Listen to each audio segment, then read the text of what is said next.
They wouldn't let me bring you any juice. Oh. He's pushed the button, I guess, so we're good. They won't let me give you any water. They want to supply everything for you. Okay. So, just to test, you remember who I am? Dr. Reid. And you remember the last time we met? A couple weeks ago. Okay, and where were we when we met? CMHIP. You're right. Okay. When did you find out that we were going to meet again? When did they tell you? Yesterday. Okay. That's about when I told the lawyers a couple of days ago, so it happened relatively quickly. Sorry to spring it on you like that, but we decided to do it here at the jail. Less trouble. And I think we'll probably meet a couple of times today, morning and afternoon, just as we did last time. And we'll meet at least once tomorrow and probably twice tomorrow. Okay? Okay. Okay. And once again, I'm a little deaf, so I appreciate you speaking up.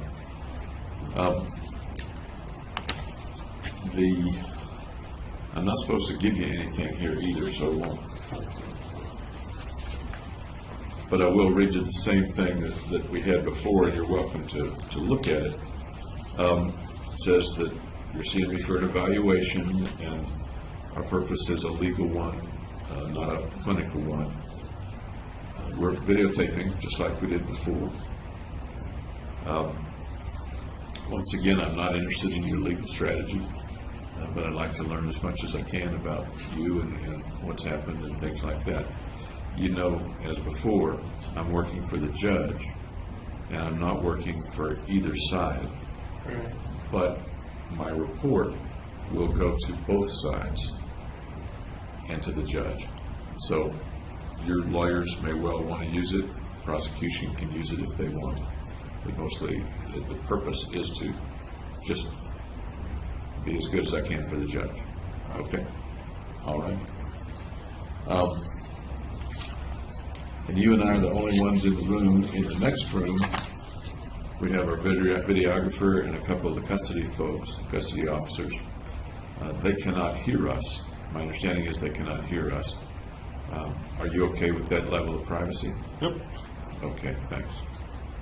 The first thing I notice about you is that your pupils in your eyes are smaller than they were before. Did you know that? I didn't notice. Okay. You don't notice yourself because you don't check on yourself. But they're a bit smaller than they were before. Let me take your pulse, if I may.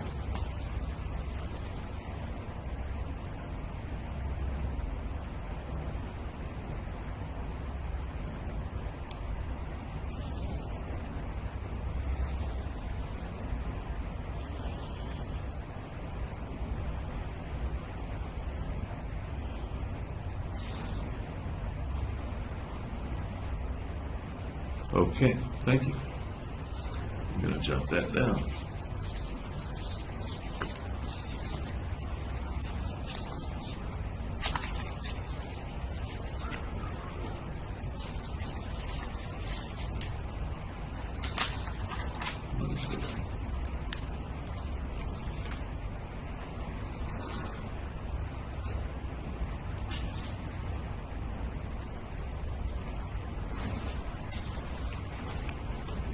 Do you know what the date is today, James? 27th, Correct. What month?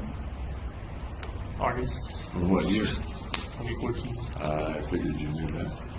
You know, I'm a little curious. How do you keep track of time in here? Time of day, day of the week, things like that? Well, every Wednesday is laundry day. Every Friday is commissary day. So when they bring, just like when you close it, you know it's Wednesday. Okay. If they weren't bringing your clothes, would you have a pretty good idea of what day it was? Or do they just show up and you figure it's Wednesday? I also do it by TV shows. When the TV schedules are. Do you have a calendar in your cell? Nope. Do they allow you to have any kind of watch or clock? I don't think so, no. Okay.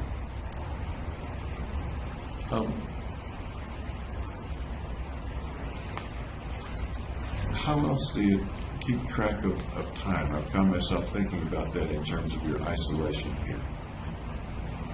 Meal times, they're pretty consistent. I notice when I watch video of you from weeks and months ago, you tend to go to bed pretty late and get up rather early. Oh, they wake you up early for breakfast. They wake you up. Okay. The window, there's a window in your door, am I right? Yeah. Okay, and that's the only window you have in your cell except for one that's way up high. Right. What can you see from that window? The door window, Mm-hmm. I can see the guards tower and when they have their lights on inside, I can kind of see inside in some detail. Okay. When you say the guard's tower, that's indoors, not outdoors. Is that right? Right. Okay. And tell me about the way the lights work. Is it the light is on all the time, or no? How do the lights work here? There's a light switch in the cell that turns on and off the main light, but then there's also a light that's always on that I don't have control of. That light is bright enough for me to see video of you when you're asleep. How bright does that light seem to you? I guess I'm used to it because I don't really know how to see it. Could you read with it, for example? I could, but it would strain my eyes. If you wanted to turn your light on at 2 in the morning, would that upset anybody, or? Because I'm in a cell by myself. Oh, so there's no lights out time? No. Okay.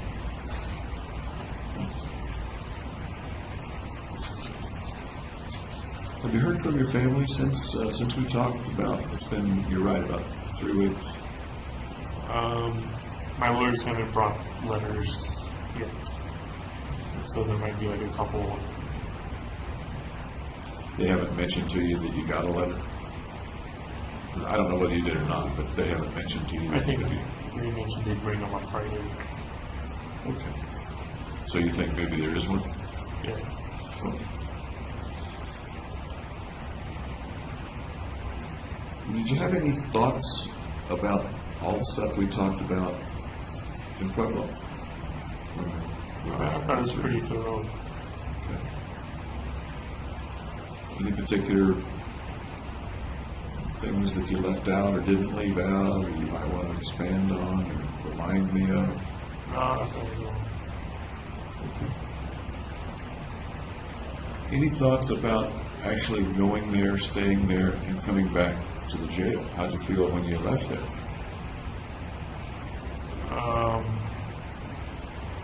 Just that I knew the food wouldn't be as good when I came back.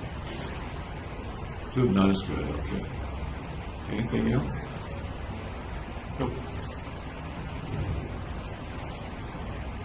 Another difference is that the people at CMIP, or CMHIP, I'm not sure what the acronym is. CMHIP, okay.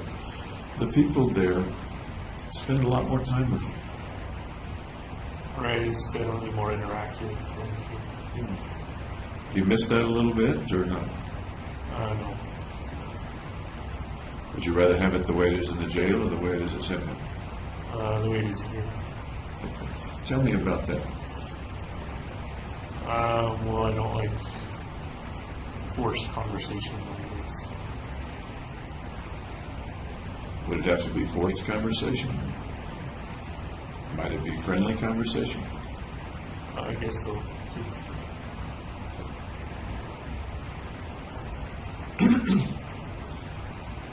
After you got back here, I believe Dr. Gurr came to visit you. Yes. How did that go? It was like 6 hours long. It was okay. That's a long time. Yeah. All in one stretch? Yep. Any particular stuff that you talked with her about that you'd like to share with me? Again, I don't want to hear anything about your legal strategy, but anything else? No, not really. Get along okay with her? Yep. I've never met her. I've talked with her on the phone.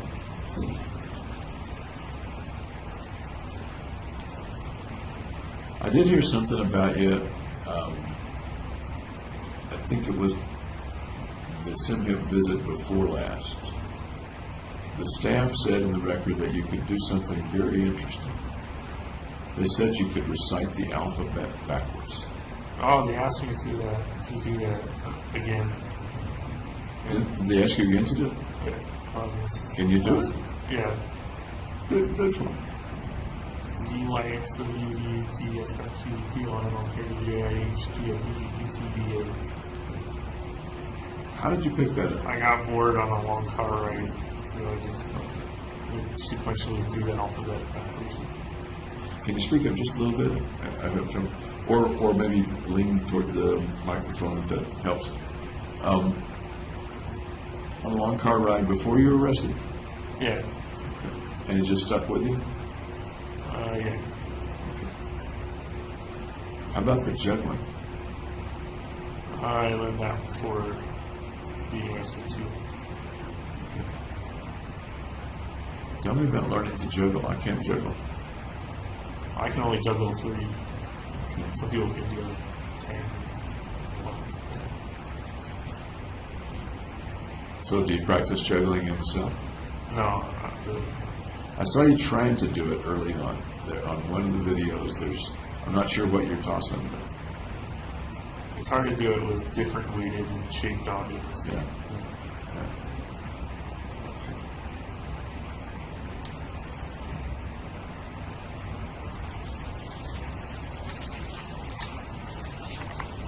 There's several things I'd kind of like to talk about during the time we have together today and tomorrow. One of the things is I ran across your resume from a few years ago. Okay. And does that look familiar to you? Yes. Okay. Let me see if I hold it for the camera. It's a resume. It's not dated, but it looks like it might have been mid-2010. Maybe after you graduated from Riverside.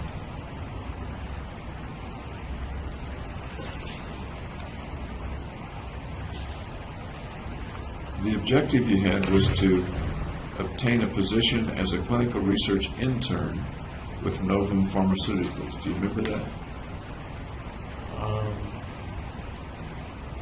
I've done a lot of specific objectives.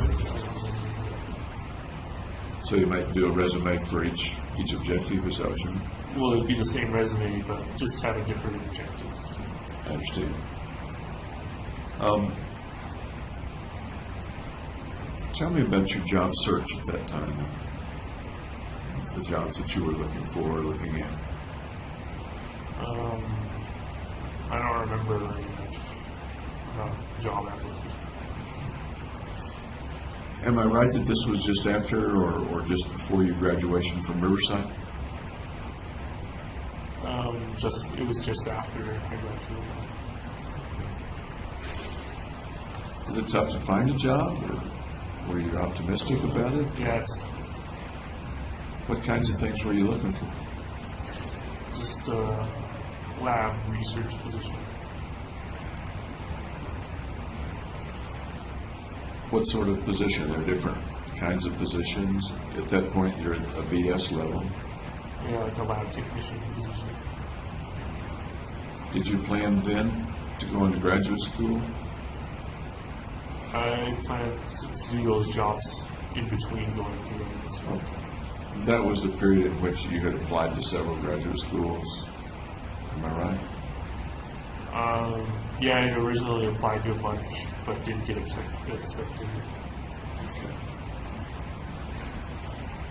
Did you get some calls back, have some interviews with some of those labs or some of those? Only one with Irvine, UC Irvine. Tell me about that. Well, it was a new experience for me going through the interview. And there were like 6 people, I think, that were applying along with me in the interviews. And what happened? I just never heard back from them. But you did have an interview? Yeah. Tell me about the interview, would you? Well, we basically went to the university and kind of toured the neuroscience labs. Different professors, and they said what their research was about. And then they asked me what my research that I had done was. Do you think you interviewed well? Not well enough, apparently. But, I mean, you had some competition. Right. Do you think you interviewed as well as many of the other applicants? I don't know. I didn't see the other applicants. What do you think?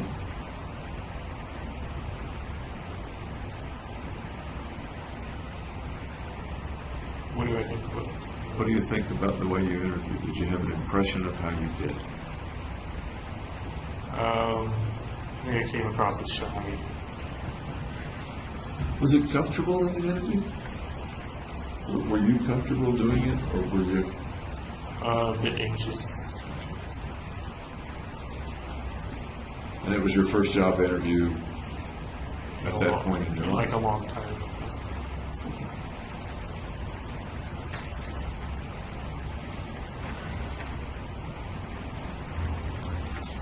We mentioned that you were Phi Beta Kappa. You were also a James Fellow and a Regent Scholar. Right. Cool.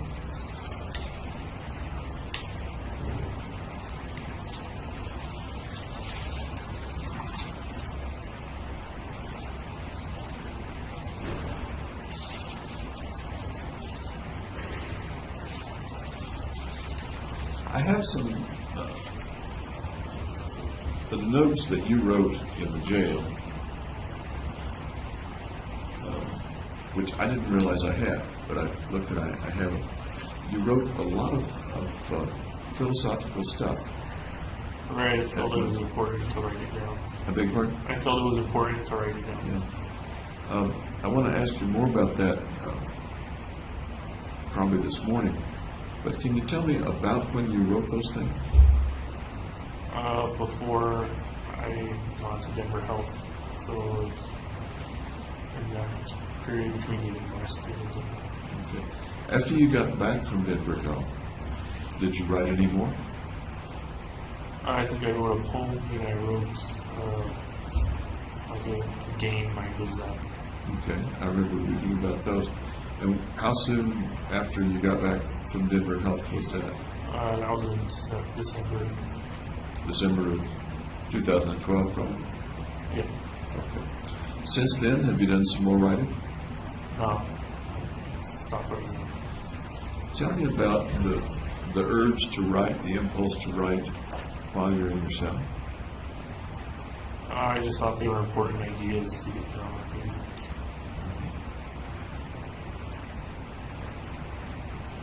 Because? I'm not There's disagreeing no with reason. you. I'm not disagreeing with you at all. I just kind of want to know how you thought of it. Yeah, I just thought of it that way. Through history, a number of people have written important things for prison cells. I haven't looked into that. But you're aware of that, are you not? Well, I am now. You weren't I previously? didn't know that previously. You didn't know that a lot of authors have written theories and novels and things like that after being locked up by the king or some such thing? I think maybe Galileo did it.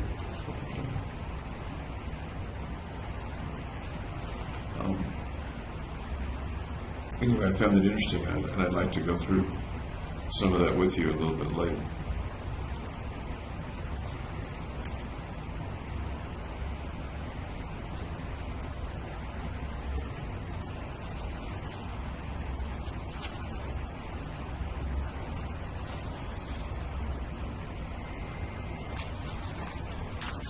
also ran across some mention of a fellow named Jonathan Murphy.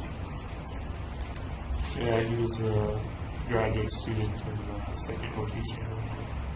Okay. Tell me about you and Jonathan Murphy. Well, my desk was next to his. He helped me with learning the procedures for the lab work. Was he ahead of you, or your same level? He's been there like 3 or 4 years at that time. Okay. Did he like mentor you, or take you under his wing, or just a friend, or just a coincidental meeting? Co-worker. Somebody described him as, in some ways, being a mentor, maybe not an official mentor. Does that make sense? Yeah, I guess he mentored me during the orientation. Tell me more about that relationship, would you?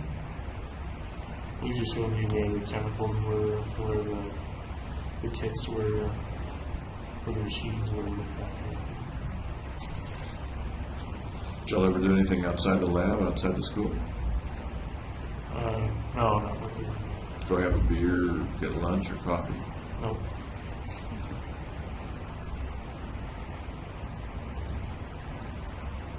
Another person I don't think I asked you about was Professor Delacqua.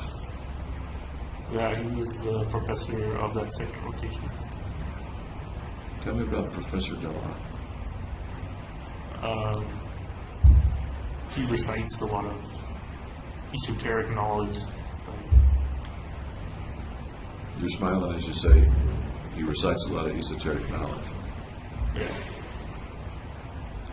Like maybe it's not quite that way. Well, some of it's not relevant to what I used to do. Tell me more. I don't know, he just goes on and on, so he talks for a while. Good teacher, mediocre teacher, bad teacher? He wasn't really teaching me anything. So most of that I did from John. Okay. What was he supposed to be teaching? I don't think he was supposed to be teaching. He didn't have a teaching job. Delacqua? Yeah. From the texts and things, he wasn't the most liked professor at the place. Does that ring a bell? He said that. I'm trying to think, but the interchanges, little sarcasms about Martin Delacqua. I could see that as valid. In what way?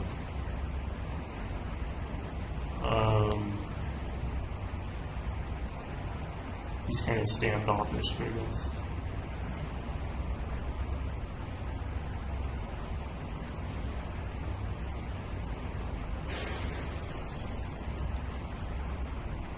Toward the end of the year, you needed to take your prelims. Right.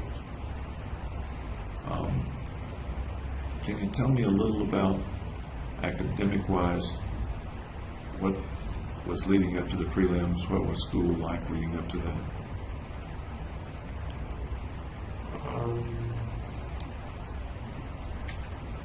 Well, all the core courses were finished by then. And it was the third rotation was going on. Are there 3 rotations per year? Yeah. Okay. Kind of like a quarter system? I think it's a quarter system. Okay. So what were you doing, say, what was roughly the date of the prelim? Oh, it was June, mid-June or something. So what would you have been doing in May with regard to prelims? In May?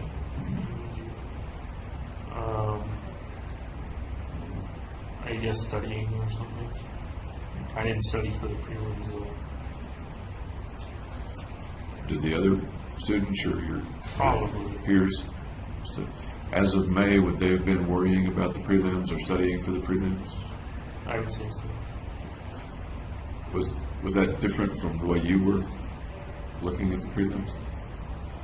Well, they didn't give much direction on what the prelims were going to be on, so I didn't know what to study for. You didn't know what to say.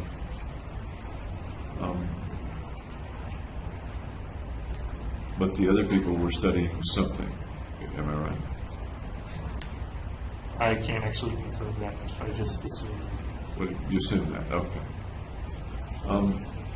Tell me more about not studying or not studying as much. Well, I guess that was unusual for me because I usually study for tests. 6 months before that, would you have been studying a lot for whatever was coming up? No, I probably would have been working at some neuroscience courses and core courses at that time. Did that require a lot of study? Not that much. In a given day or week, can you give me an idea of how much time you spent working on classwork, homework, for want of a better term, studying one way or another, reading? Well, there usually be a test on Friday, and then turning in take-home tests on Monday.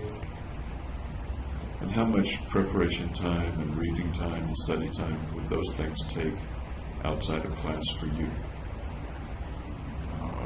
Maybe 5 hours Per day, per week? per week. So are you saying that in a given week in grad school, which is pretty tough, you were working roughly an hour a day or less on average on your studies? Is that about right, or am I missing something? Usually it wouldn't be spread throughout. It would usually be on a day I wanted to complete the tests. Okay. Help me out a little bit. I'm trying to get an idea of how much time you spent outside of class. Let's say in a given week, you applied 5 hours Yeah. based on the weekly exam and the weekly paper. Is that about it for a week for you? Yeah, that's about it. Okay. What do you think other students, your peers, were doing in terms of that? Were they spending, as far as you know, roughly the same amount of I time? assume they're the same. About the same amount of time? Okay. That leaves a lot of free time for a grad student. I didn't know grad students had that much free Well, then time. there's all the rotation. You have to do, you're in lab, then you're doing basically 45 days a week. Roughly how much of the day, how many hours a day would you be? 9 to 5. Okay. As prelims came closer, let's just say May, about how much time were you spending reading or studying?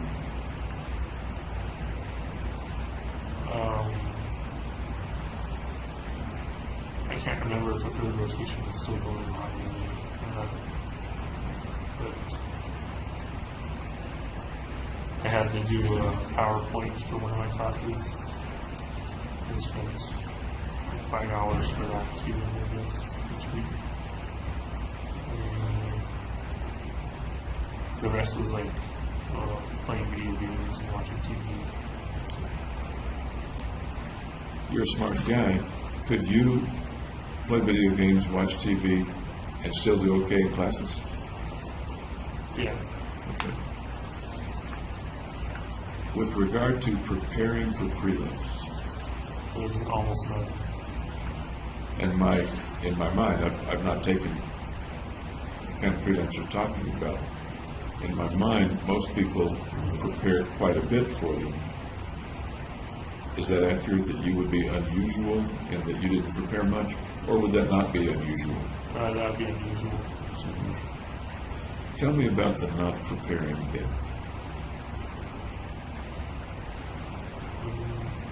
Well, I felt that since there wasn't any direction given for what should be studied for, I should study at all. Was there anybody you could have asked about it? I did ask. I asked my advisor and you just didn't study everything, which wasn't too helpful. A little too broad a task. I know.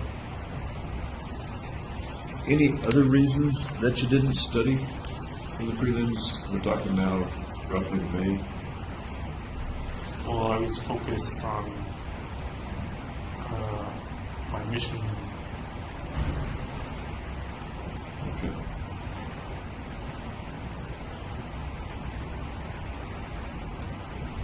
Was the mission filling up the time and pushing other important things out of the way, or was it just that you didn't know what to study or feel like studying for prelims?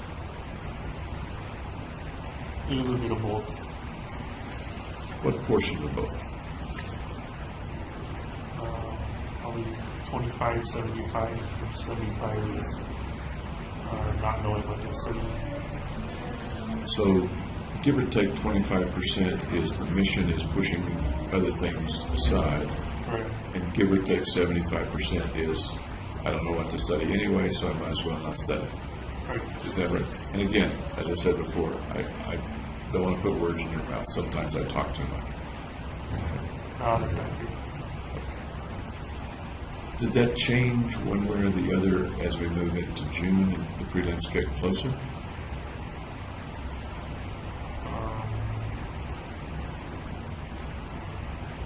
I didn't really care if I passed or failed the prelims at that time. So, I'm sorry, the last, At that time. at that time. So did your behavior change or stay the same? My behavior. What do you mean? In terms of not studying, you continued to not study? Right. Or did the reason for not studying continue to be about 75%, I don't know what to study anyway, and 25% the mission is filling my time, or did that proportion change as I previously? think it flipped to 75% mission. Okay. When the prelims themselves came around, tell me, how long are the prelims? Is it 1 day, half a day? No, it's not that long. I think it's only an hour. Really? It was in the oral examination, so I never taken an oral examination before. So there's no written portion, it was all oral. Right, you could use the whiteboard and draw stuff. Do you remember the day that you took them? I don't want the date, but can you picture the day that you took them in your mind? Yeah.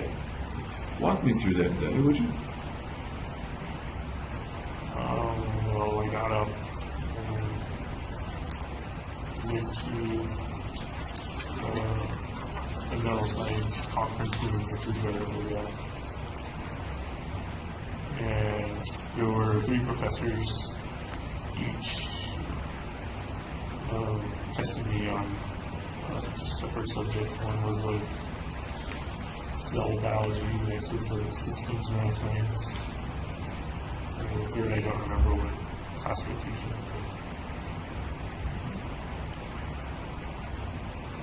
Who was in the room for your exam?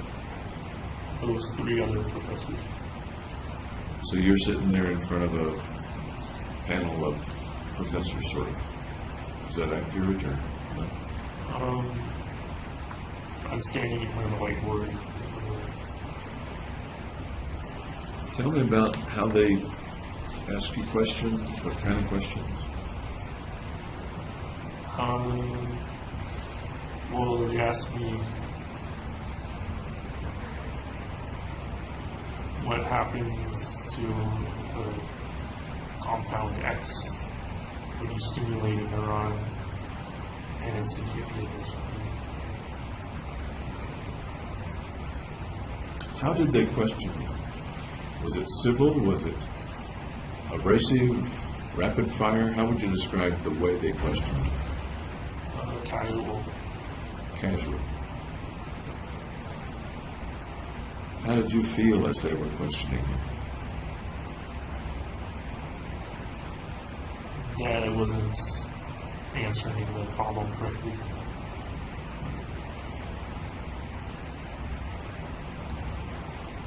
And how did you feel about not answering the problem correctly? I didn't feel one way or the other. Really? Didn't bother you? No. What do you make of that? It's your... Well, that it didn't matter that if I passed or failed. That's the second time you've said it didn't matter whether you passed or failed. Right. And it didn't matter because... Because I was going to complete my mission and get locked up, killed, and So, if I understand you right, by that time, and by before that time, you anticipated not continuing anyway. You anticipated either being killed or locked up within a matter of weeks.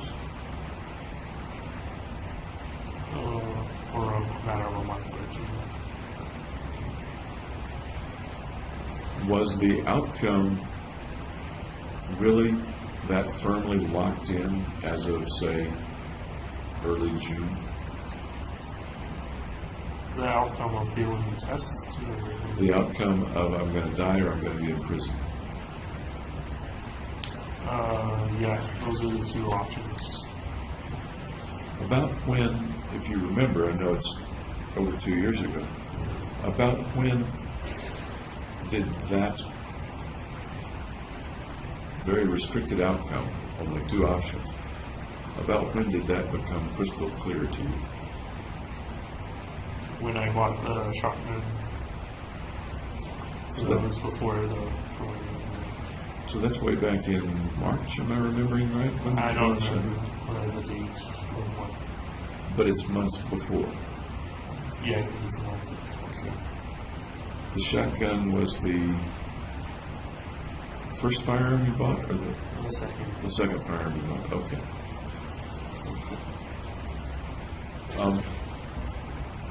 That being the case, do you remember why you even stayed in school? I thought it was a conspicuous, I just dropped out without any warning, any justifiable cause. It would look conspicuous. What's wrong with looking? I mean, people do drop out of grad school, I guess. Right, so I dropped out with a reason, not with a preliminary reason. Suppose you had just dropped out to continue the mission. What? Then it would probably raise red flags to my professors who were into fentanyl. You had already seen Fenton at that time, hadn't you? Yeah. Okay.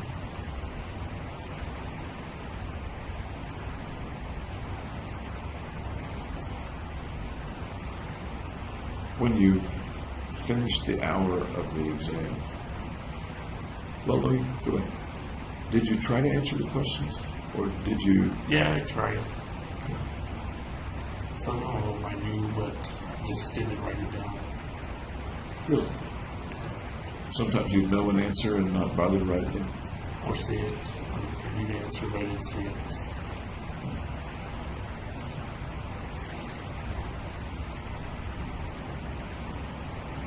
By the end of that hour, were you certain that you'd failed, or did you not know one way or the other? I had a pretty good idea that I would fail. And once again, did that matter to you at all?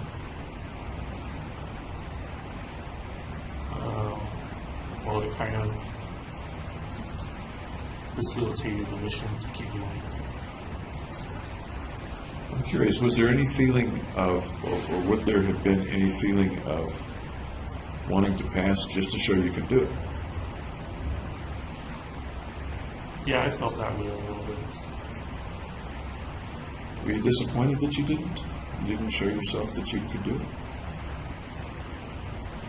No, because I believed I could still do it if I had taken the retake exam. You decided not to take the retake. Right. Tell me about that decision. Well, failing the prelim had made an excuse to drop out of school. So it wouldn't make much sense to then go and retake the exam. Except maybe to show yourself that you could pass. Well, I believed I could pass anyway. Okay. Fair enough. Fair enough.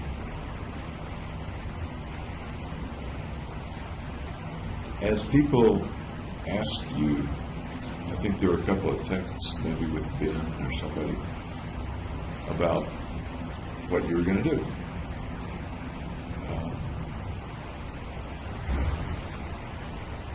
You didn't mention the mission to them. Pretty much what you said was that you were just going to drop out. Am I remembering that right? I don't remember ever texting them that I was going to drop out. Okay. I think by then I wasn't communicating with anybody.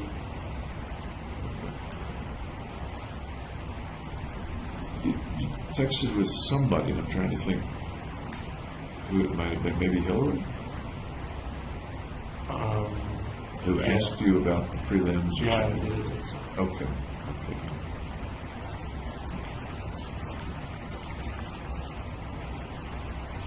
Do you regret not passing the prelim? Just for personal Just for like pride reasons. pride reason? A little bit.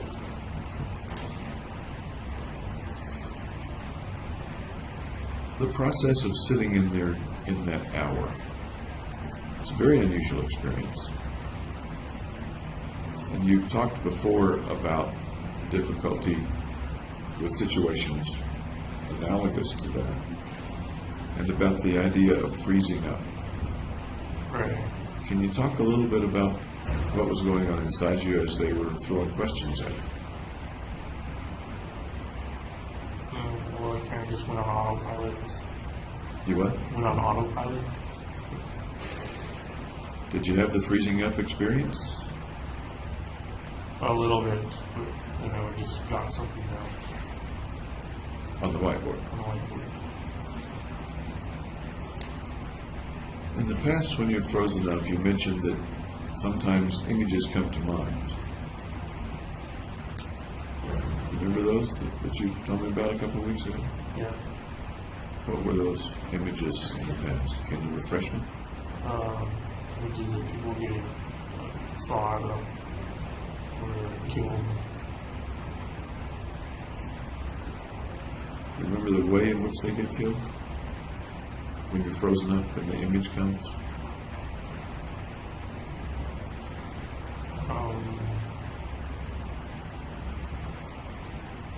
I don't think so. I think just that they died. I remember you talking about the saws.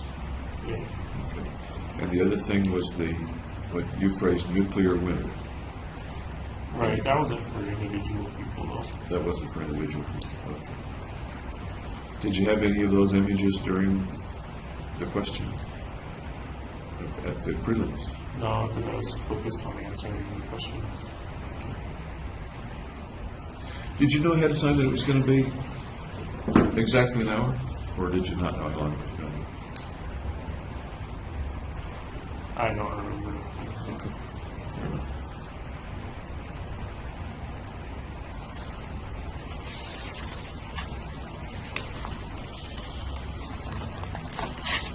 I'd like to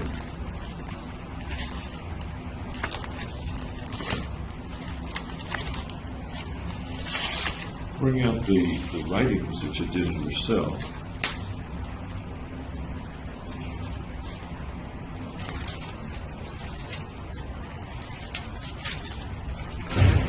And once again, I may have already asked you this, do you have any interest in continuing to write? No, just read. You wanted to get these ideas out,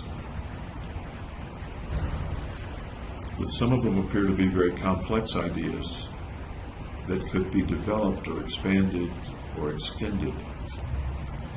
Do you feel any any wish to develop or expand or extend some of those ideas Not anymore. with the time? What do you make of that?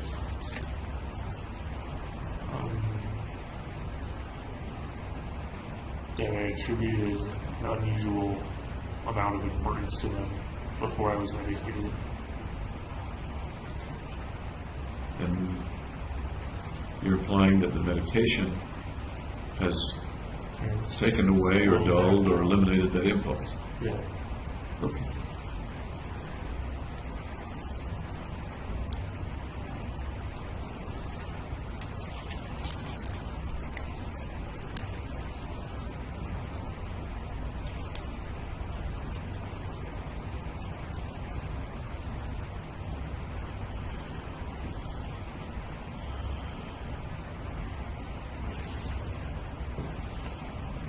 One of the sets of pages refers to galactic colonization. Right. Okay.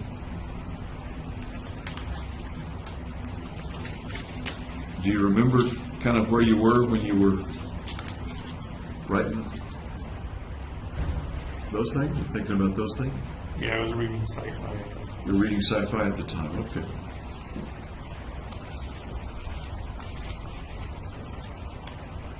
Tell me about your thoughts on galactic colonization. Well, without galactic colonization, the human race would die out eventually. Just because we run out of resources, or the sun would expand and consume the Earth. Sooner or later, Earth is not going to be a good home, Right. or maybe not even an existing home. Right.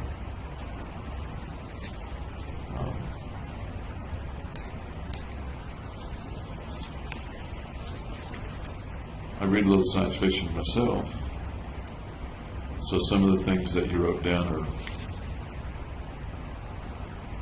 pretty consistent with the various ideas that have come up. But were these ideas largely things that came out of you, or do you think they came out of some of the things that you read? Both. Both. Both, okay.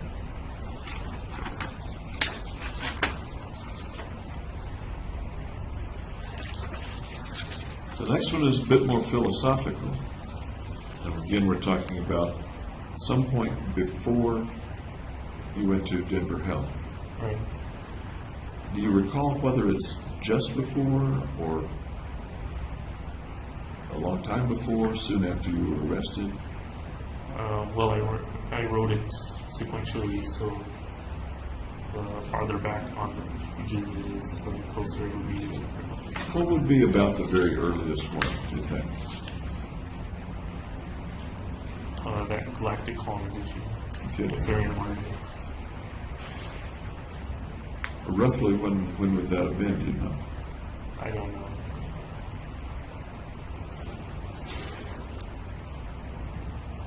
Guess. Maybe a month after. After your arrest? Yeah. I'll put a question. Two questions.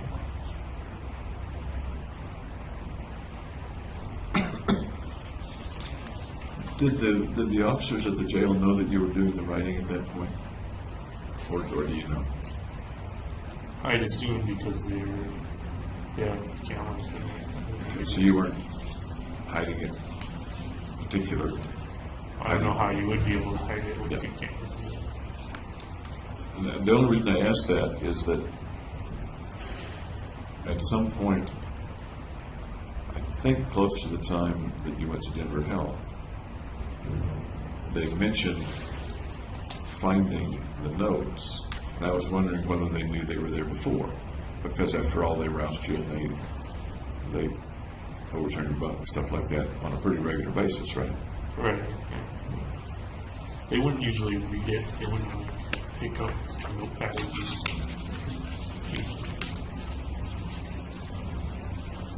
And I'm aware of, or I've been made aware, that it's okay for you to write stuff in your cell. Nobody minds if you do that. right. The next thing, at least in the order that I have, the subtitle is Finite versus Infinity. live and die. Okay. Do you recall that general A little. train of thought?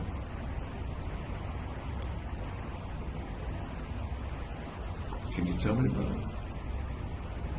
Well, death is infinite and life is finite. Okay.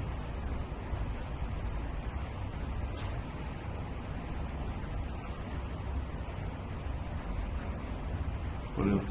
What else came to mind then or comes to mind now? Can I see a page? Sure, you're welcome to.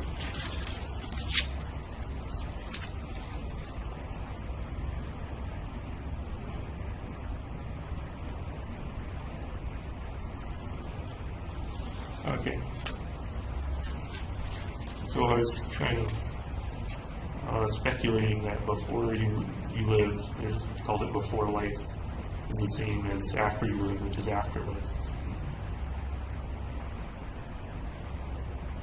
So it kind of didn't, it ultimately didn't matter what you did in life, because it would just go back to before and after. What's in the pre-life and the post-life? What's that like? Dreamless sleep. And I've heard you use that phrase before.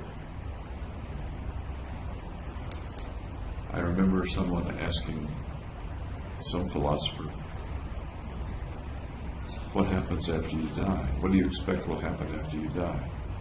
And he said, no, they said, where will you go after you die? And he said, I guess the same place I spent the first 8 billion years.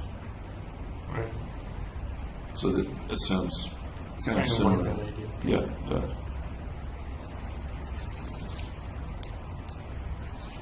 Toward the bottom of this page, kind of consistent with what you just said, you write, how can one attribute meaning to life when such ideals exist in non-existence? Can you I'm hear not me? sure what that means. Okay. Life is an eternal struggle to obtain these ideals. Life's a struggle because it's imperfect.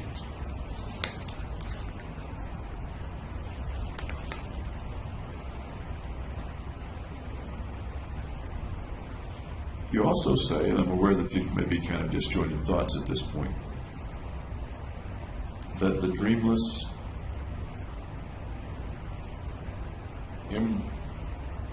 imperturbable, I don't know whether that's imperturbable, the dreamless sleep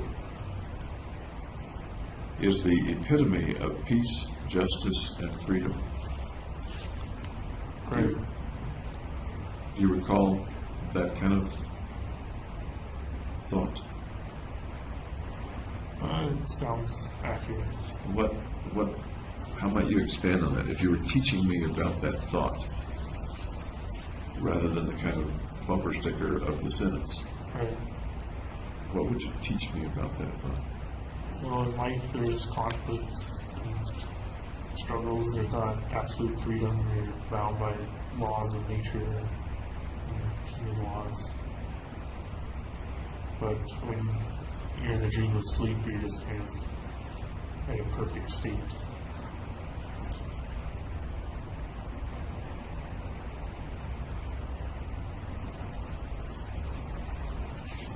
The word here may be imperceptible, so can one not perceive that perfect state when he's in it? Right, there might not be a perception because you're not conscious or anything. I can understand how that might be the epitome of peace, as you write here, but you also say it's the epitome of justice and freedom. Well, nothing's holding you back for freedom. So you're kind of like floating. Kind of like what? Floating. Floating? Floating, okay.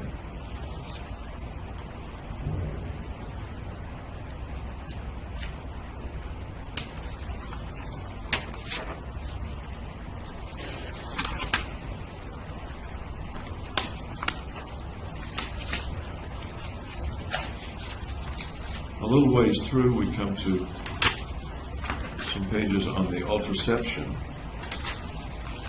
Yeah, I didn't really explain the ultraception the first time in the notebook. Can you help me with it now? The way you were thinking about it in general? I kind of figure it as a philosopher's stone, which is a solution to all problems, and that can be achieved through death. So it kind of relates back to a peaceful state, dreamless sleep a little bit. Relates back to the peaceful state of dreamless sleep, is that what you said? Yeah. And a little later in the writing, you do use the phrase philosopher's stone. Right. Okay.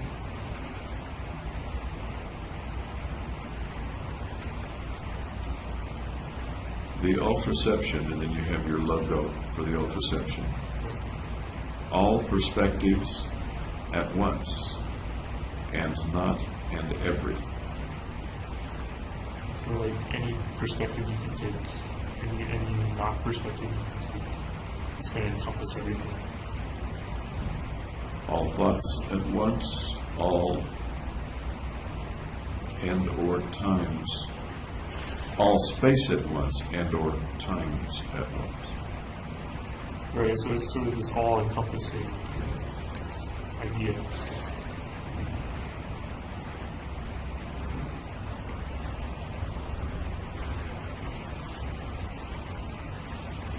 Space and times at once. Times at once. What comes to mind as you say that?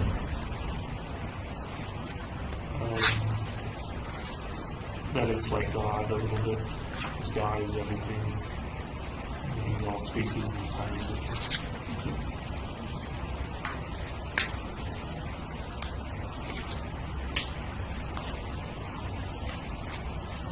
I believe you said last time we talked that the ultraception concept comes largely from within you and your thoughts, original to you. Right, I haven't read it anywhere. Okay. Can you think of any particular readings that come close or that are analogous to the ultraception? Maybe the Bible. In what way? In that they're defining and characterizing God a little bit.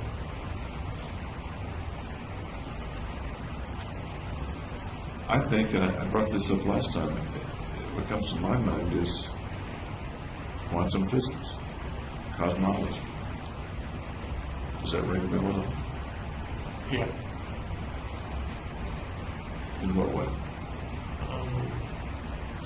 Well, quantum physics deals with like the smallest possible particles and their relation to the rest of the universe.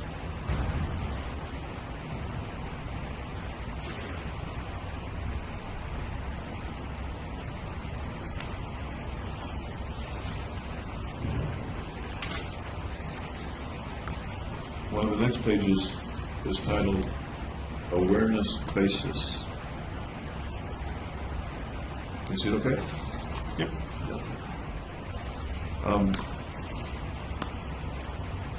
You talk about awareness arising from the nervous system. A neurochemical event creates awareness. Is that what you mean? Yep. Okay. Then one of the bullet points you have is that one can be alive and not aware. And you refer to the dreamless sleep. Like if you're comatose or something. Okay. Then a question.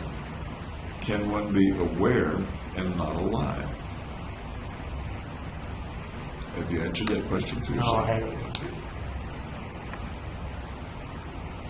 I guess that would be in the pre-life or the post-life setting. Yeah, you have to be dead. Are you curious about that?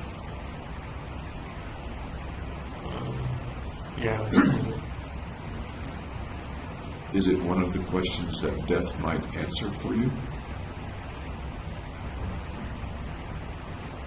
I would say so. That it would be solved when you're dead.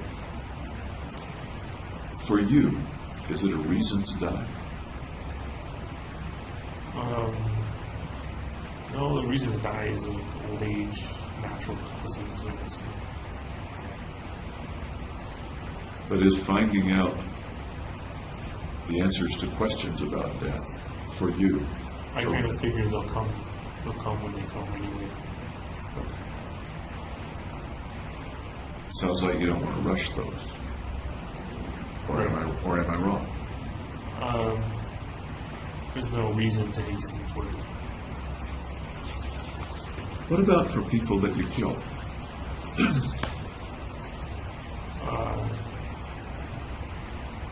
No, that wasn't really a part of why I killed him.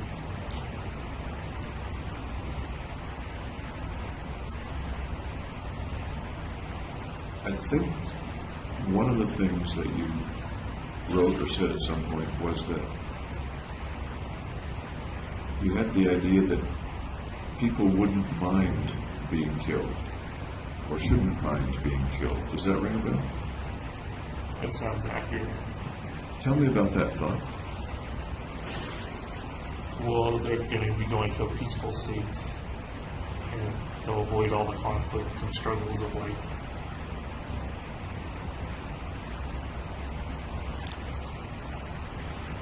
They haven't yet decided that on their own, though, to go to that state. Correct. It would be within my power.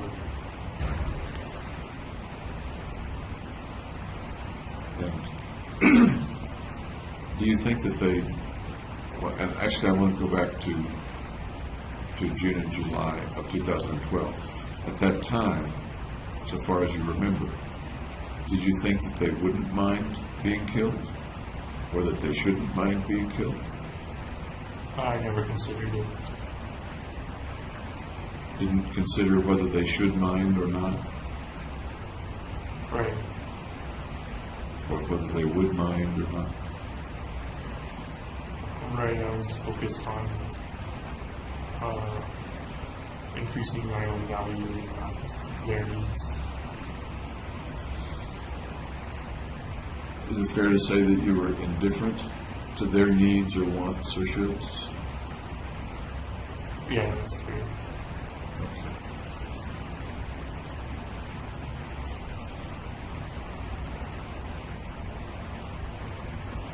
Because I take it no one in the theater that day went quietly to his or her death. What do you mean? That is, they maybe would or should want death in one way of your thinking about it. I understand you weren't considering that. But when the actual event took place, they did not go quietly. No. Well, I didn't hear them say anything. Do you think that, do you speculate that they simply didn't mind being shot? I never considered it from their point of view. What do you think now? From their point of view, that they probably wouldn't want to be shot. If I had asked you that somehow on July 19th, 2012, what would your answer have been? Well, I never asked the question. So I wouldn't answer. If I had asked you that question, Okay. the question They would. is, would they mind being shot? What do you think you would have said on July 19th, 2012? They probably will mind being shot.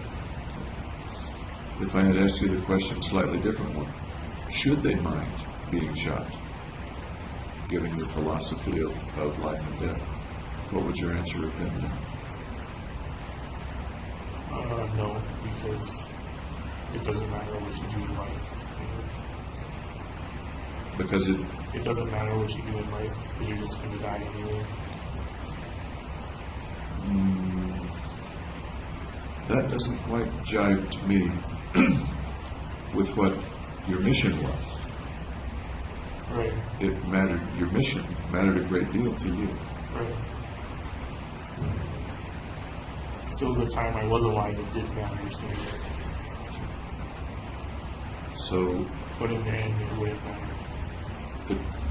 at the time, what you were doing or going to do to them mattered to you, right? Right.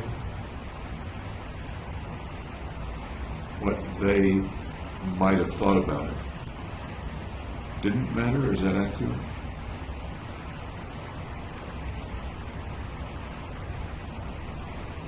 What can you repeat? Sure. Your activities and your carrying out the killings did matter to you. It was a mission. It Right. mattered. You were spending lots of time and energy on that. Right. What they wanted, or whether they wanted to die or be injured, did that not matter to you? It didn't come up with. It's not that it didn't matter. It's that. If I asked you that question then and said, Jimmy, does it matter to you that they don't want to die or they don't want to be injured? Well, I can only answer that and what it means now in retrospective. Can you speculate about what you think you might have answered then? It probably would matter a great deal to them. How about to you? Would what they want matter to you on July 19th? Yes, because I'm empathetic. Okay. Can you make those two concepts jibe? Because on the one hand, you carried it out with what you've described as an indifference to what they wanted. But you just said that it matters, or that you believe, had I asked you then, you would have said, yes, it matters, Right. because you have empathy for them. Right. I don't know if indifference is the right word. Maybe unknowledgeable about it. I would say that again. Maybe not knowing and being unknowledgeable About. of their conditions and their thoughts. Let's go with your word then. Unknowledgeable about. Tell me again what you would be unknowledgeable about at the time. Not asking the question of, does it matter to them if they live or not? If I had asked you, I understand that you didn't ask yourself the question. Right.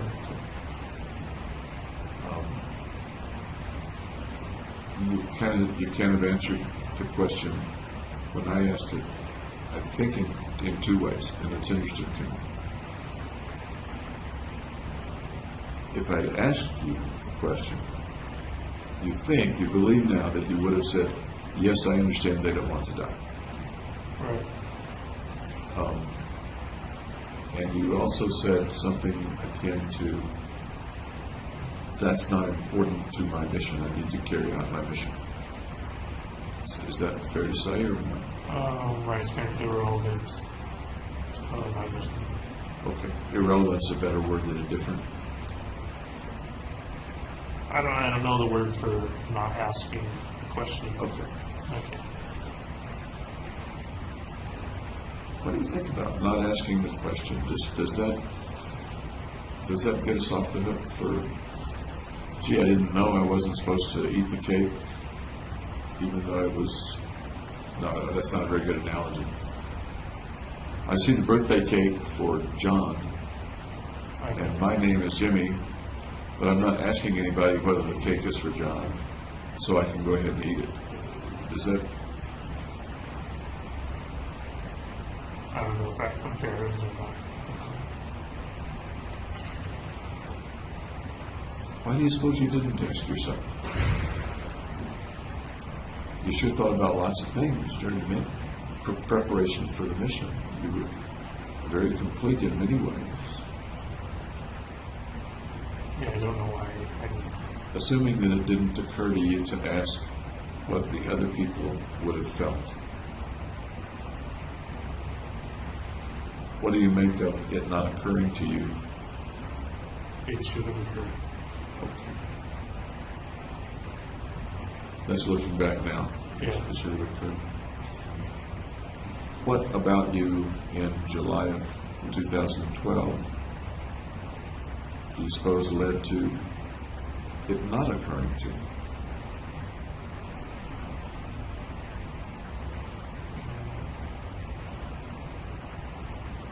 You thought about the consequences for yourself. Right, yeah. You knew the consequences for others, but didn't think about it as relevant. You didn't ask yourself about it. Right. I guess that made it easier or made me able to do it, because maybe I wouldn't have been able to do it if I looked at it for them. Okay. I think that's a thoughtful answer. Thank you.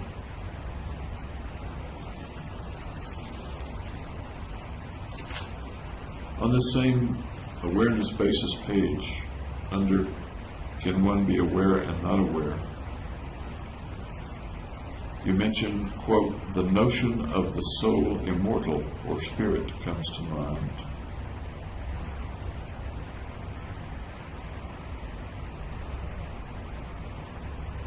Soul immortal and spirit sounds a little different from dreamless sleep.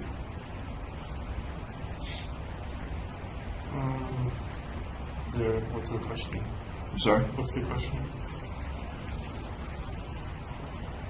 When you were writing this, apparently a couple of months after the shootings, you were thinking about, apparently, the notion of the soul immortal or spirit. Right. I didn't know what that would be.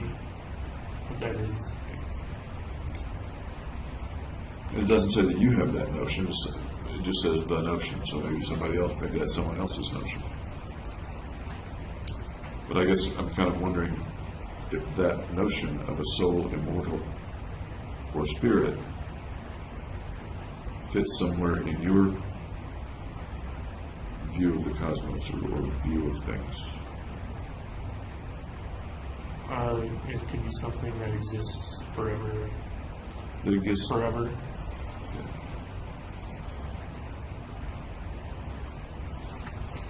Is that a good or bad thing? Indifferent? A definable thing? I don't know what it means. Does it have any value? Does it?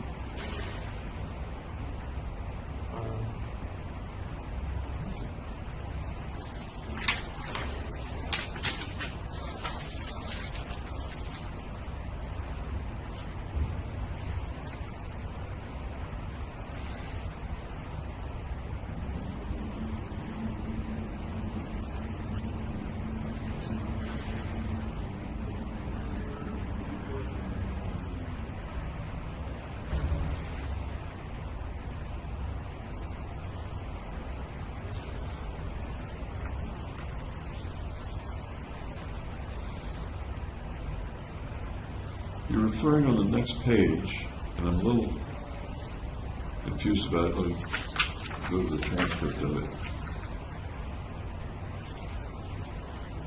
You're talking a little bit about beliefs of reincarnation. In practice, however, this is yet to be possible, and the complexity of such a venture in immortalizing a matter arrangement that is amenable to changes on matter around it is daunting. That's a bit confusing to me. Does that ring a bell with you at all? I thought if a person was reincarnated, you'd have to get into a conscious state. Yeah.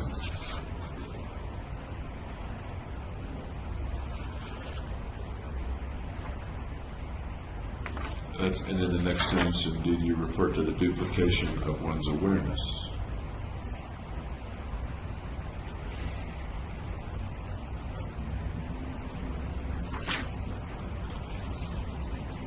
And the the last bullet is an interesting statement.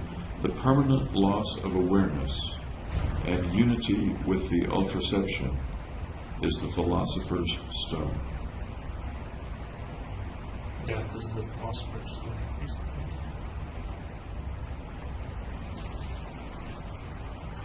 It sounds like that's kind of the ultimate place to go. Yeah.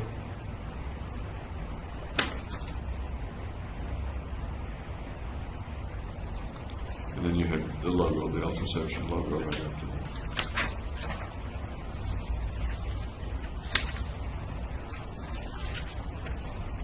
Read much about Buddhism? No, not really. Does any of this remind you of Kind of sounds like Zen. of Zen-like philosophies? A little bit. Do you think any of it arises out of some past familiarity with Zen? Yeah, it could be unconscious.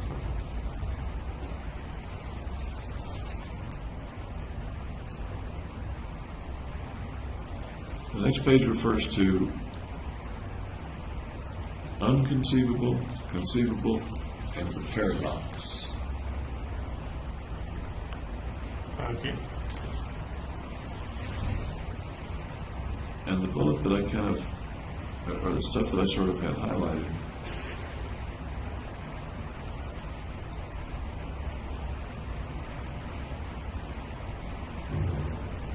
was that in general, I think you say, men are not philosophers, but illosophers.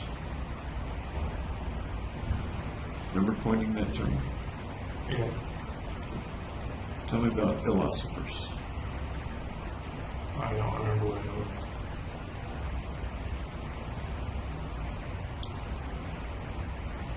was. Sounds to me, from reading this, that you were talking about people who tried to be philosophers but got it wrong, or were thinking badly, and thus were illosophers. But that may not be exactly what you mean. I don't remember what it was. Okay. My thought, not yours.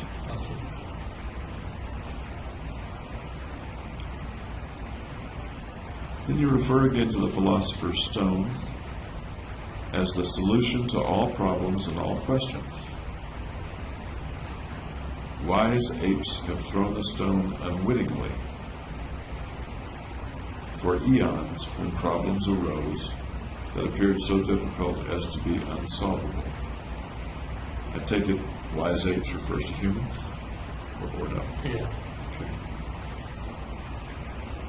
What do you mean, or what do you think you meant at the time? Wise apes have thrown the stone, the philosopher's stone, unwittingly for eons. You kind of suggest violence is the last resort when all other problems can't solve it. So it's kind of considering the philosopher's stone as violence. Oh. Okay. You mean seeing the stone as a literal stone instead of a figurative stone? Well, both. Something to throw, or they become violent. So it can give you a literal image or a figurative image.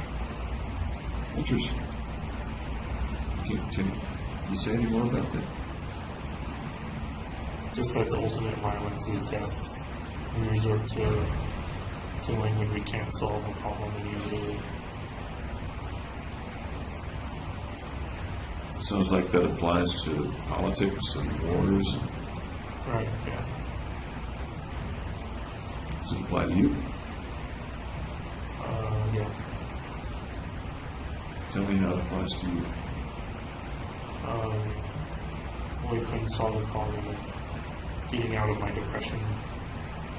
So I thought I would kind of make myself more valuable by killing people.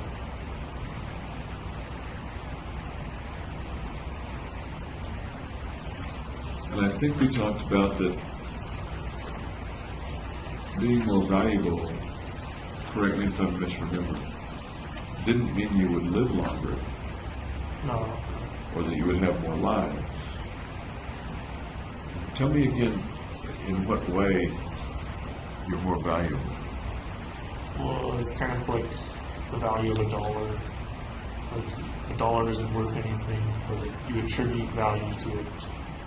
So if you attribute value to killing people, then you become more valuable when you kill a person. And who does the attributing of the value? The killer. So who attributes the value to Jimmy Holmes? I do. Is there anyone else or any other entity that recognizes the value that you know? Not that I've heard of. You think there might be? It's possible. Can you think about that a minute? We talked about you attributing the value yourself. Right. And it sounds like it's worth thinking about whether someone or something else also sees you as more valuable. I don't know who would do that. Think about it for a minute.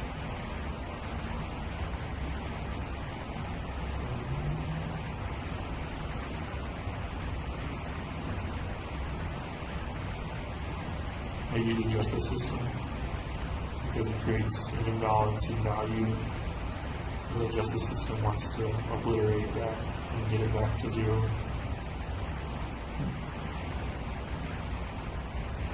Obliterate it by Killing me. I think you did say last time we talked that once you die, everything goes to zero.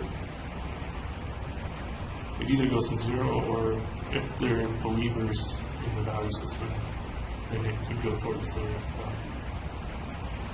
And you did say that someone who executes you gets your value, which, by the way, at that point is 1, not 13. Do I remember I'm that? not sure it could be. It could be either. I'm not sure how to attribute it. You're the arbiter of all this, though. No one else is making the rules. You're making the rules, right? Right. So you can make the rule however you want. I could make it 1 or 13. How do you want to make it?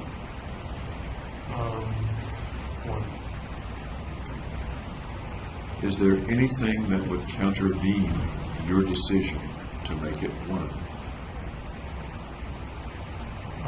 Yes, if someone else believes that I was worth 13, then they would be the arbiter for that. Okay. So if someone who killed you Right. believed that you were worth 13, they get to decide once they've killed you whether it's 1 or 13. Right. How about before they kill you? They could still make that decision if they believe it. So, How many folks do you think believe in the system? I haven't told anybody about the system except I'm sorry, except in the notebook and the street. do you think anybody else has created the system or figured out the system independent of you? Well, there's 7 billion people, so maybe. One of the things I'm asking is it a system that's there for them to discover? Or is it a system that you invented and thus it's not there for them to discover, it resides only in you? Well, I invented the arbitrary value. You could say a person's worth 100 and not 1. So I invented the arbitrariness of it, but they can come up with the same system, the same value system. So Mary could invent it independently of your inventing it, Right, like Edison and Tesla invented things independently. right. But it might not be exactly the same. How valid would Mary's system be, since it's not yours. Well, people can believe whatever they want, so it's as valid as she believes it to be.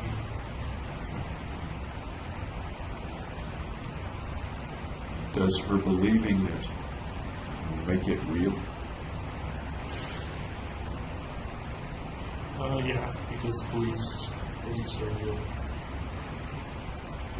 Does her believing it make it real any place outside of her body? As in the other people, if she shared it and other people agreed, then it would be. If they agree, does it exist anywhere other than idiosyncratic to Mary?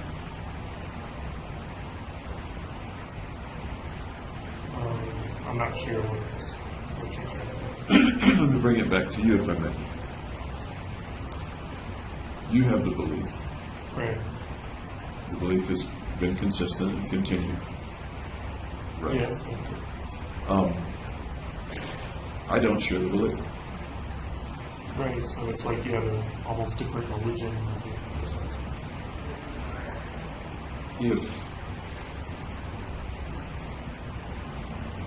If you believe that the file cabinet over there is gray,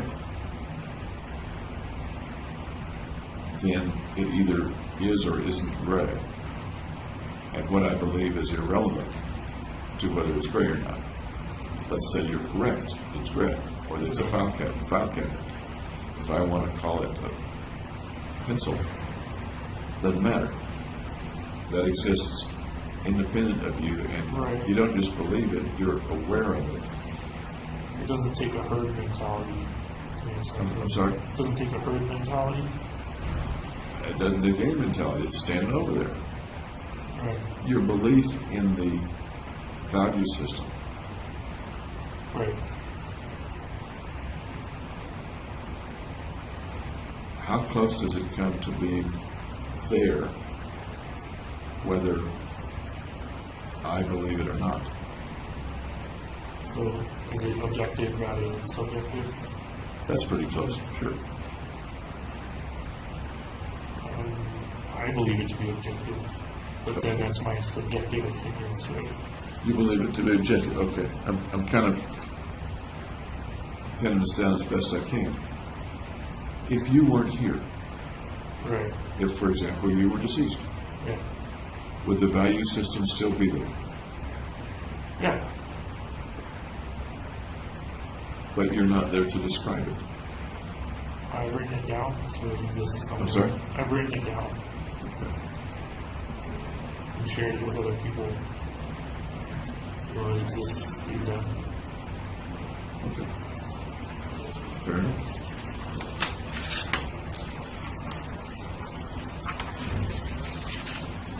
On another page, you talk about freedom. And one of the bullet points is moral law to take away freedom, to give more freedom. Does that ring a bell right now? I think I applied it to myself, so they took away my freedom to give other people more freedom. Okay.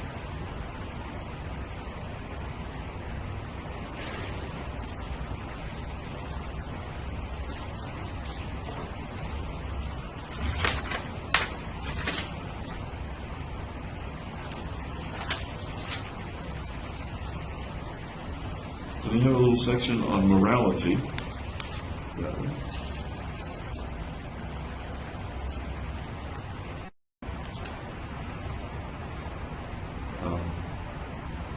Morality. And under morality, you have two groups, those who are wronged, those who are wrongers. Right. Okay. And then you have underneath that, it sounds like two sets of situations.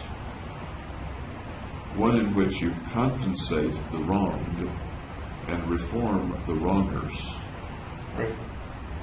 another in which you compensate the wronged and punish the wrongers. Right. Can you tell me just about that portion of it? I'll ask about the rest of it in a minute, but the wronged and the wrongers, compensating the wronged, and either reforming or punishing the wrongers. Talk to me about that bit of philosophy. Well, in morality, you have to find balance. And if a person's wrong, they have to be compensated for whatever they are wrong. And you want to make the person who wronged them better.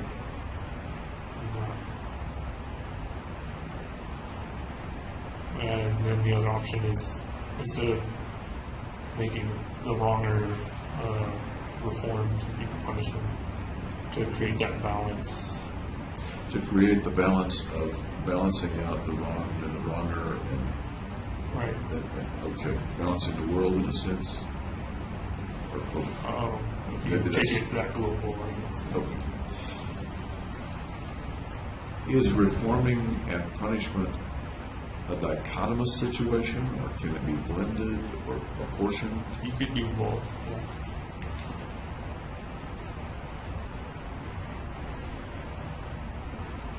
Morality is a huge subject for lots and lots of philosophies. Anything else to this part of morality, what you mean here with regard to morality? I don't think so. What would be a wrong in morality for you? Breaking a law. Let's go back to May, June, July of 2012. What would you have thought would be a wrong, doesn't have to be personal to you, a wrong and a wronger back then?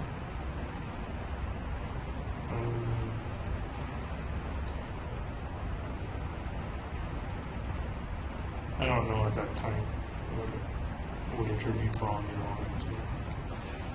Do you think you'd think any differently about it than you do now, or not? No, I think now that a person who wrongs is a wronger, and a person who's wronged is. 2.5 years ago, were there people who are wronged and people who are wrongers in general? No, I don't think it defines a person. Okay. How then have you changed in that regard, if you have? Well, I think I'm being treated like a wronger. It's because of being punished with having no freedoms outside of jail. You said punished like a wronger. In that regard, are you a wronger or no? I would say no. And you're not a wronger because? Can you explain that to me? I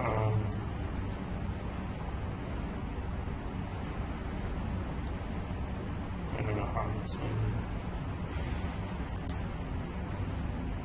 Lots and lots of people would say you committed wrong. Right. Well, I shouldn't say right. I understand. I believe you're saying that you didn't commit a wrong. Now I believe I did.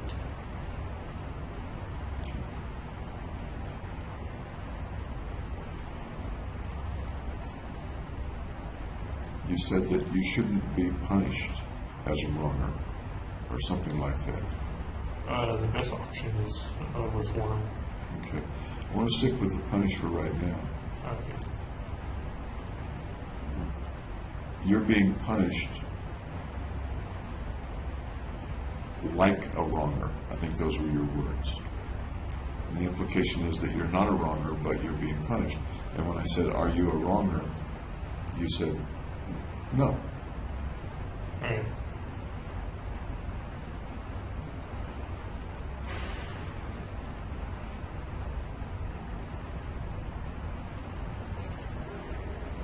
you see the disconnect between your statement and what so many other people say about you being a wronger? That's what they believe.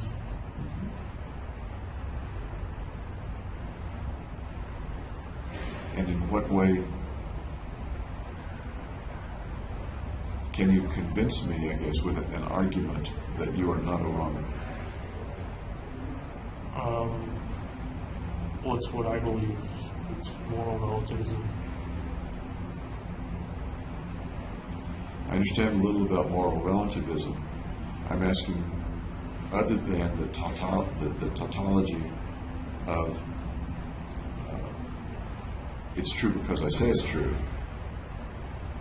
do you have any other way of convincing me or moving me in the direction of believing that you're not a wronger?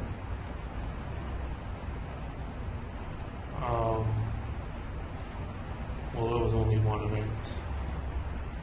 The rest of my life, I was okay. Okay. One event out of many. One day out of many thousands of days Right. that you've lived. Okay. Anything else contribute to your argument to me that you're not a wronger? No. Would the same principle apply to somebody who robbed a bank one time? Yeah. Would that person deserve a punishment? Let me go back. So that person, on balance, would not be a wronger if the rest of his life was law-abiding?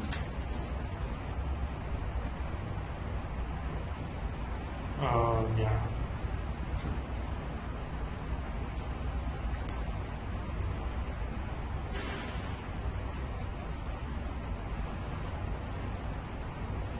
I can understand the concept.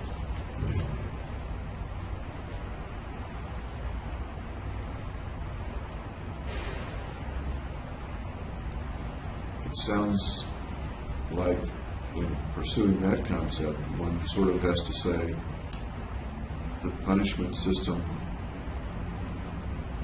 is wrong itself, unless somebody really has been wrong most of the time in their life. A wronger consistently, lots and lots. Am I close there or not?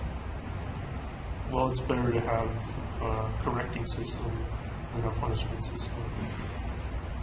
But we currently don't really have a way to correct brain diseases. And that's a philosophical statement. Let me now bring it to you. You're not a wronger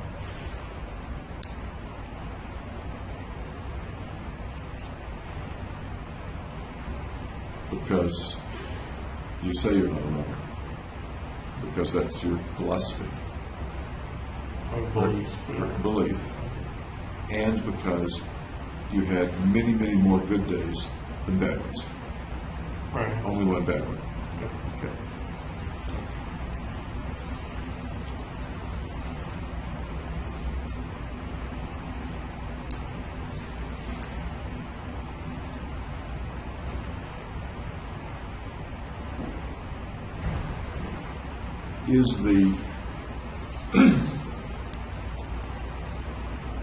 Does the wrong have anything to do with how much of a wrong it was? For example, A lot of people versus like one. exactly, that was exactly my thought. 12 deaths, 50 some odd injuries. Some The number. magnitude matters. The magnitude matters. Given that magnitude and the number of other lives affected, not just the folks in the theater, would you still hold to the idea that you're not a wronger?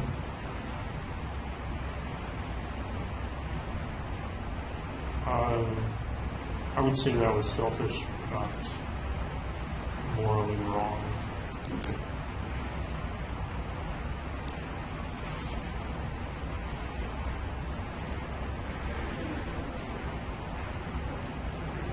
turn the tables because this is intriguing to me. If someone had, in an effort to kill you, cut off your leg Okay. so that you're not dead in a peaceful dream of sleep, you're alive with no leg and it hurts,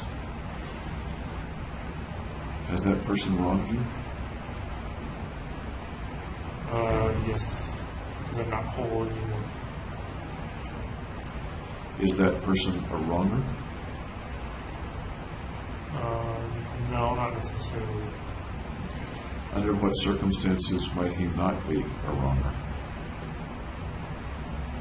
Having cut off your leg in an effort to kill you. He had to do it.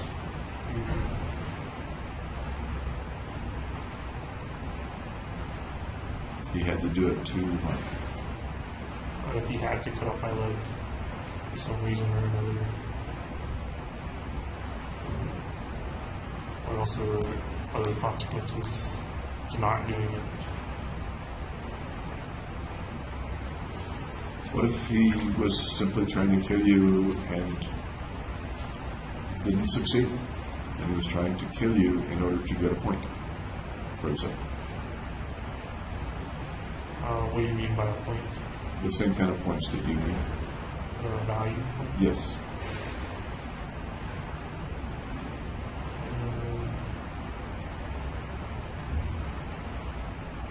Then he wouldn't be wrong. He would not be wrong. Okay. What do you think you, the victim in this scenario, would do or feel with regard to the person that tried to kill you and you lost a leg? Probably want vengeance. Probably what? Want vengeance. Okay.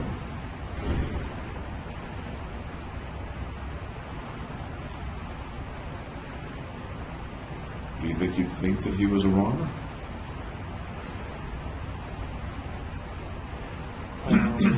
From your victim viewpoint? Maybe for what he did in that specific case, but that doesn't mean he's generally a wronger. Okay. Let me carry it just a little bit further. Your philosophy is strongly held. Your belief is strongly held. Yep. And somebody tries to kill you and you lose the leg.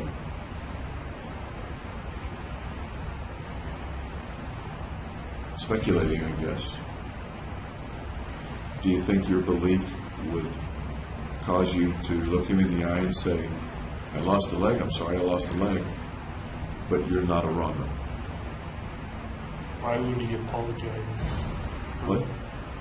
Why would he apologize? No, I'm talking about you looking him in the eye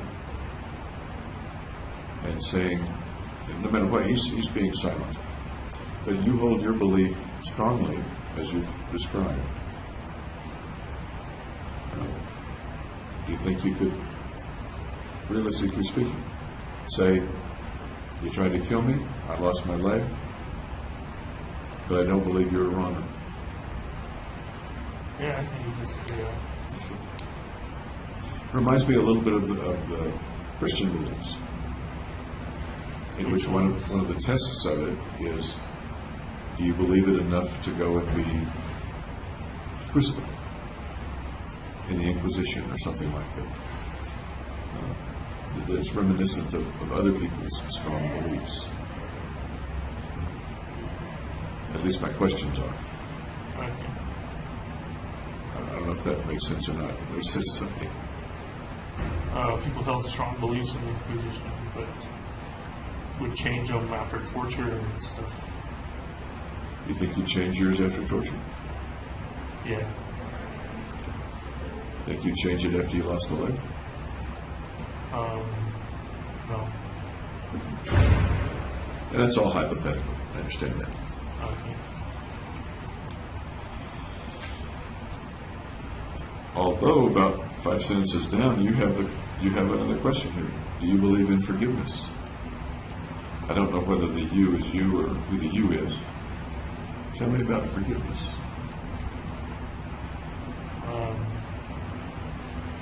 That's where you, I guess, well, I was going to say you forgive somebody, but that's certainly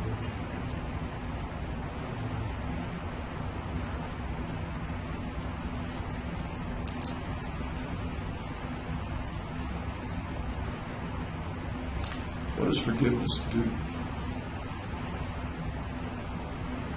it reestablishes the balance of justice.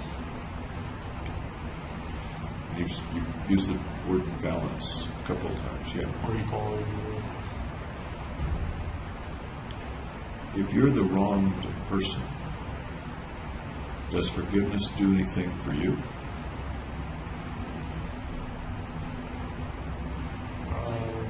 It makes the situation equal again.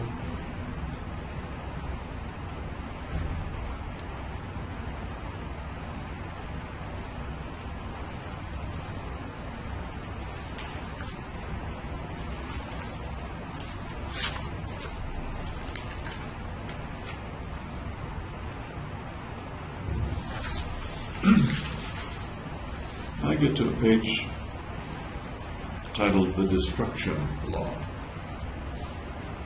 Yeah.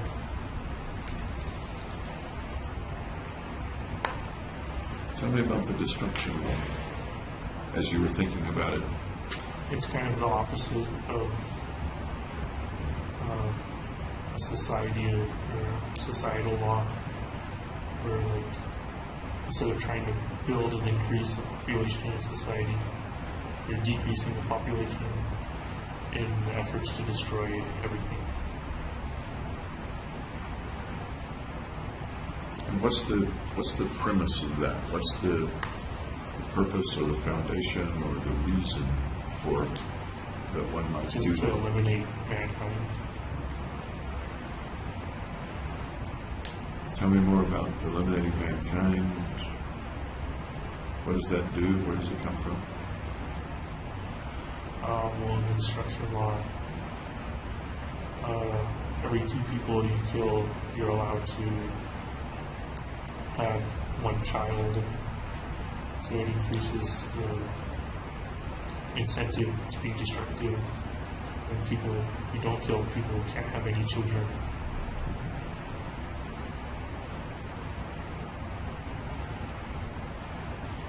Do you recall kind of the frame of mind or what you were thinking about when you wrote this page? It's kind of like an alternative to nuclear.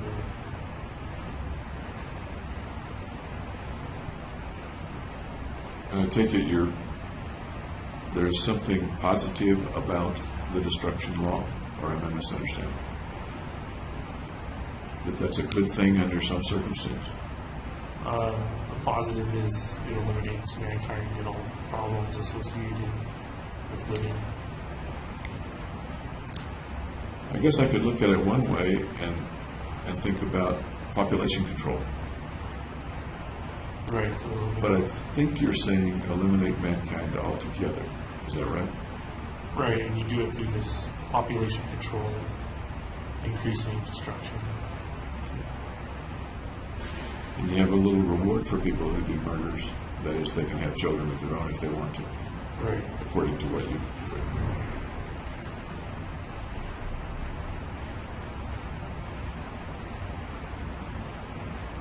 And tell me why the elimination of mankind is something to be accomplished. Because there's no purpose or reason for mankind to exist. Why does that make it important to destroy it? So then the problem of that purpose is solved. The problem of that purpose? What problem of that purpose? The problem of not having a purpose is solved. Okay. From our viewpoint, there's no purpose in Jupiter either. Okay.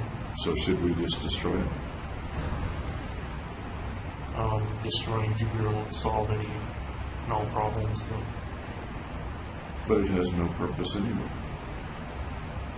What problems does mankind create? War, famine, disease. Okay.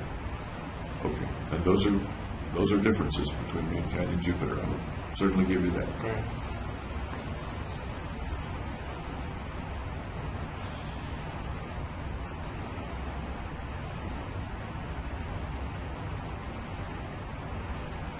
It sounds like you're saying, correct me if I'm wrong, is that mankind causes wars. Destroying mankind will end wars. And that's a good thing. Right.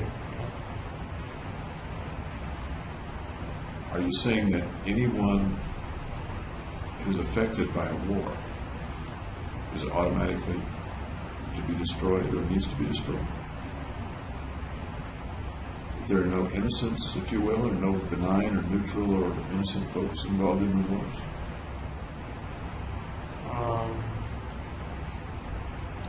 Well, not everybody's involved with wars. But you're willing to wipe out mankind to eliminate wars And all the other problems. and all the other problems. What I don't hear you saying is, let's wipe out all the warmongers. Well, it's kind of human nature almost to fall back to wars and violence, and there's no solution. So, in the end, everybody's a warmonger. And if you destroy them all, then you're assured of destroying all the warmongers? Well, they're not necessarily warmonger, but everybody has problems and has to live life as a struggle.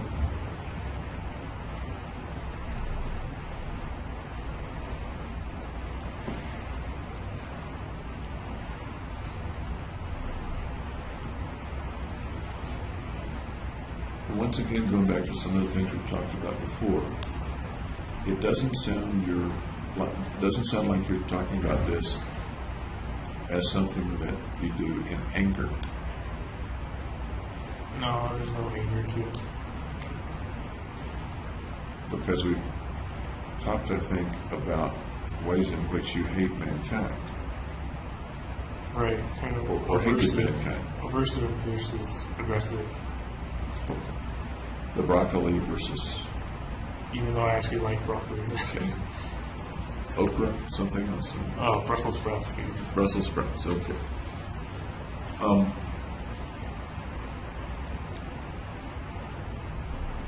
And it's interesting to me, please correct me if I'm wrong, there seems to be a distinct separation and non-relationship between to use your words, hatred of mankind, which you sometimes describe as aversion to mankind, Yeah. on the one hand, and quite separate, the destroying of mankind. No, destroying doesn't come out of the hatred. I understand. Does the destroying at all, in any way, come out of the aversion or hatred of mankind? Even the aversion, let me use your word aversion, even though we both understand that you've used the word hatred before, but you've said hatred means aversion of, like hatred of Brussels sprouts. Right. If I'm tracking right? Right. Okay. Is there any connection between that concept, which has been with you for a long time, decades,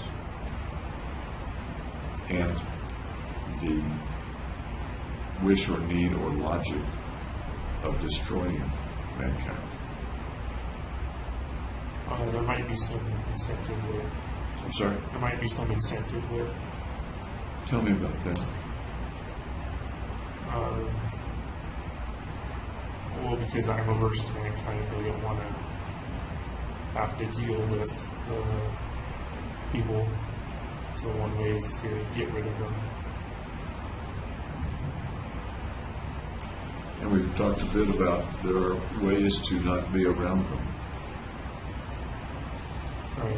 One way is to be solitary in jail. Even though you still have to deal with them a little bit.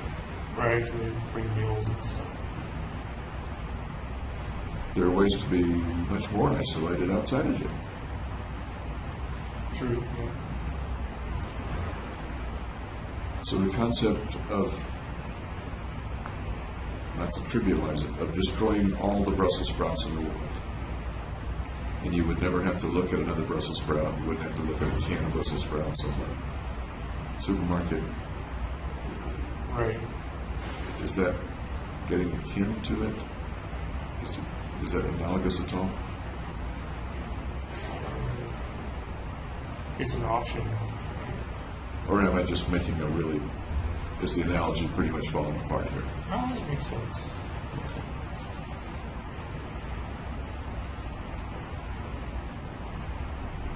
The end result is that you become one way or another isolated from mankind.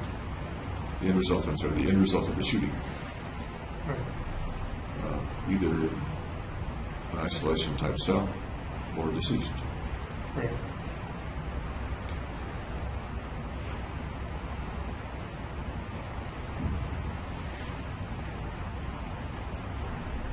That purpose in the shooting is quite different from another purpose that you've mentioned, and that is to keep yourself from killing yourself. Right, there's two separate things. Any other pieces of the killing, of the motivation for the killing? I can't think of one other. To keep yourself from killing yourself. Right. And to end up somewhere Minimal human interaction. with minimal human interaction.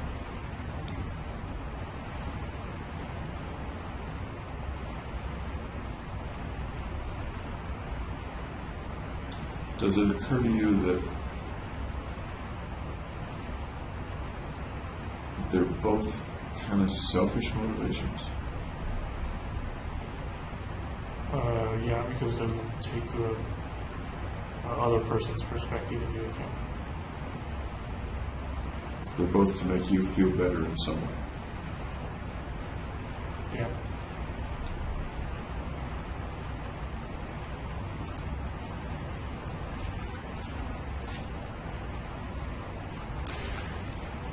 On the same destruction law page,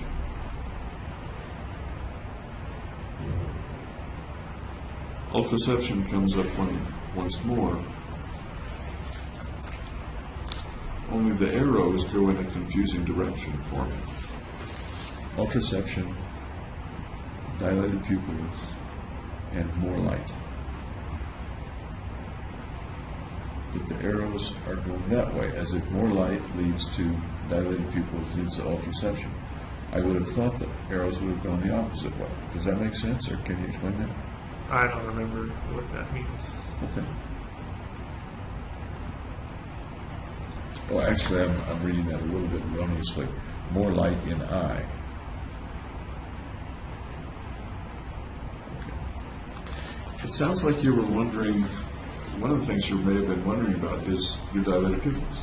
Yeah, because I had them going into jail before I got on medications. I don't know what they came from. I look at your booking photograph. At least I think it's your booking photograph. It's one that they use in the newspaper and stuff like that. With the jumpsuit on and the yellow or orange hair.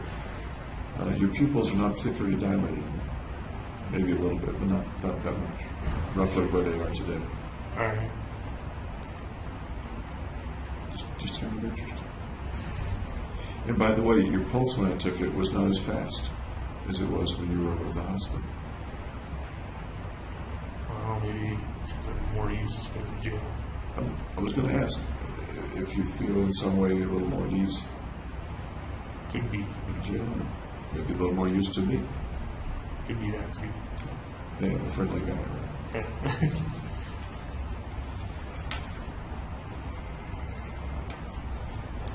There's some pages about math and geometry and waves.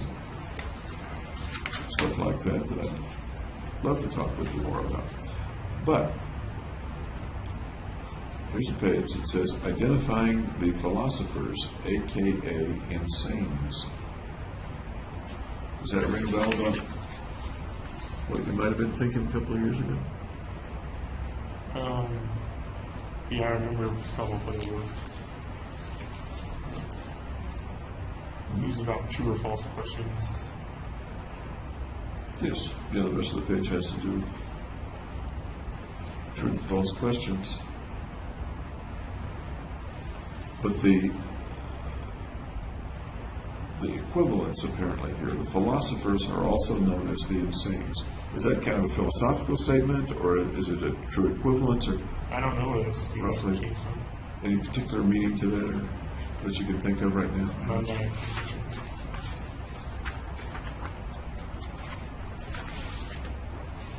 And there's chain theory, which looks interesting. You had calculus. How far did you go in math and calculus? Oh, I only took like medium calculus. Okay.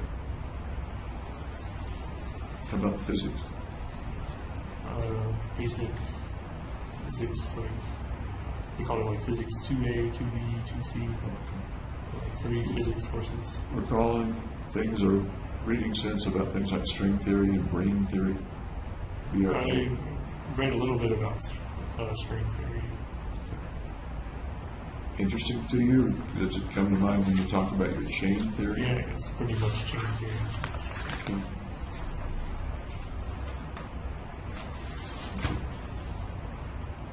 And here's the poem you were talking about that you wrote apparently after. Yeah, I think it was after. Any thought about roughly when you wrote the poem? December. I'm sorry? December. About December. And I'll put a question mark.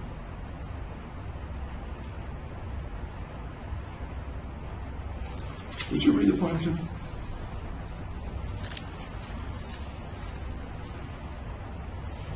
But cruel dies of fate, whom sunken lies in wait. The past exceeds escape, to live and love and hate.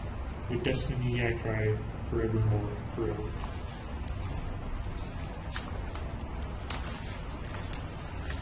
That's quite a fine poem.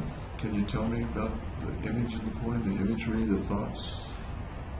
I was depressed, so I can't remember when I was depressed. What cruel dies, D-Y-E-S, of fate? What are the meanings of the images in that one? I don't know what it means. Whom sunken lies in wait. What comes to mind? I don't know. This is a lot of I don't knows this morning. I was never very good at analyzing poems. But these are things that came out of you. Right. And they're kind of pretty things that came out of you. Okay. Yeah. What cruel dies of fate? What kind of dye are you talking about? Color. Colors. Yeah. Not a dye like a dice that would be tossed. It would be spelled slightly different. I think it would be spelled differently. It would, but sometimes poets misspell things. Talking probably about color. Whom sunken lies in wait. Sounds like you're saying fate is sunken down and lying in wait. Is fate lying in wait for you? Well, all the time it is, yeah. The past exceeds escape. You can't escape your path. To live and love and hate. With destiny I cry forever, forevermore, forever. And then an ellipsis, dot, dot, dot. Yeah, forever goes on.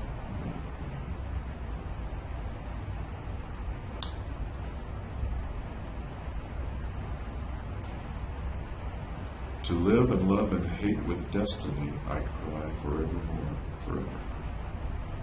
That's saying something kind of deep and poignant about you.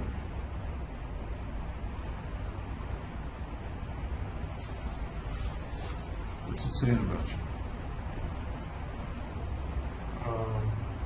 At least I'm trapped by my destiny.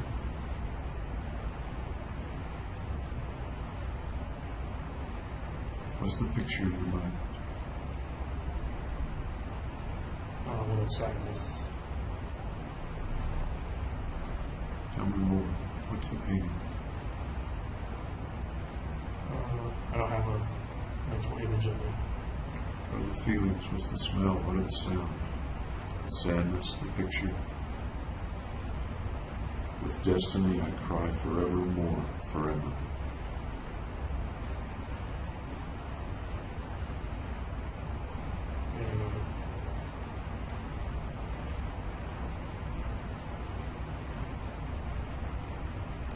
When you're by yourself, do you know when you're by yourself? Does it come to you? What do you mean? Do you feel it more deeply, more poignantly, perhaps? I don't think so. Do you feel the poem? Yeah, it's just one of sadness. It's an expression of sadness.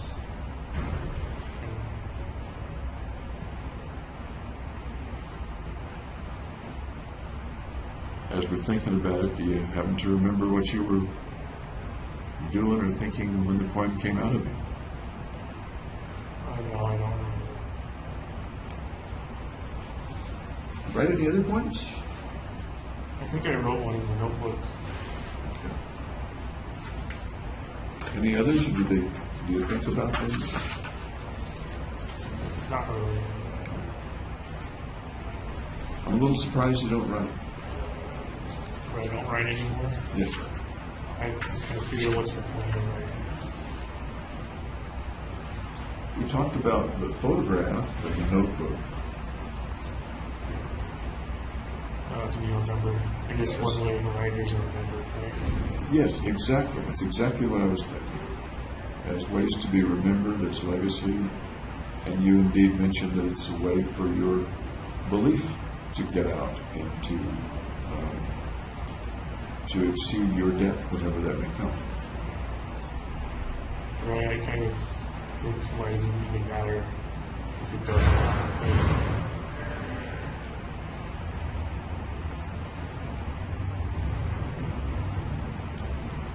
You getting depressed lately? Not lately, no. How are you sleeping? Sleep a long time, like midnight to 4 in the afternoon. Why do you suppose you sleep so much? For several possible reasons. It's the easiest way to pass the time.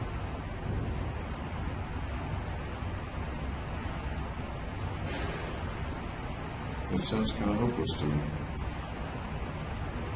It's the easiest way to pass the time yesterday, and today, and tomorrow, and the next day. Yeah, for years. What are you feeling as you say that, or as I say that? That's just the way it is.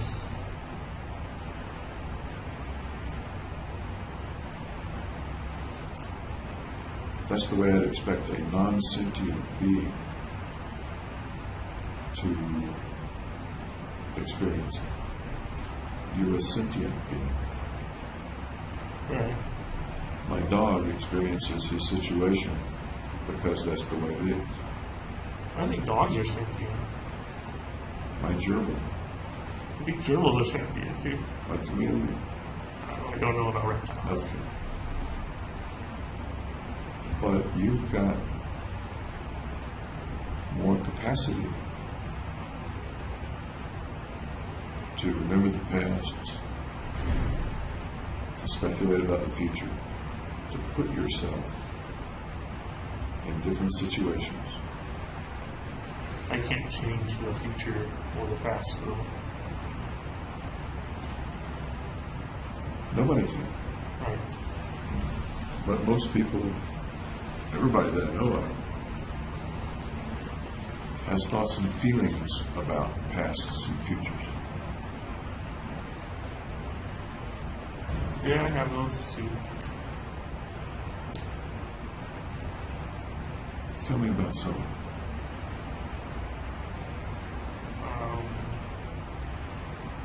Well, I think they usually have fond memories of the past. Like with my family.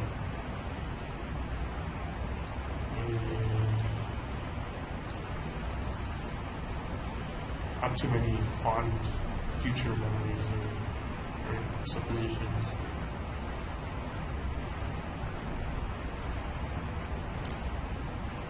You talked about sadness. You haven't talked much about fear. Right. What do you fear about the future? I don't have much of a fear about the future.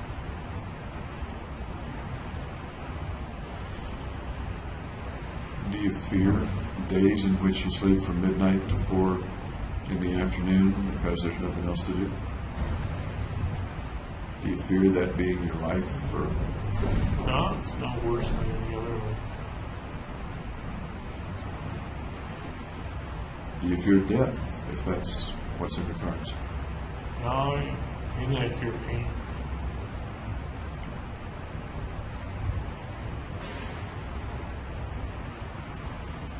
You afraid of anything? Pain. Good. Tell me about a pain or a potential pain that scares you.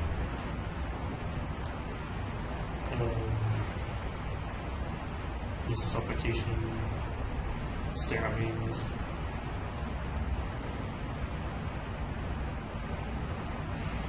that kind of thing. Which one of those is the more frightening? Stabbings.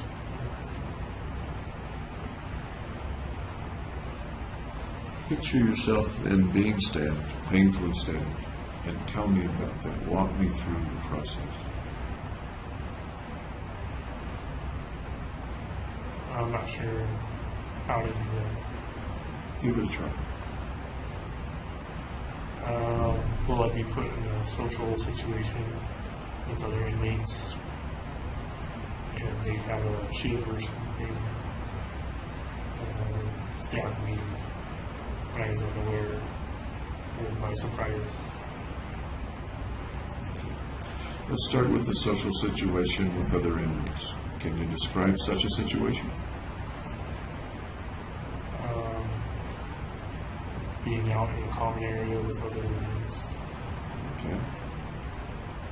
What do they look like? Just normal people. What do they look like? They're wearing a green DOC uniform. What else do they look like? They're guys.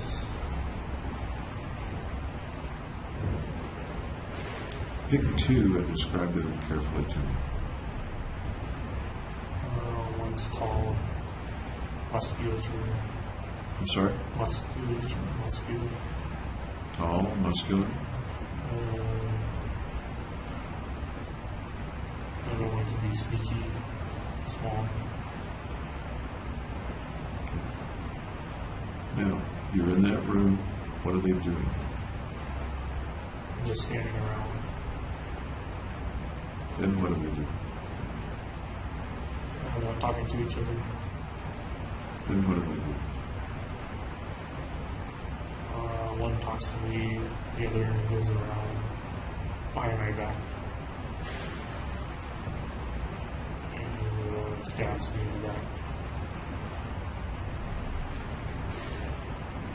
Tell me exactly what that's like. He's behind you, and then what happens? Go through the whole thing. He pulls out the ship and just stabs me in the back over and over again.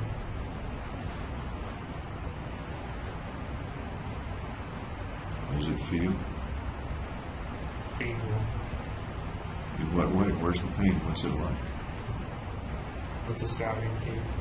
It's a sharp, kind of quick pain. Go on.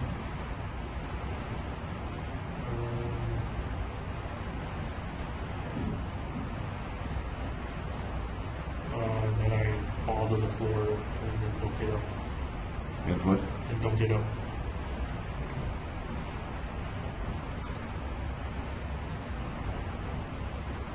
What do they do then? Walk away. Okay. Then what happens? Then I die. You die. Right there. Yeah, bleed out. How does the floor feel against your cheek? Cold. What's the feeling in your back where you were standing? Turns to numbness. Where did they get you? Huh? Where did they get you?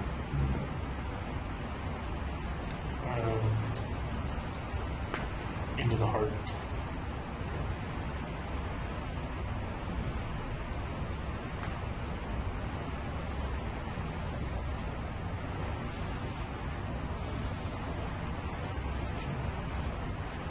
We'll take your pulse.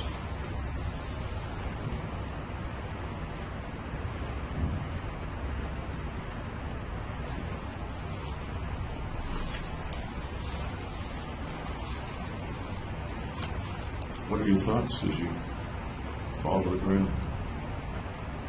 Feel the cold floor against your cheek and you numb back. No more thoughts. They disappear. Do you realize you're dying? Or that you might die? Yep.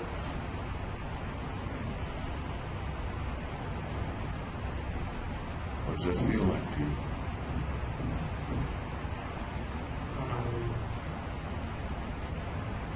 And it turns to serenity. Serenity. It's scary?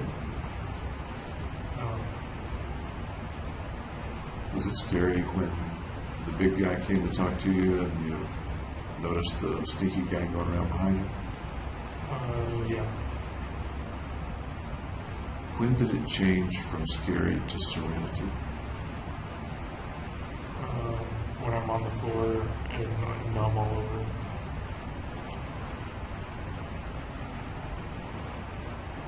What if you survive?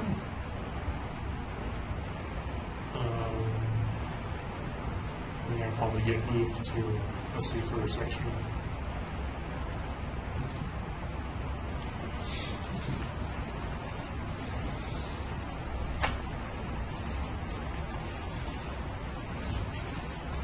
I see the video game here. Oh, a card game. By the way, thank you for going through that fantasy with me. Okay. I think it takes a lot of effort for you to do. Do you do that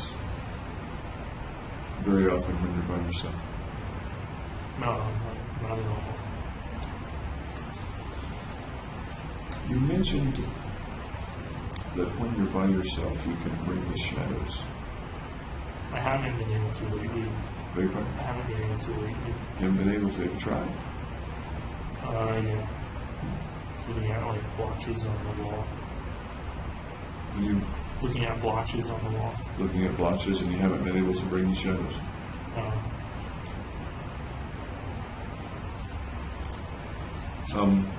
Okay, yeah, the Baron of the Land. Kennedy? Just something to pass the time. You know, that strikes me as maybe a little more fun way to pass the time than to sleep. What about you? Well, I find sleeping is the easiest, the most effortless. That's true, definitely. That's true. Why don't we stop for lunch? Okay. And I'll come back in an hour and a half or so. All right. All right. See you. Get the gentleman back in here. They treating you okay, by the way? Yeah. I think we're going to break for lunch, gentlemen. Very good. I think you're going to. You may do the.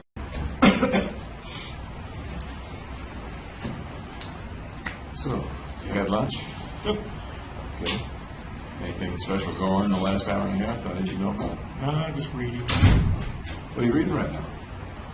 I just finished up Game of Thrones, book 5. Oh, yeah? It's a very thick book, isn't it? Yeah, they're like dictionary size. Wow. I have not read it. It's a good series. Good series. What other stuff have you read since you've been? Like fantasy stuff called The Wheel of Time. So it's set in like medieval kind of stuff. Is it medieval story, or does it have fantasy or sci-fi aspects mixed in? It has fantasy mixed in, like troll walks, these monsters and stuff. Okay. I'll make a couple of notes here. Pupils are still good, huh?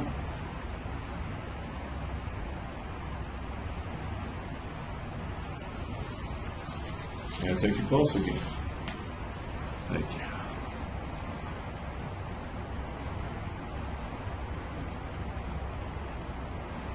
Okay, thanks.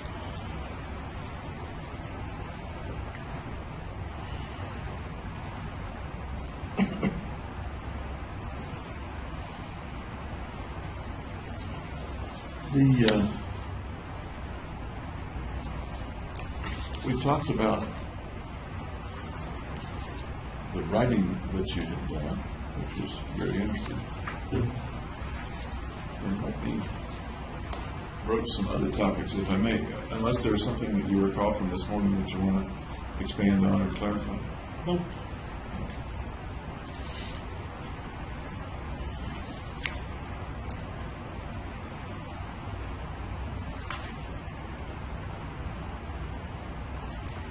When you were buying some of the equipment before the shooting, at Bass Pro Shop and stuff like that, Yeah.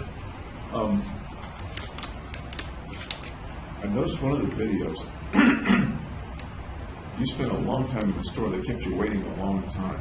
You're waiting at the counter for like 30, 40 minutes or more. That was the first time, because I didn't know how long their, I guess, background checks and stuff. Okay. So somebody was off doing a background check at the time? Well, there's like an order to it, like 4 people were probably before me or something. Okay. Was it shorter after that? Or several of the times you'd be in the store for an hour just to go through the paperwork? Subsequent visits, I would go like eat lunch and then come back to the store. Okay. In the store, I know that you're uncomfortable around strangers. In the store, did you have any difficulty with people? Did they bother you? No, because I had something to talk about. Like, it was there for a purpose. Okay. Other customers didn't bother you billing about and things like that? No.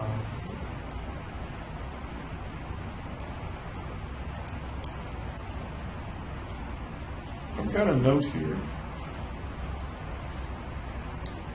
that there was a time, I'm wondering if you remember it, when you were talking with Ben, sometime after you started seeing Dr. Finn.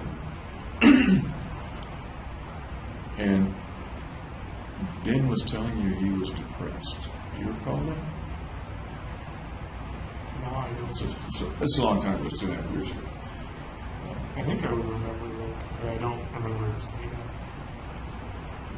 Do you recall Ben having times when he was depressed too? He was depressed at times? Or do you not recall that? No, I recall a time I took him to the emergency room, but I don't know what it was for. Wow, you took him to the emergency room.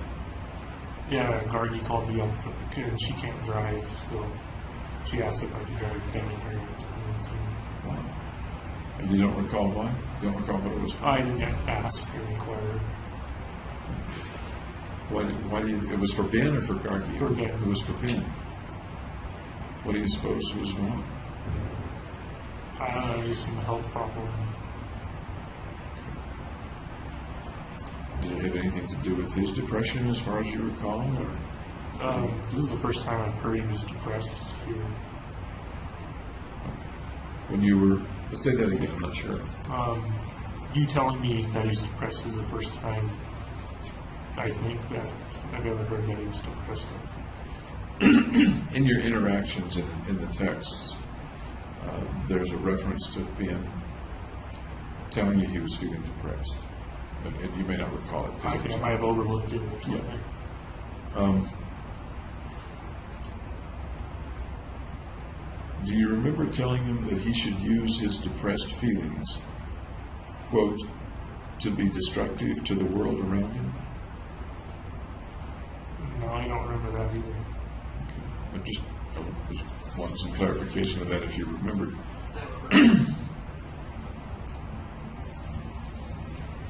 Do you remember a time talking about going to see Dr. Fenton with Ben?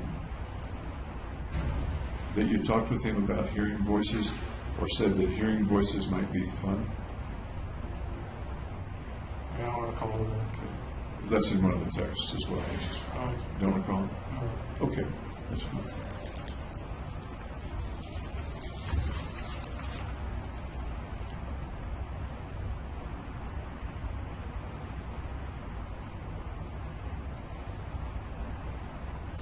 Do you remember much about the interviews that you had with Dr. Metzner?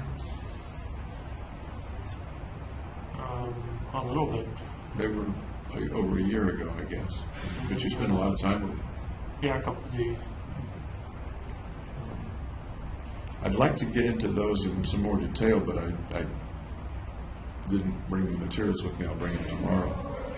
But one of the things I remember you telling Dr. Metzner was that that you had been feeling badly before the killings. Yeah. And that you thought there was a 50-50 chance that killing people would make you feel better. Does that make sense, or do you recall saying that? It sounds like something I would feel. Okay.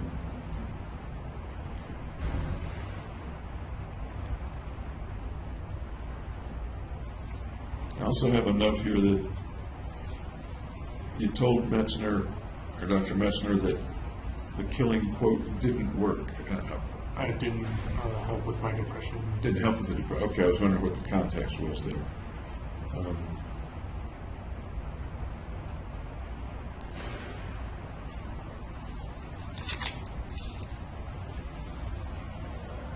When you and I talked at Simia, I was thinking that you had told me that it did work, that it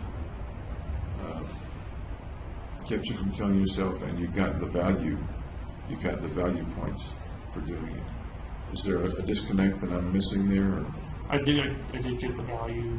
It didn't stop my suicidal or homicidal thinking. Okay. Didn't stop either the suicidal or the homicidal thing? Right. Okay. And I recall you mentioning that. Have you haven't had much interaction with people here, I know. Have you had any specific thoughts of hurting people here in the jail? No, not. How about general or vague thoughts of hurting people? Yeah, I will. Can you tell me a little about that? Just images of me like shooting people. Tell me more.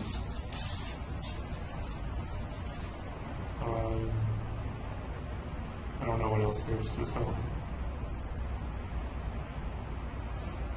When might the thoughts occur? What's the context? Sometimes they occur at night before I go to sleep. Do they come unbidden, or do you bring them because you're thinking? They're intrusive. They're intrusive. Okay, that's a good word. So you're minding your own business, trying to get to sleep, and the thoughts come that, or what kind of thoughts again? Homicidal thought. Homicidal thought. And in what sense? How killing people, and what way? Like shooting them in the head. Individuals or groups, or in what setting? Just a nondescript individual. I can't see their face. What does it look like to shoot them in the head? I don't actually do it. It's just I got a gun and can shoot them. Okay. What kind of gun do you have? Just a handgun. Any idea or speculation about where you are in that particular intrusive fantasy? No, it's in script location. How often does that happen to you? Maybe like 2 or 3 times a week. Okay. And we're talking now about the last few weeks. Yeah. Is that about as much as over the past year, or has it increased or decreased? I think it stayed the same. I'm sorry? I think it stayed the same. Stayed the same. You don't have an opportunity to talk about these things with anybody, am I right? A counselor or somebody like that? No, I don't have a treating psychiatrist. And if I do, they throw me in the hole if I say I've got a homicidal thinking or suicidal thinking. The suicidal stuff I can understand, and I can understand your reluctance to mention it, because the whole, man, that is not a nice place. Right. The homicidal thoughts. If you're a danger to others, they don't want you around other people. But you're already not around other Even though people. I'm around them. I guess maybe for guard safety is what I would think. They're being pretty careful with you anyway, aren't they? What I've observed, they're very careful with you. Yeah. By the way, how do you like the fact, or what do you think of the fact that they're careful with Jimmy Holmes? I think it's part of their protocol. How does that make you feel? I feel like it's just routine. We talked last time about some things that make you feel dangerous, or like you want to convey, this is a dangerous person, or this is a person to be reckoned with. Do you remember that? Like in the photos. Yeah, like in the photos. Just the fact that they're careful with you give you any particular feelings about what kind of a guy you are or want to be, or do you like it or not like it? I don't feel one way or the other. Okay. In jail right now, somebody's prescribing your medication. Right. How often do you see that person? Well, it was Dr. Mosier, but he left. I don't know what happened to him, but somebody else now, and I never see. I've seen him once, so I very rarely see him. Once in how long a period? In probably 6 months. And he prescribes the medication for you. Is there any other mental health professional that sees you or offers to see you? You may decline. Anybody else that sees you or offers to see you? Well, Raquel Guru does. Okay. She's an examining person. She works for Yes. your lawyer. Anybody that is your clinician? No, it's pretty standoffish. Would you like to see a counselor or someone? I don't know what good it would do.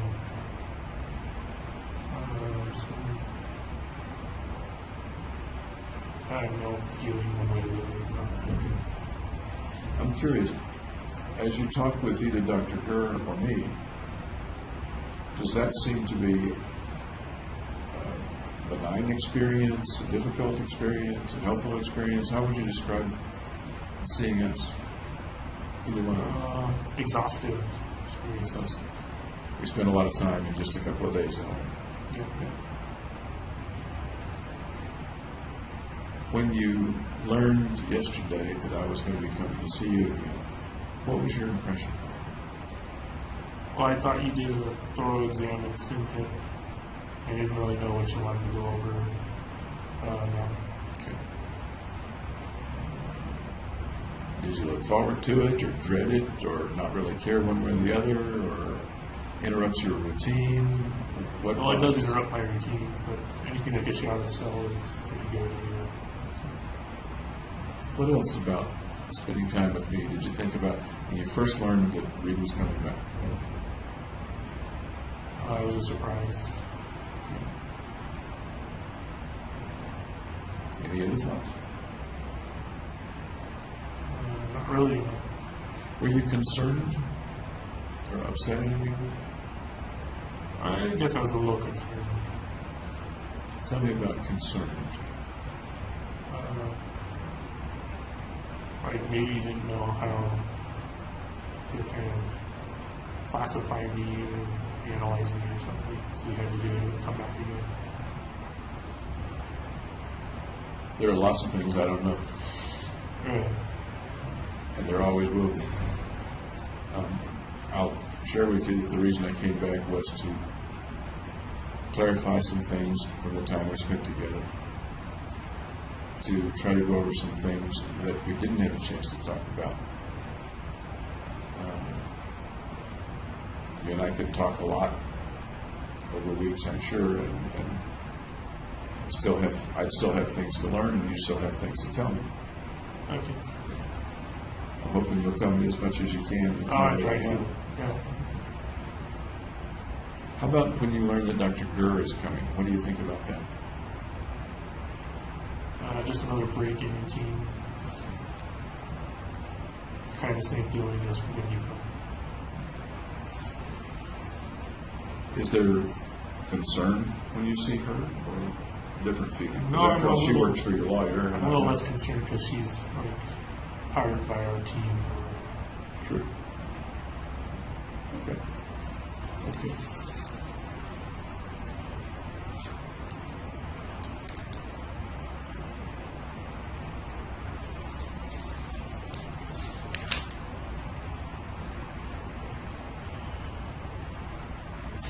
When I was talking about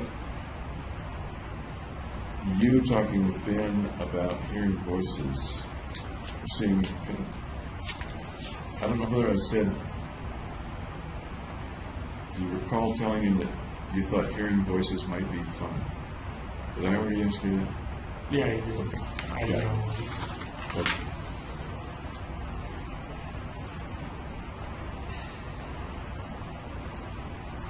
You had an acquaintance in grad school named Lee. Yokio Lee? Yokio Lee, is that how you pronounce it?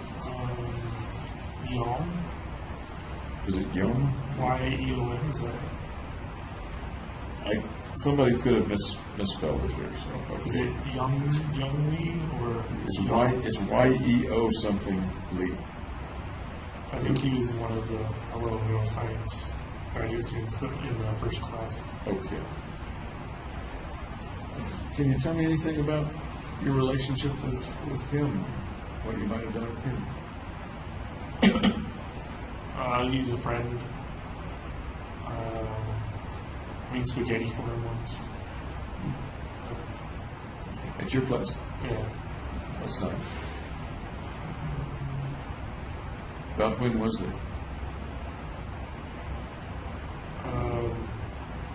After I bought the first gun, because I think I showed it to him too. He was talking about how he had compulsory military education or whatever in Korea. Yeah. So I guess that's how the gun came up or something. Do you remember how you showed it to him? What you did? Did y'all go out and shoot it, or do No, I just showed him unloading it. you remember what he thought about it? Nice gun? Or? He said it was more expensive than the ones the military gave him. I can understand that.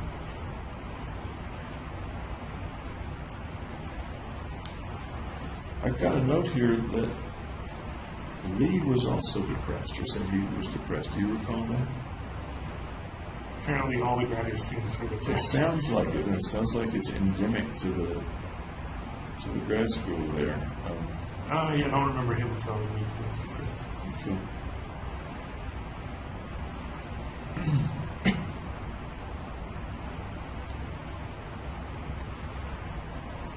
Let me just ask you about the last thing I've got on this page. You've often talked about wanting to keep the shooting of someone, the killing of someone impersonal. Right. I don't think I could do it if it was personal. If it's personal.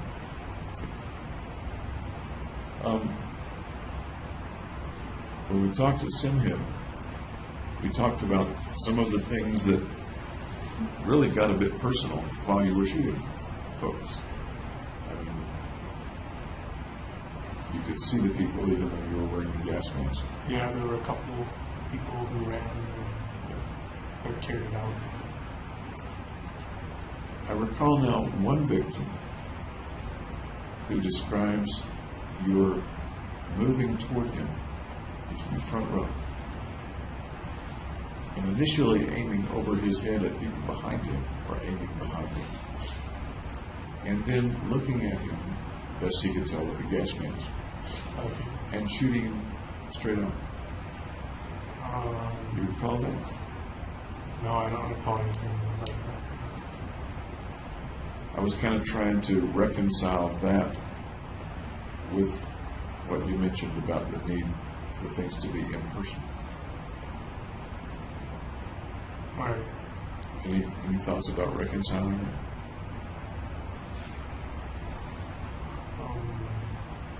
I felt it was a majority impersonal. Sorry? I thought the majority of it was impersonal. Okay.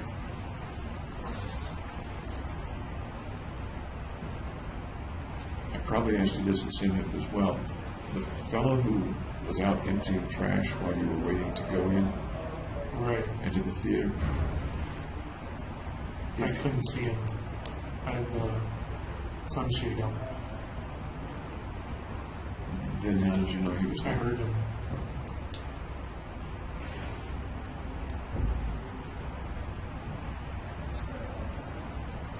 I'm confused there too, because you said he went back in.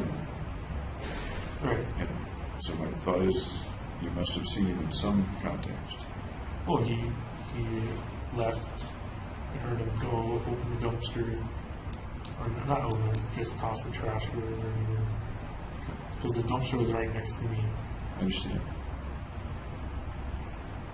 If he had looked in the car and found you, Yeah. what would you have done? I had a handgun in the right passenger door that I could have used. Think you would have used it? If he had gotten in the way of the mission in that way? Yeah, I think so, because that's what it was for. Okay. That would have been pretty up close and personal. Right. Can you reconcile that with the need to be impersonal? Well, it's all hypothetical, because it didn't actually happen where he looked into the car or anything. A little earlier in your talk this morning, I used the word indifferent in place of impersonal once or twice. And I think you moved that into irrelevant. I'm not sure quite the context we were talking. Okay. Can you draw any distinction, or are they the same, between it's impersonal versus it's indifferent?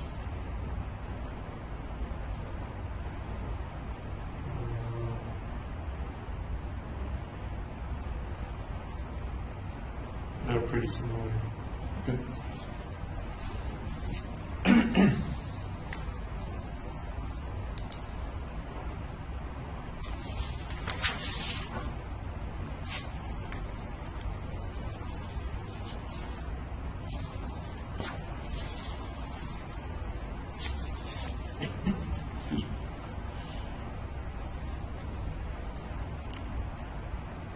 I have kind of a list of things that I want to be sure that we talk about today or tomorrow.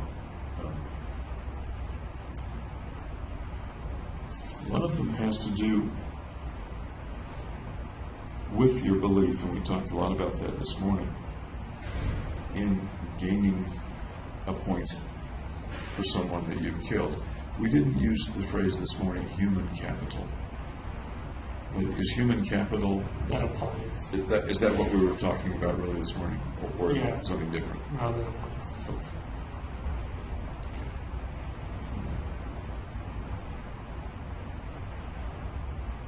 We talked also, and we have talked a fair amount, about the thoughts or intrusive thoughts or impulses to kill other people that have occurred sometimes a long, long time ago, even when you were a child, right? Right.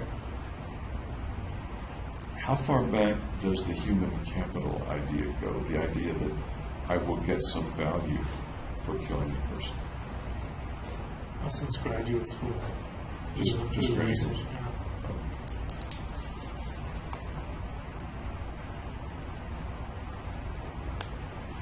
We probably talked about this, but I'd like to address it again. Do you recall how that evolved in your mind? How the human capital concept came to be? Well, I studied economics, and it's kind of an economic theory of value applied to people. And I do remember us talking about the economics, so you're getting me back on track. Thank you. Tell me more about how and when it evolved and how it shaped into what it was as of May, June, July of 2012. I don't remember when, but I did a text message to Gargi about human capital. Mm-hmm. I think it was before I bought any weapon. And I recall that text. I don't recall it word for word, but at that point, was the concept pretty new to you, or had it developed for quite a while? It was novel. It was a novel idea at that time. Was it, as far as you can remember at that point of the text with Gargi, was it fully developed, or was it embryonic? It was in its beginning stages. Beginning stage. What happened with the stages after that? Tell me more about how it evolved and developed. I started quantifying it, so I gave it numbers, as opposed to just being qualitative, which was just a description. So that was the kind of final version, was this quantified example of human capital. Do you remember a point, excuse me, do you remember roughly a point at which the quantification kind of clicked and fell into place? When I was writing it down, I don't remember when it kind of Writing it down like in a notebook? In the notebook. Okay. And the earliest that you were writing in the notebook was about? I don't remember. I'm sorry? I don't remember. I was thinking that the notebook started in June or July, but that may be too late. Did it start before then? It could have, but I didn't put dates on it. So. Okay. But the quantification, correct me if I'm wrong, was at least weeks before the shootings, or could it have been closer to the shootings than? It was at least weeks before. Okay. All right.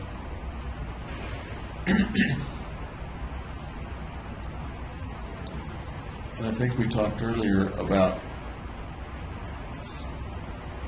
the lack of much relationship, but the presence of some relationship between the hatred toward mankind and the motive or motives for the shootings. They're pretty much separate. Yes. Okay.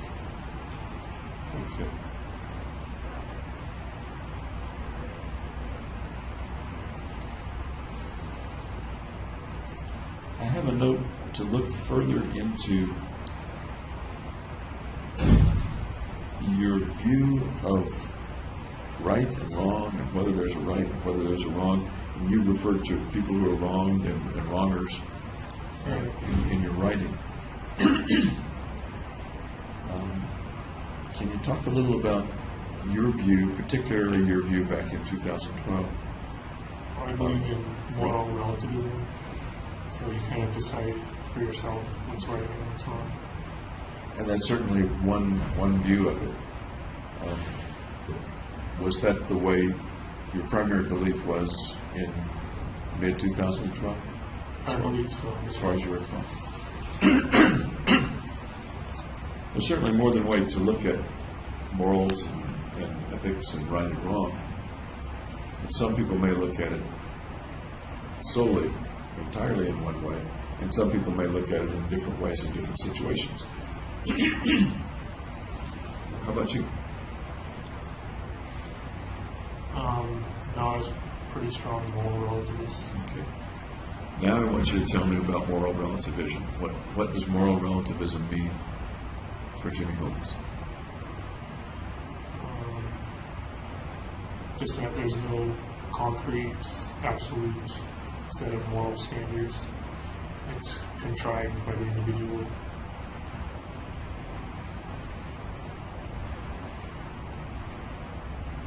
Okay. Go ahead.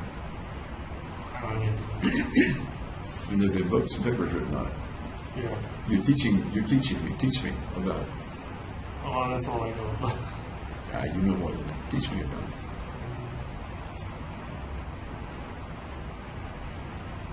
I don't know what else to say. If I come back and say, that's BS, can't be true. And that would fit The world would go to hell if that were true. Teach me It why. would fit with moral relativism. Beg pardon? It would fit with moral relativism because you're having your own opinion and your own belief. Is the moral relativism an idea that it's fine to have? Or is it something that is or ought to be simply a part of society? That everybody should have and act on their own ideas of what's right and wrong? It's an idea, so you can choose whether to adopt it or not. Is it an idea with enough legs, with enough foundation, that society could get along with it? If everybody was a moral relativist? Yeah, I think so. How would you deal then with the idea that what one person thinks is right, I don't want him to do? He thinks it's right to steal my money or steal my candy bar. Then you have to have some sort of enforcement Enforcement of what? of your beliefs. So you have to have some way of enforcing your beliefs to prevent him from doing what you think is wrong. Is he doing something wrong by taking my candy bar? He's doing something wrong according to you, but according to him, it's fine.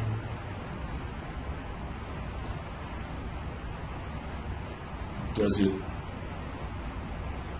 make sense to you that if that were true for 300 million people, it simply wouldn't work? Would that be your conclusion as well or not? No, you have to change society, the way society works together. You have to have like enforcers that are like personal bodyguards to make sure you don't succumb to some other person's idea.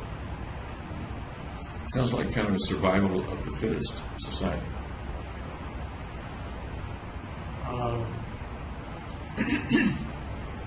I guess so. I mean, again, I don't want to put words in your mouth, but it sounds like the weak or anybody that goes to sleep with his candy bar visible is going to lose, and the You have to strong hide your candy bar. are going to get all the candy bars, or all the money, or all the lives, or all the pretty women, or whatever the item is. So it would be a completely different society from ours, where it's equality based. There it would be survival based. What do you think of having that kind of society? I've never been in it, so I don't know how it would work. Does it sound like a place you'd like to be? If you're the top dog, yeah. How many people can be the top dog? I'm not trying to get into just a kind of a philosophical discussion with you, but it keeps occurring to me that if you're the person who makes the rules for your behavior, and it's okay within the society or within the larger population for you to do that, then that's a very odd society. You may believe it's okay. I guess, let me ask you this, does society then have a right to contain you if it doesn't want you to do what you think is okay? Well, you're kind of your own society, so... Only if you live by yourself. If you can do whatever you think is okay, Right. and that happens to injure or deprive or kill other people, should society have the right to contain you or not? I'm kind of looking at it as you have groups of societies. You have your own group of society. That may be a conflict with another group of society. And whoever's strongest or cleverest is going to win. Does that sound like a way that overall society could be successful? It sounds like the way societies are on a global scale, like an American society versus an Asian society. Okay. It sounds like a society that's doomed to have a few wars, to me. Yeah, probably a lot of ways. And you had an answer for that you've spoken of many times. I'm trying to blank. What's that? What's the answer right now? You said to get rid of mankind altogether. Oh, okay. Yeah. Is that kind of where that was going, or not? Because No, that looked like... I don't think more was because it would destroy humanity. Where is the place in our discussion where there was a flaw that would get us off the track from moral relativism to destroying mankind as the thing to do? That was what I said was the destruction law, where if you reward destroying people with procreating children and stuff.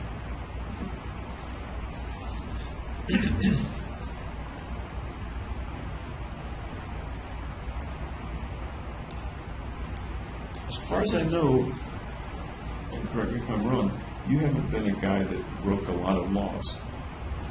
I think I got one speeding ticket, Yeah. maybe red light violation. Did you run a lot of red lights when you thought you could get away with it? No, I didn't do it when I could get away. It was one that had a very short timed yellow light. Okay. So I think they did it to charge people lots of money. At other times, did you run lots of red lights when you thought you could get away with it, or did you No, stop? I don't think I've ever ran a red light Okay. intentionally. And why would that be? Because I don't want to get T-boned. Okay. You slow down, you're pretty sure nobody's coming, but the light is red.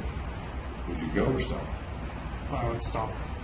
Or there could be a policeman hiding somewhere. I can make it more isolated if you want.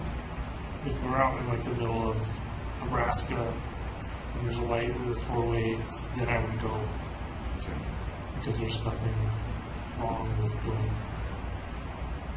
And as you can tell, I'm kind of trying to understand better your moral relativism.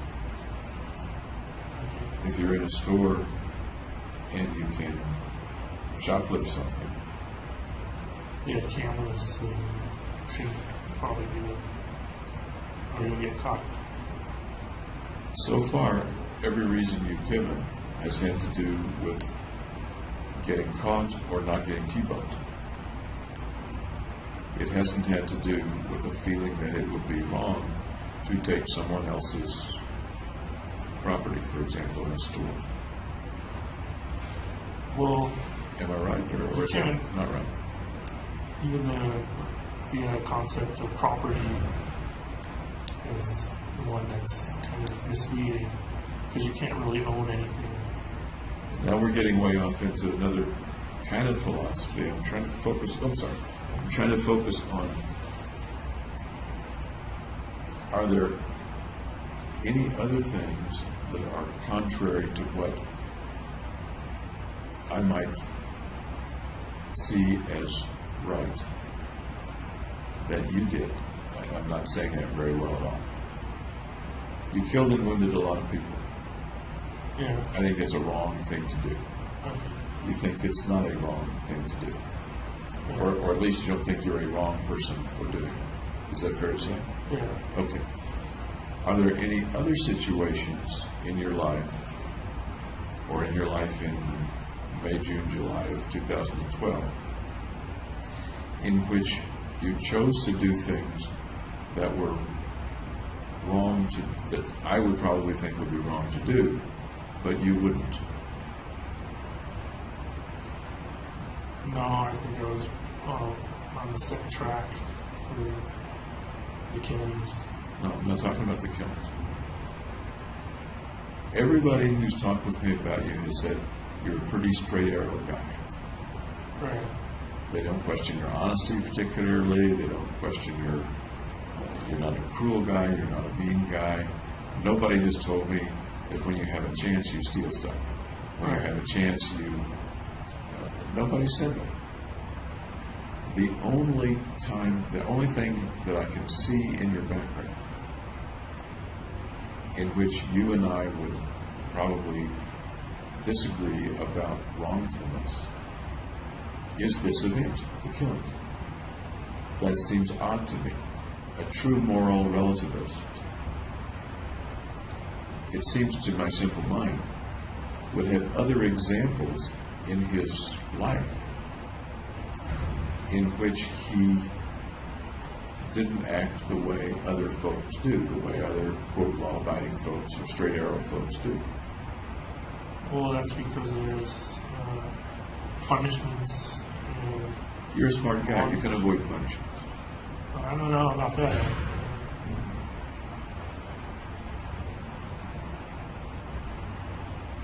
You didn't get drunk. You didn't do drugs. You didn't. I'm thinking of illegal things, but I'm not. I don't necessarily want to limit it to illegal things because there are things that are quote unquote wrong that are not illegal. You treat people fairly nicely. Yeah, it's common courtesy. Do you do that because that's what you think is right, or do you do that because That's what you're supposed to do. that's the way you're supposed to do it? That's what you're supposed to do. Did you think it's right to treat people with common courtesy? No, there's no reason for it to be right. Were you ever tempted not to treat them with common courtesy? Yeah, but I held back Why? because you're not supposed to be rude. But you're not supposed to shoot people either. But, and Yeah. it sounds like they're not comparable, but maybe there's a little analogy here. You wanted to be rude, but you weren't rude because it was against convention to be rude. Right.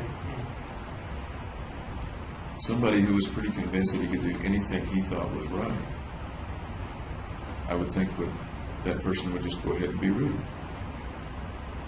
Well, I don't think like that. In one of the videos, it shows you holding the door open for someone behind you or helping the person or something like that in a store.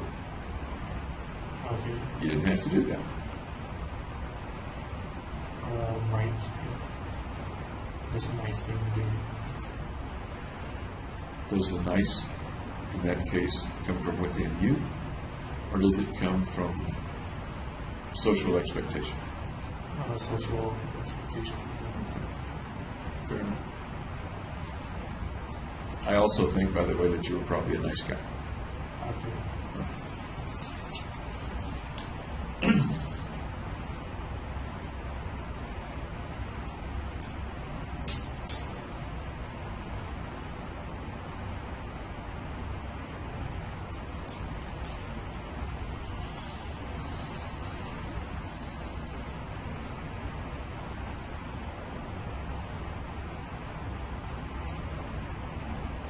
We've talked from time to time about your thoughts that you were mentally ill or crazy, to use a word you used to think, before the shootings. Right, so I tried to research some stuff. And some things you ruled out, other things you considered longer or ruled in. As I recall, a big long list of the possibilities in the notebook, right? Right, yeah.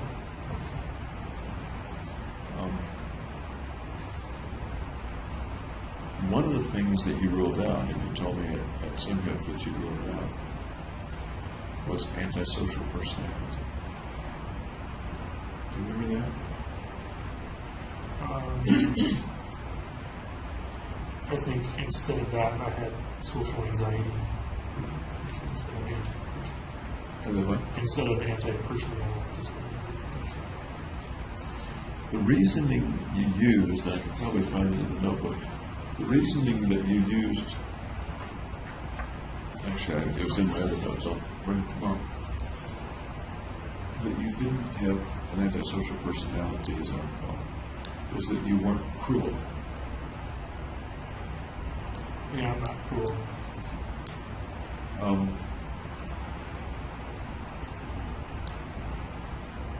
What if I told you that antisocial folks are more about being indifferent to social convention and other people's needs than about being cruel? Many of them are not particularly cruel. Then I might fall into that category. Is a lack of cruelty the main thing that made you believe you weren't, quote, antisocial personality? I'm not trying to diagnose you at this minute, by the way. I'm just curious as to your thinking. Yeah, I thought it was being mean to people. It was really amazing. Okay.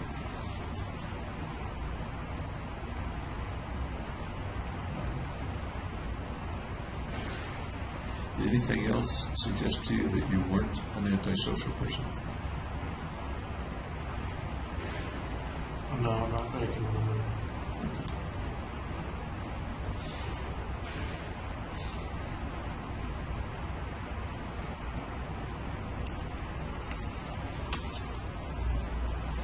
Some folks, I think Dr. Messner, have talked with you or you've talked with him about the idea of kind of having two different selves at times. And you and I talked about maybe there being a part of you that wanted to do the mission and a part of you that wanted to be stopped from doing the mission. Exactly. We talked about two parts in the same person. And one part, the part that wanted to complete the mission, overcoming the other.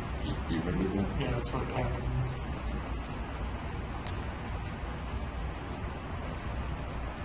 Has there ever been a time when you felt like there were two James Holmes? No, I don't think it's a multi-personality disorder.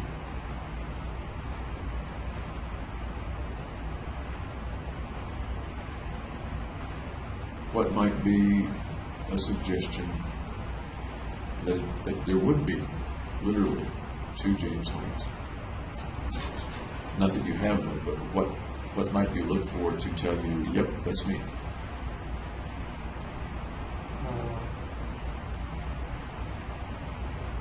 If there was like a cruel or mean side or something. which is different from my normal self. Have you ever had times when there was some period of time,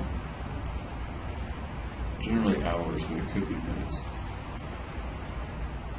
where you didn't know where that time went? Well, in like the middle of the shooting, I don't remember that like at all. The middle of the shooting. Yeah. And you described to me the beginning of the shooting. You described to me the initial shooting part.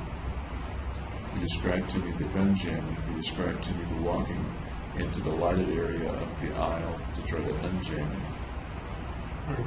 You described to me the people leaving out the exit area where they wouldn't have to get close to you. You described to me the people who left ahead of you out the exit that you eventually went out. The whole event lasted 10 minutes, 5 minutes? I would guess 5 minutes. Any times in which you said to yourself, wow, I don't know where I was for the rest of the day. Here it is, evening, and I have no idea where I was this afternoon. Or something I was similar. pretty good memory. So, and I'm kind of referring to exactly what you said, missing chunks of memory, where you could have been across town and not known it. Yeah, I'd say in the middle of the shooting, when I was shooting randomly. I don't even know if it was randomly. But I'm not just talking about the shooting. I'm talking about really any time in your life. No, it hasn't really occurred. Okay.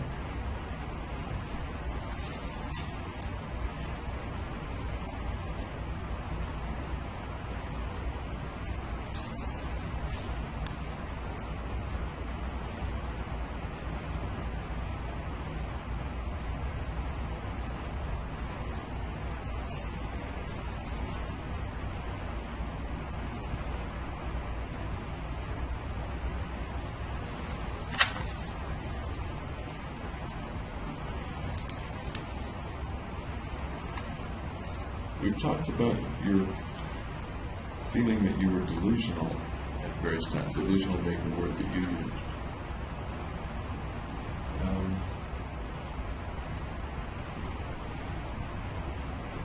Can you refresh me about that? Get me started on that conversation. I don't recall it when I said the context. Okay. Can you think of a time right now when you were delusional? Prior to the shooting. Now I want to ask you, what's your definition of delusion? A thought or idea that don't match reality. Okay. How does that differ from someone who's deeply religious? Well, according to their reality, their God is real. Okay. So would you call that person, if you disagreed with that religion, would you call that person delusional for believing in some miracle of Christ or some miracle of You Allah? could, they probably wouldn't like it too much. Do you think the person would be delusional, or is that something different from a delusion? Well, I'm not sure if all religion is delusional or not. It's certainly not scientific. Okay. You used the word belief earlier. Your belief in the life value system, the human capital system. Okay. You used to phrase it that was a belief, which is not scientifically testable either, right? Right.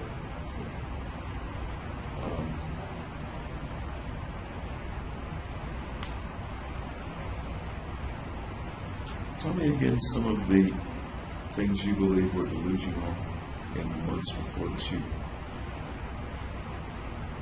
Beliefs that you had that you now believe were delusional? Or maybe you thought they were delusional then?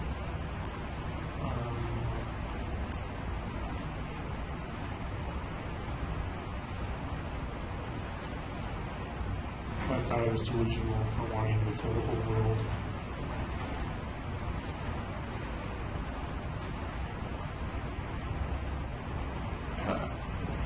The sentence confuses me.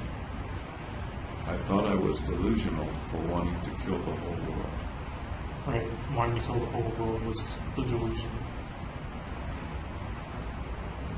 You were having the thought. In what way is that a belief? A delusion being a belief that other people don't share, that can't be dislodged with logic. Well, other people don't want to destroy the whole world. It was my belief that it should happen.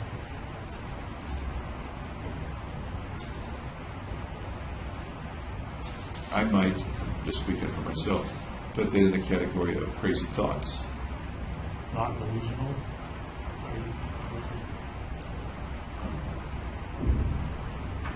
When I think of a delusion, I usually think of something that you think is true, but other people don't think is true. My whole human capitalism. Okay. Do you believe that right now? Do you believe that's delusional? Yeah, because other people don't seem to agree. You feel pretty strongly about it. You believe in it pretty strongly, or am I wrong? Yeah, I believe it. It's pretty unusual for people to say, I have a belief, a very strong belief, and by the way, it's a delusion. I'm saying it would be a delusion viewed by other people, not according to me.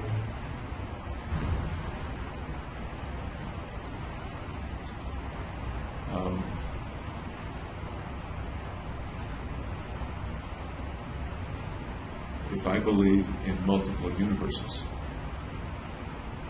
based on string theory,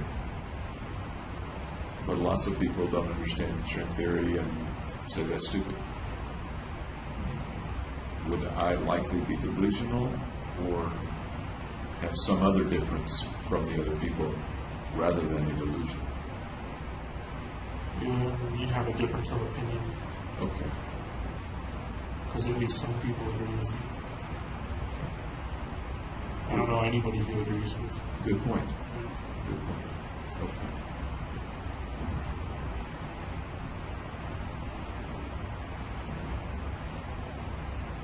You had the thought that people were watching you. I remember you talking about that law enforcement was watching you. Yeah. Did you have the thought that anybody else was watching you, keeping an eye on you, observing you? Well, I thought Fenton and Feinstein were keeping tabs, not really observing you. In what way did you think they might be keeping tabs? Just if my homicidal thinking was getting worse. Now, by what method were they keeping tabs? Or might they have been keeping tabs? Just by thinking about it. Would that, in the way you were thinking in 2012, would their thinking about it have brought them information about you? Is that a way to keep tabs on people? Or? I'm not sure how they would keep tabs. Did the mere fact that they were thinking about it allow them to observe you?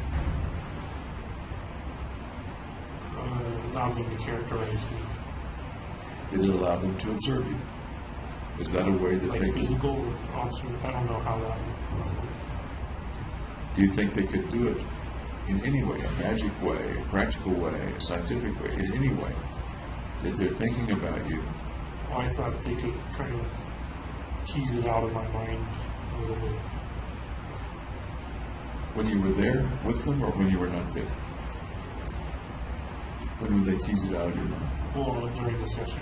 During the sessions, okay. By teasing it out of your mind, do you mean get you to reveal it, or somehow read your mind? In a way, read the mind. Tell me how that works. Tell me about that. Well, it would come from their training and their analysis of me.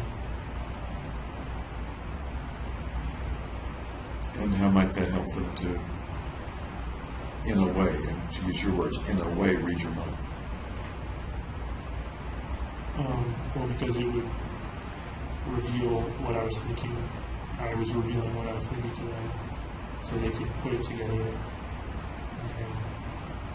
figure it out. But they didn't. They wound up not being able to.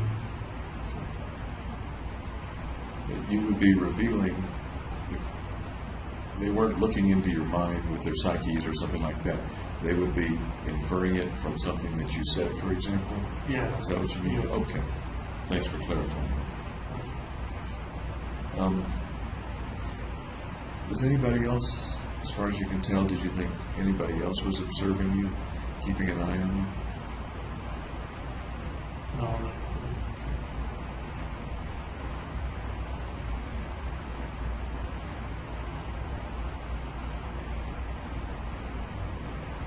As you were putting stuff together in the apartment, did you ever think that there might be bugs in the apartment or hidden video cameras or something like that? No.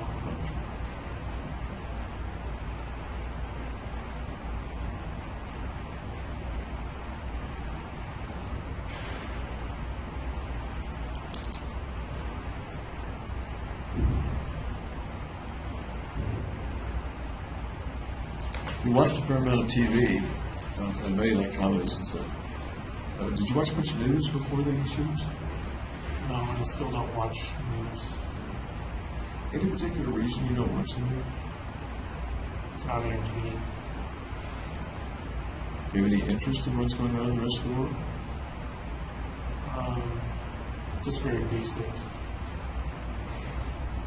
Like what? Like new presidents around the world.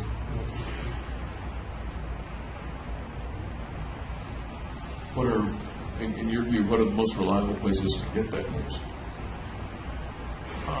When I did look at news, I would go to the New York Times website.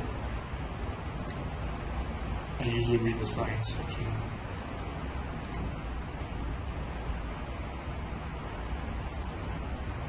I may have asked this before. Did you ever get the idea that as you were watching TV, whatever was playing was particularly meaningful individually to you? Yeah, just before the Denver Health. Tell me about that. I think I recall you talking about it, but would you refresh my memory? Well, there was a couple. There was one where Obama was nodding to me, and there was another with a movie, a kind of adventure movie. I don't remember what it was about. That's exactly the kind of thing I was wondering about. Before the shooting, had you ever had that experience? No. Soon after the shooting, after you got arrested, the first month or so, did you have that experience? No, I don't think so. How about the other way around? Your thoughts or comments being able to have unusual influence over other people? No, it was mostly the other way around. You're a strong-willed person. The mission was a very strong impulse, and those were physical things. Have you ever been able to mentally affect other people? No, not that I know of. We're talking a little bit about paranormal kinds of things, parapsychology kinds of things. Yeah, I don't think so. Okay.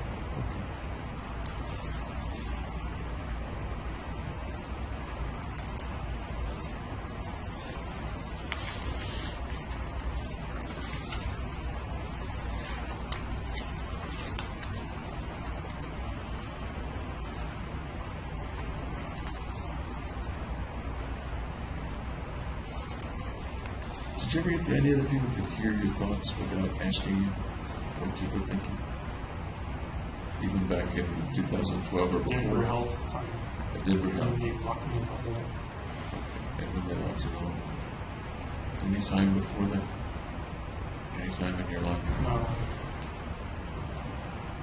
That's a little like being able to read your mind. I guess I'm also thinking about your being able to project your thoughts so that other people could understand them. Telepathy, I suppose. No, I couldn't do that. Okay. Tell me more about the way that was experienced by you just before you went to the hole, while you were in the hole.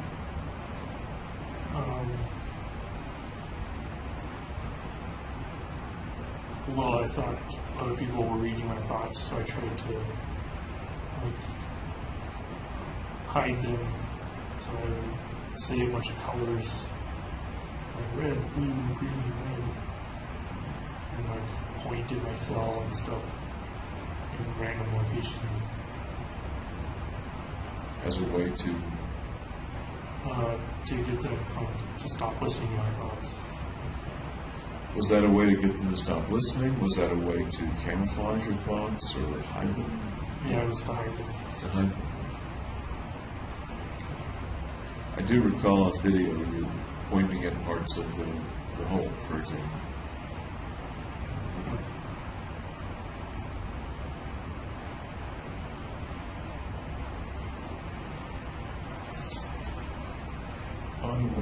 This is an aside.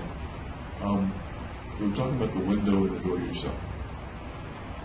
And you can see out the window, and you can see to the, not the side of the window, but where the officers are and stuff like that. Do they cover that window sometimes? A lot of the time they do. Like when the people are out in the common area, so they don't look in. The trustees come by and clean. They'll have that covered. So they're covered pretty much any time there's another prisoner in the area? Recently, yeah. Just recently?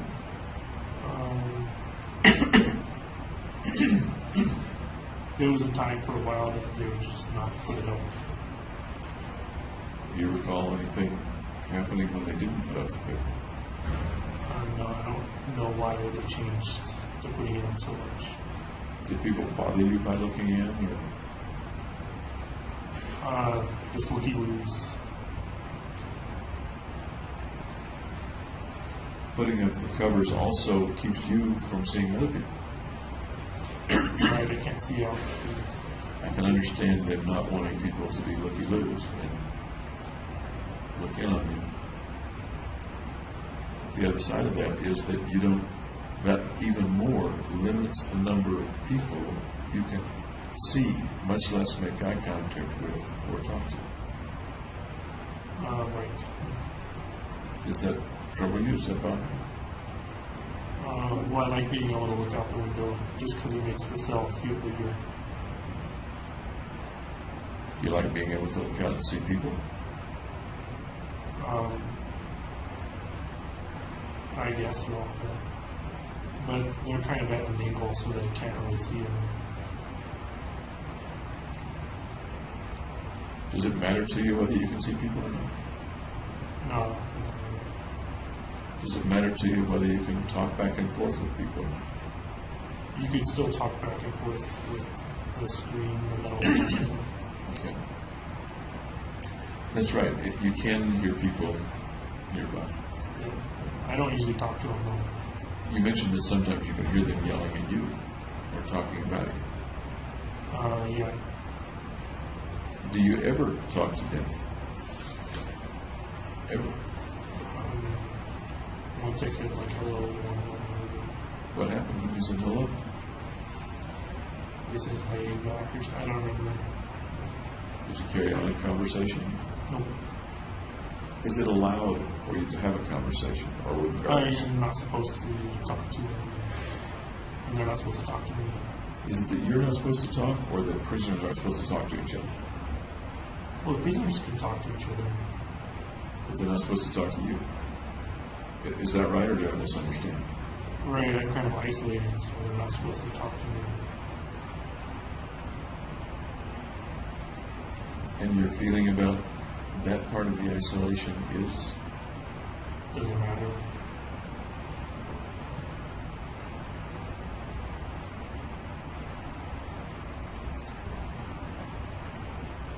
Do you think it would have mattered in May or June if all of your friends, I understand that you had disconnected from many of your friends at that point, if nobody would talk to you? When May and June, I didn't text them or call them or anything. You went to the store from time to time in May and June, July. Yeah. Would it have mattered to you if no one in the store would talk to you? Well, then I wouldn't be able to lie. Would it have mattered to you? No. As long as I could still buy the materials and resources I needed.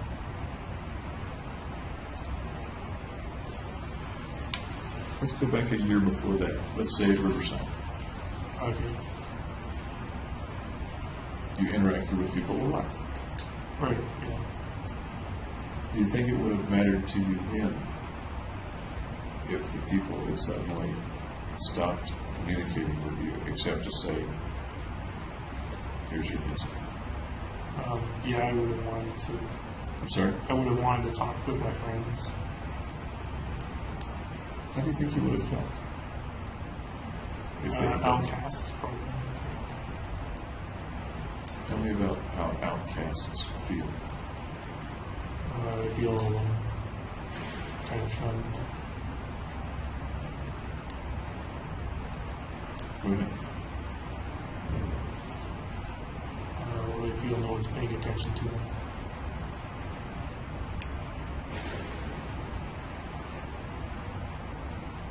Anything else? Seems to me there's a lot of other feelings, mostly negative ones, that go into being an outcast and shunned. Yeah, I suppose. What other ones come to your mind? No, none that I can think of. One that just came to my mind is that you have no value. You In a don't social matter. society. You don't matter to them. If they're not communicating with you, that's a pretty good sign that you don't matter. What do you think? It could be that, or they could just have fallen out of touch. We're talking about, let's continue to talk about the ones at Riverside. People that you see every day. And they won't talk to you. They're not allowed very much to make eye contact with you, or they choose not to make eye contact with you. And they wouldn't feel very good. I agree. Does it occur to you that it would convey you don't matter, you have no value to me? It could.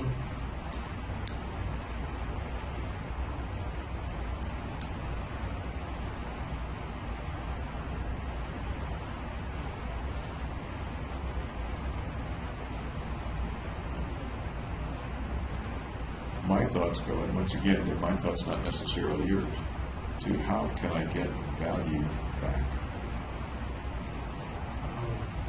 Contact your friends again.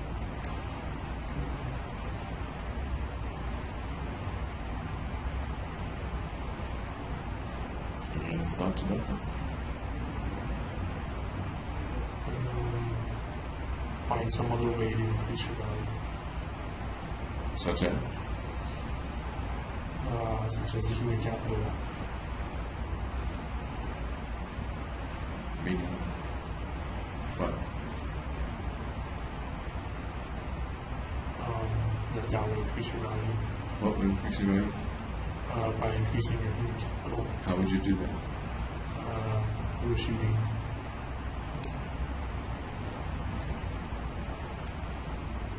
I feel like I've kind of led you down a path, and I don't mean to do that. What do you think about that? Does that resonate inside you at all?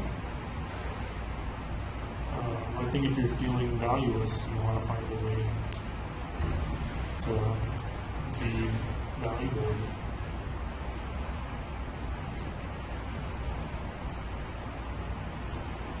When you were in graduate school, the last few months of graduate school, did you feel valueless? Did you feel Pretty much. unvalued? Yeah. Tell me about that feeling.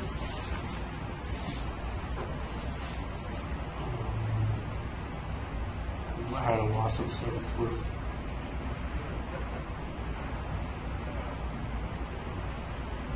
More.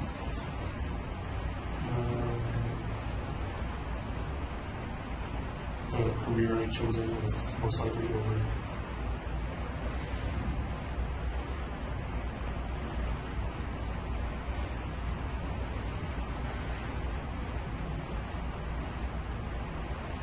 That's it.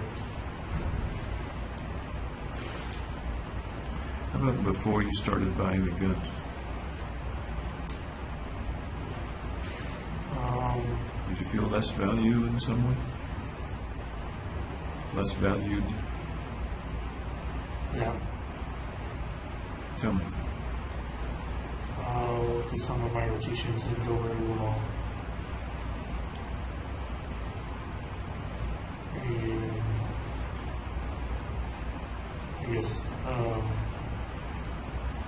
nobody cared if I stayed in the program or not. Nobody cared.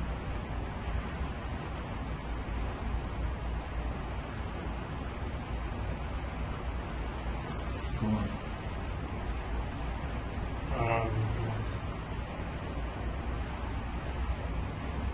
How did you feel as you said nobody cared if I stayed in the program or not? Bad. Any other adjectives? Bad? Underappreciated.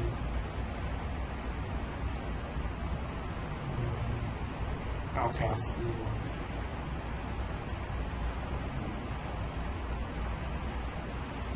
Any other emotion coming up in you as you say those things? Anxiety. Doesn't show in your eyes, in your pupils. But it would be very natural for emotions to come up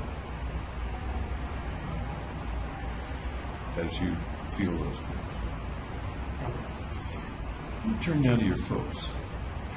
Did you talk with them? Yes. Did you talk with my sister too? Talk with your sister, Chris. Did you clear up the abandoning thing? Not completely, but some. She did share with me that y'all didn't communicate all that much while you were at Riverside or any other time when you were out of the house. Right.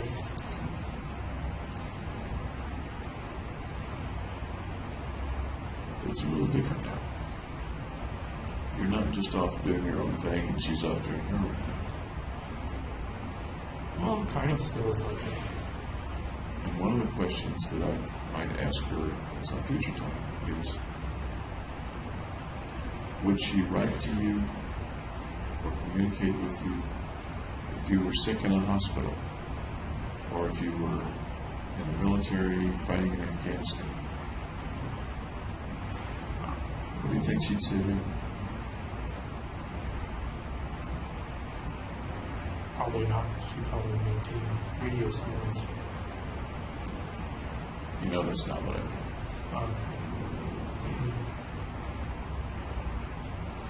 Would her caring about you extend to keeping in touch with her brother if she knew he was in trouble because he was sick in a hospital, or if she knew he was in trouble because he was in Afghanistan fighting, Yeah, I think she would. versus if she knows that he's in trouble because he killed lots of people and he's in jail? I imagine she'd probably wait till after the trial, so she doesn't say something incriminating or something like that. Your mom and dad can write to you without saying incriminating things. Right. So she might be worried. She can too. Oh, okay. She can too. We talked about the hypothetical situation of people not valuing you. And a sign of not being valued being that they're not communicating with you, ignoring you. And it did bring me straight back to thinking about your family. Your mom writes to you, your dad writes to you moderately often. And your sister doesn't know. Well, we didn't, as she said, we didn't communicate that much when I was in undergrad either. And it's still a conundrum to me though. I'm still not sure. Because just because she didn't write to you when you were doing fine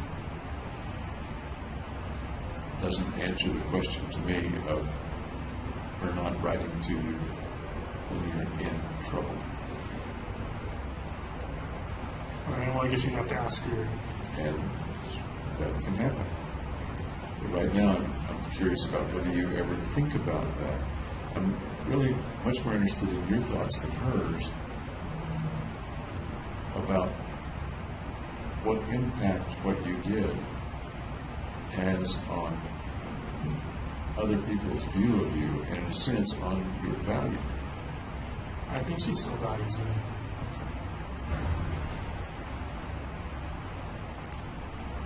Here's an odd thought. I think she values you as 1 or 13. 7. Seriously. And Uh, maybe that was a serious answer. I don't know. 1, I guess.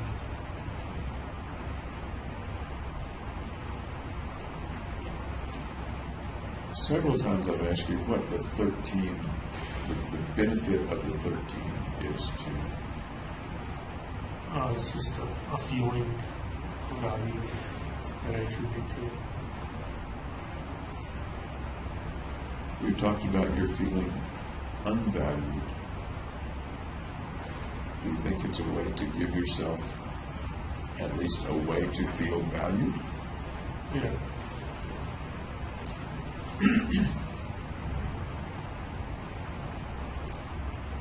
It's a way that you made up. Right. Does that make it any more valid a way or less valid a way to give yourself value?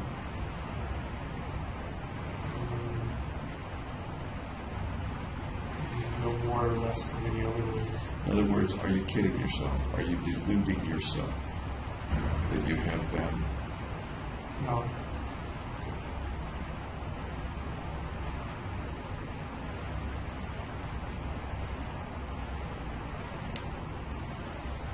I can say to myself, man, Bill is really good looking. And it may make me feel good. I am aware of the way I really look. Let's just assume for the moment that I don't really look good. I'm aware of the way I really look, so I'm aware that it makes me feel good to, say, put on a fresh shirt, look in the mirror and say, I feel good. But I'm not deluding myself. And I wonder if there's any analogy, one way or the other, to you needing to feel good or better about yourself. I'm a 13 instead of a 1. Right, and it's kind of hard set. I'm sorry? It's kind of hard set. Hard said? Hard set. Hard set. Tell me what you mean. Just that's the result of the summation of the values.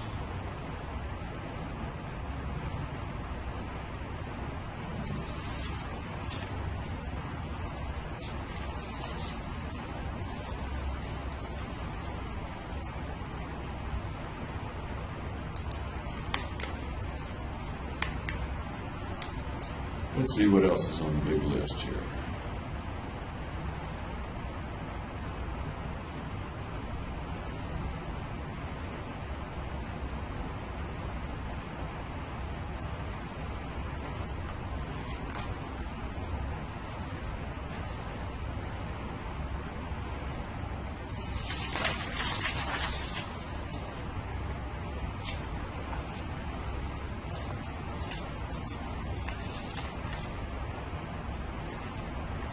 Let's look at the notebook. Okay.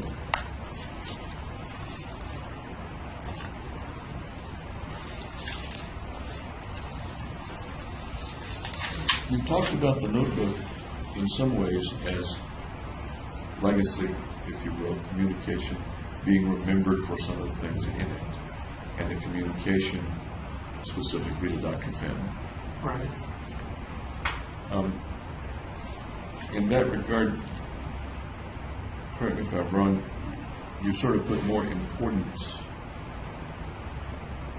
at least right now, on the notebook and its contents than on the things that you wrote in your cell. Does that make sense? I think so. The notebook's more important. What makes the notebook more important? Because I found some very interesting things in what you wrote yourself. Because they were prior to the shooting. And forensically, with regard to the legal case, they may be more important in that sense. How about important to you and being remembered, or the things that you think are important other than the legal case? No, then they're kind of looking forward. The notebook was written during a time when you said you had things wrong with your mind. Right. You said it in various ways. Broken brain. Is that fair to say? Yeah. That the contents here, pretty much from beginning to end,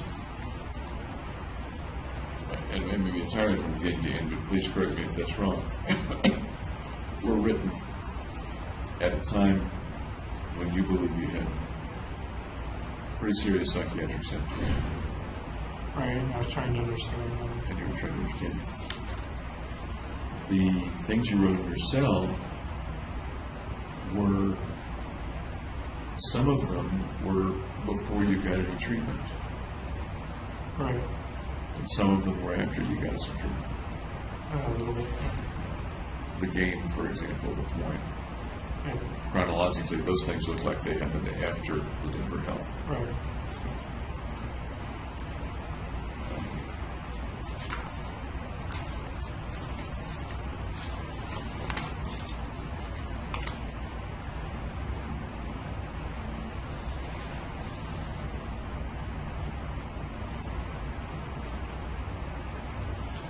I'm looking for the part in your notebook where you talked about facing death or eviscerating your soul.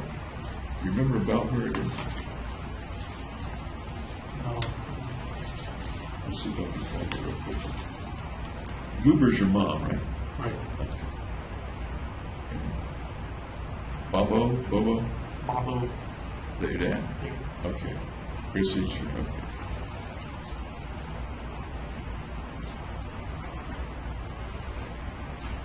Let me take this to me.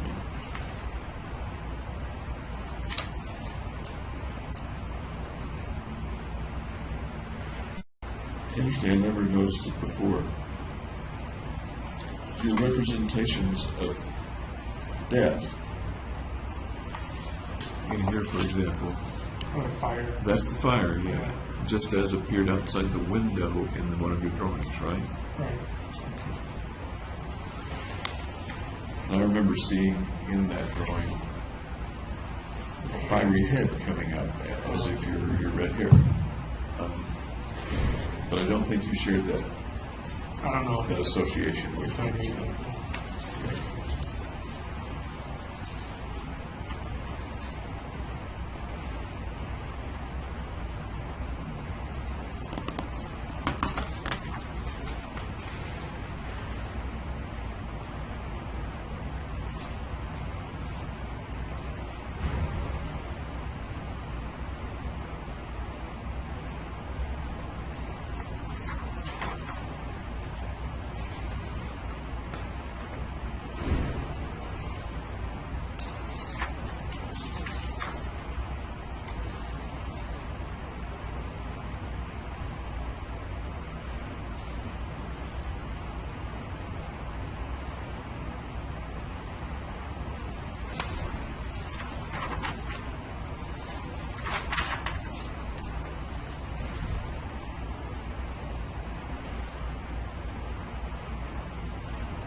We may have talked about this, but I'll just look at it because it's highlighted again. Among the things that you described as symptoms or things that were happening to you in June and July, in terms of symptoms, were brief periods of invincibility. Remember that? Yeah, when I was like driving to the gym, that kind of thing, I felt invincible in my car. Tell me about that. Well, I just did that. Tell me in more than half a sentence. Brief periods of invincibility. I mean, it would usually happen when I was driving, so I go over the speed limit a lot.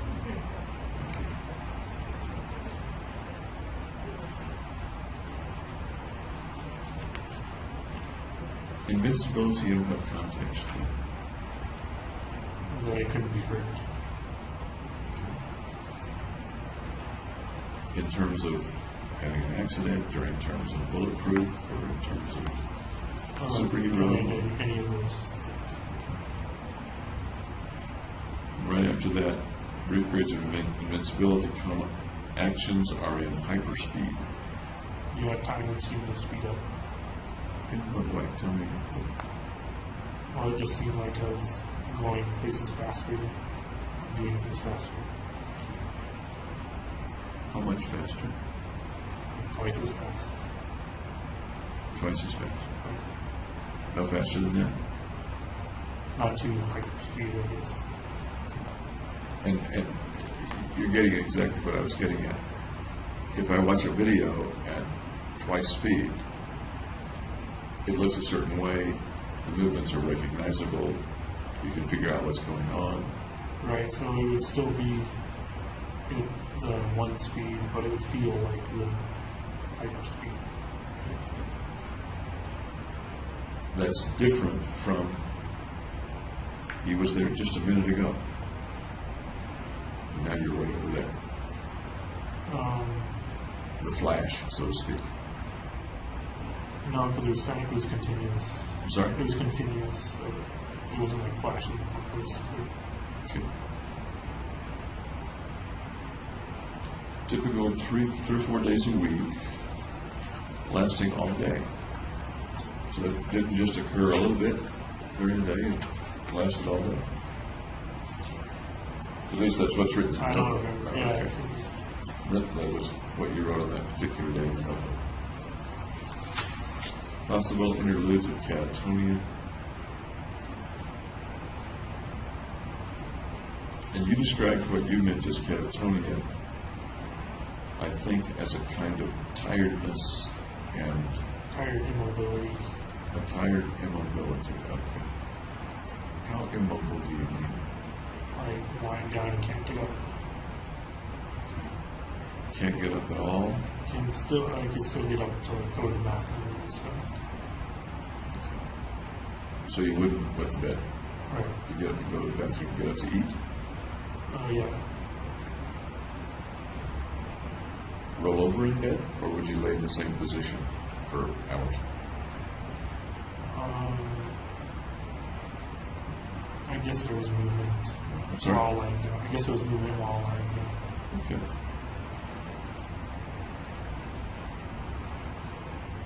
We talked about the fleeting movements in your peripheral vision, kind of like a light flicker.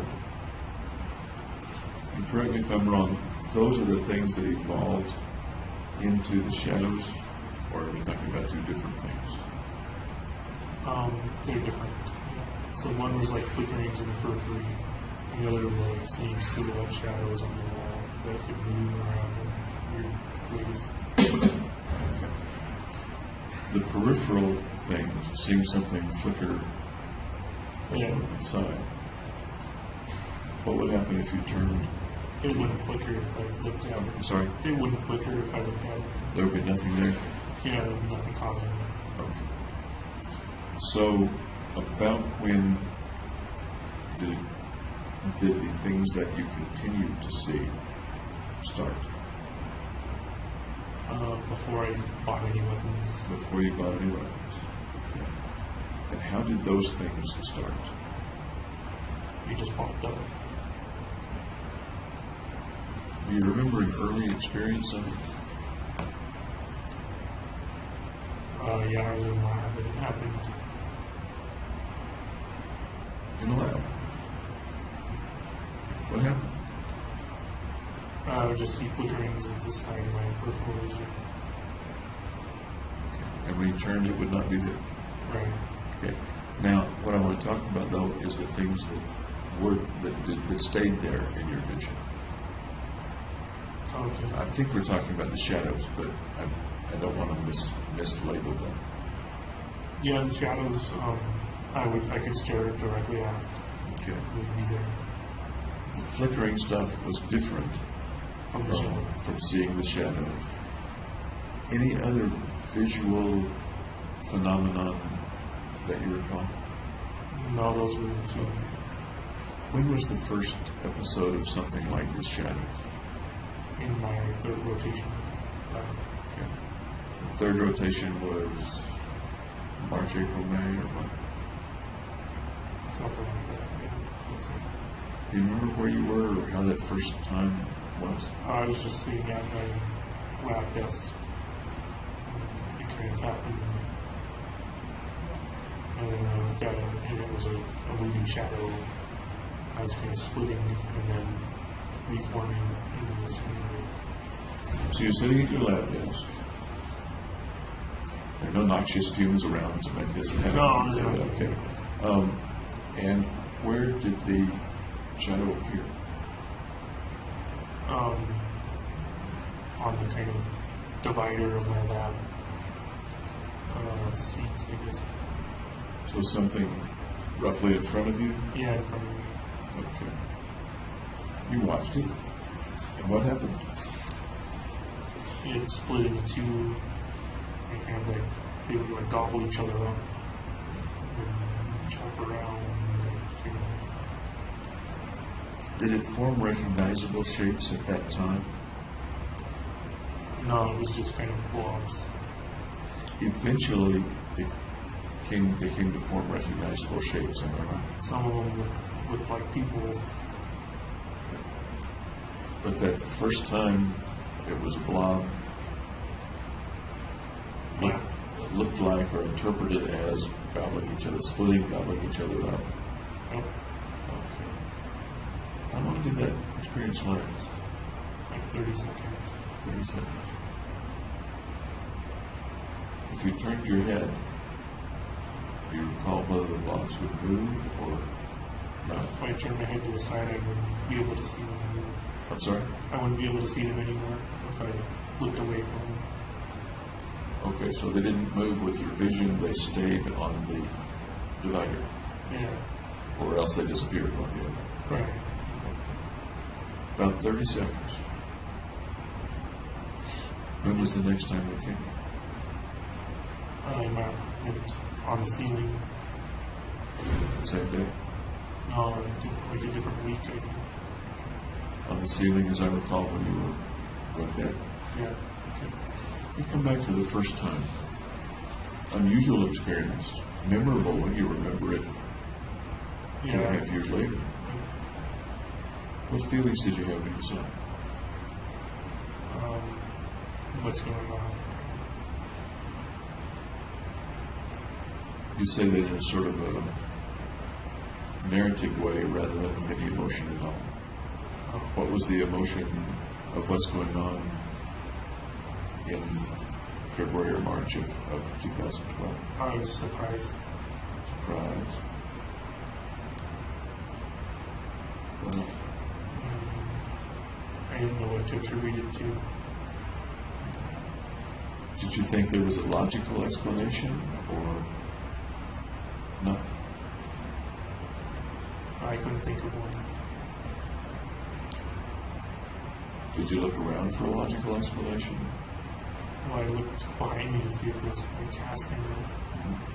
That seems logical to me. And there wasn't, I take it. Right. Okay. Were you frightened at all? No. Were you worried or concerned? No, I wasn't. Really? You're a neuroscience major and you just had, what would at least bring up the idea of a hallucination or an illusion, one or the other. And it didn't It didn't concern worry you. me. Well, it wasn't doing any harm or anything. What did you think it might be a sign of?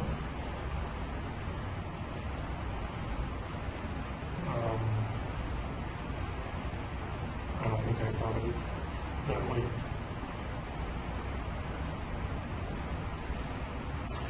At the time, if Gargi had come and said, you know, James, did she call you Jimmy or did she call you James? James. Okay.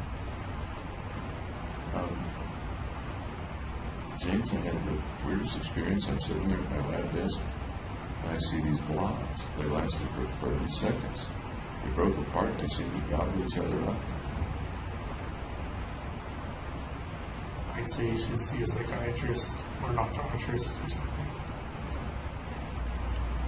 What would be the possible meanings of them if they happened to guard you? Unless she was seeing something unreal. I'm sorry? She was seeing something unreal.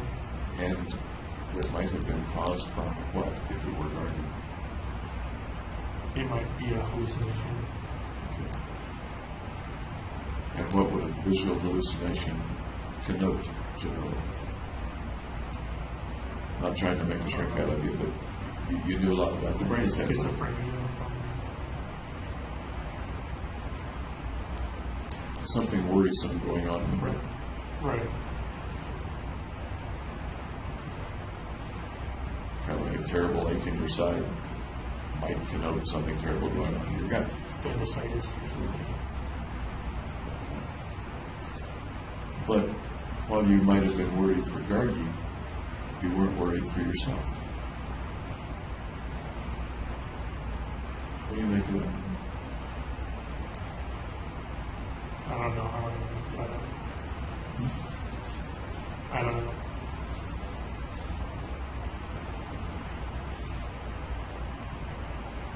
You said it was surprising, but you're acting almost as if it sort of felt natural.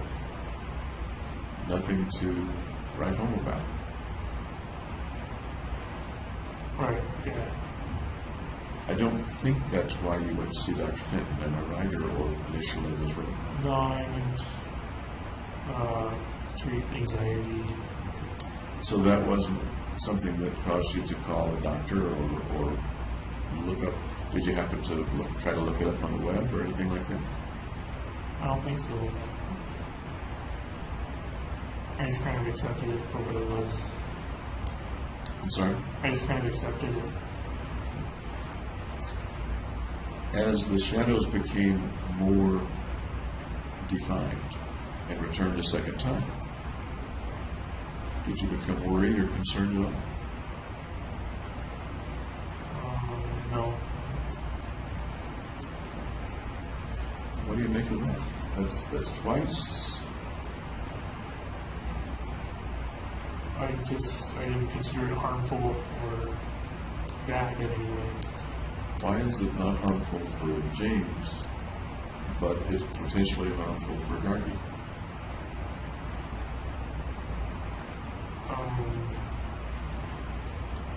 I guess because Gargi's more normal or something. Because I kind of figured I had a broken brain, so if something weird was happening, that might be why.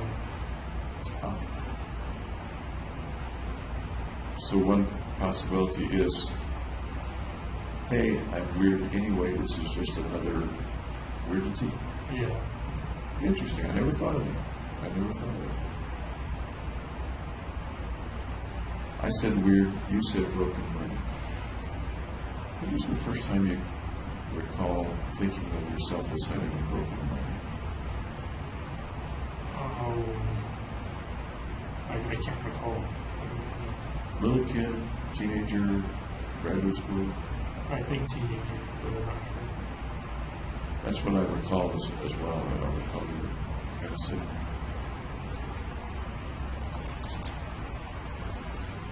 One reason it resonated with me is that there are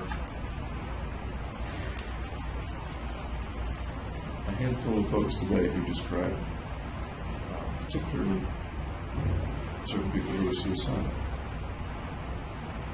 as having a broken brain that needs to be fixed, and they can be fixed. They can be fixed? You can, yes, see, be fixed. And I was wondering if that phrase, broken brain, came from something you read, but I think you told me I think I just made it up. I think it came directly from you.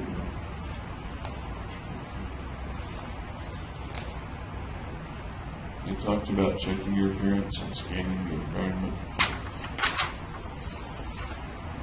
You talked about concerns with the penis. We went over that last time.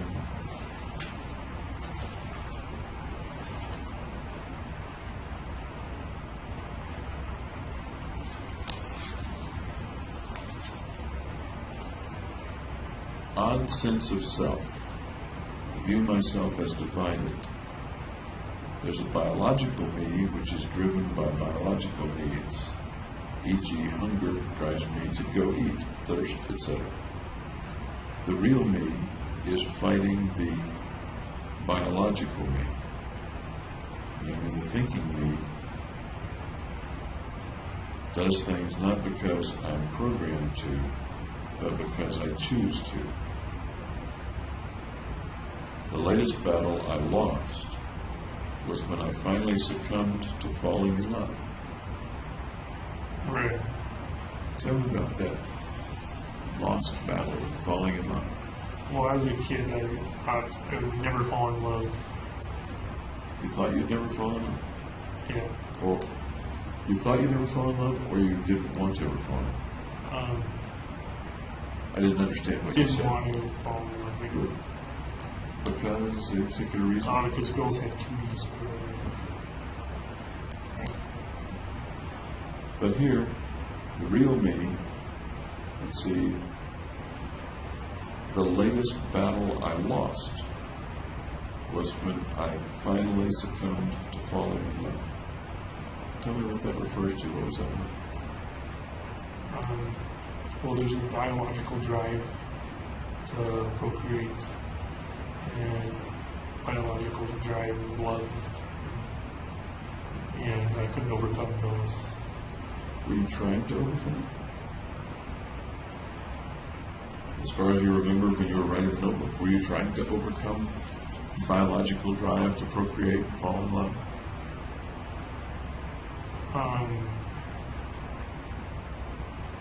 I wound up doing so. You wound up doing so. But were you trying not to? Yeah, I was trying not to just fight my biology. Tell me about fighting that part of your biology. Well, I resisted trying to fall in love. I'm sorry? I resisted trying to fall in love. You didn't fight the biology of hunger, because you didn't become very, very thin and not eat. Right. You didn't fight the biological drive of thirst. You'd get dehydrated, but it's not at this time in your life. Right. But I kind of made a pact when I was a kid not to fall in love with the women. That's a kid pact. I understand. Right. So I broke that pact. And that's one that's not a promise you can keep, is it? I guess not. It's not a promise that you can keep. Pretty soon you figure out that girls don't have cooties. Yeah. But now we're talking about you as a grown-up. Right. A young adult.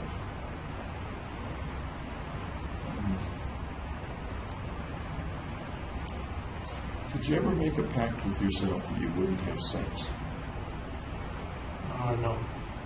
Did you ever make a pact with yourself that you wouldn't masturbate anymore? No. A lot of guys, at some point, believe they're masturbating too much, or it gets in the way, or it keeps them from studying or something, and they make a promise to themselves or a promise to God, usually in adolescence, but sometimes not.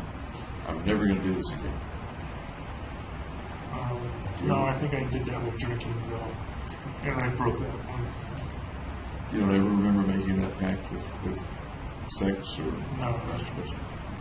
And by the way, that's another example of a promise that shouldn't be made because it can't be kept. First of all, it's a silly promise. Second, it's impossible to keep. Right. But sometimes people feel very guilty about not keeping the promise. It's a misplaced guilt, you know what I mean? A little bit. I'm wondering if that has anything to do with succumbing to falling in love. It certainly sounds like misplaced guilt.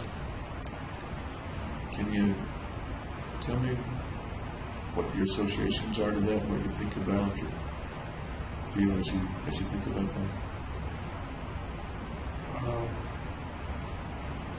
Just that I had that pact very strongly and still broke it. And then felt guilty about breaking it. The pact to Not fall in love. not fall in love. Not the pact not to masturbate, the pact not to fall in love. And that's from way back in childhood? Yeah. Yeah. How does that pact stay strong? I can understand an 8-year-old making it or something like that. Yeah. How does that pact stay strong after you have a taste of reality and you're a young adult? Seems It's just unusual. there. Seems unusual to me. One of the ways that it might stay strong, I guess, is that if you thought that falling in love would bring something terribly bad. No, I don't think I rationalized things like that. Falling in love means eventually you lose the thing you love. No, I didn't think that. We love our dogs. We're a little kid, we lose our dog. I'll never love another dog again because it's painful to lose my dog. I'm not saying that's you talking, but it's a way that we make pacts. You'd have to have already loved your dog in that. When I was a kid, I didn't already love a girl. Some people who watch their parents get a divorce or watch their parents fight a lot will say, boy, this feeling of love must be really terrible. It causes you to argue and to throw things and maybe to get into fights. I'm not going to get into love, and I'm not going to fall in love because I don't want that to happen. I don't want myself to be hurt. I don't want to hurt other people. It wasn't the case for me. Beg your pardon? That wasn't the case for me. Does the analogy apply to any other kind of pain that you might have anticipated with falling in love? I don't think it applies. Okay. I'll stop beating that dead horse then. You succumbed to falling in love. In what way did you succumb and how did you fall in love? Just by getting to know her. I'm sorry? Just by getting to know her. To know Guardian. Guardian. Okay, we're talking about Guardian. And you had already said she was your first serious girlfriend. Yeah. Okay.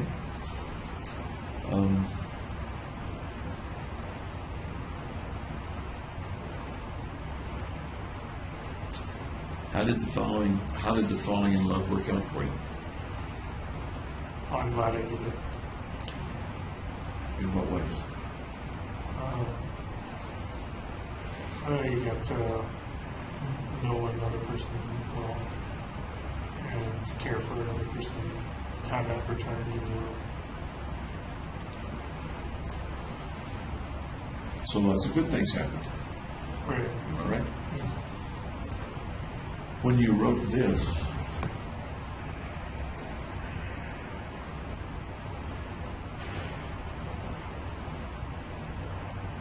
probably by the time you wrote this, good things had happened with Gargi. Yeah. But you still use the language that you lost the battle by falling in love. Maybe it was a tongue-in-cheek statement. Kind of. I've broken the pact to myself.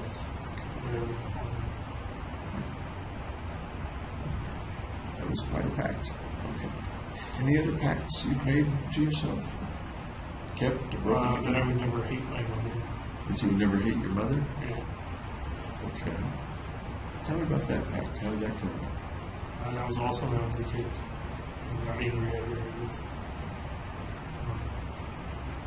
So you got angry at her, and what happened? I promised I wouldn't hate her.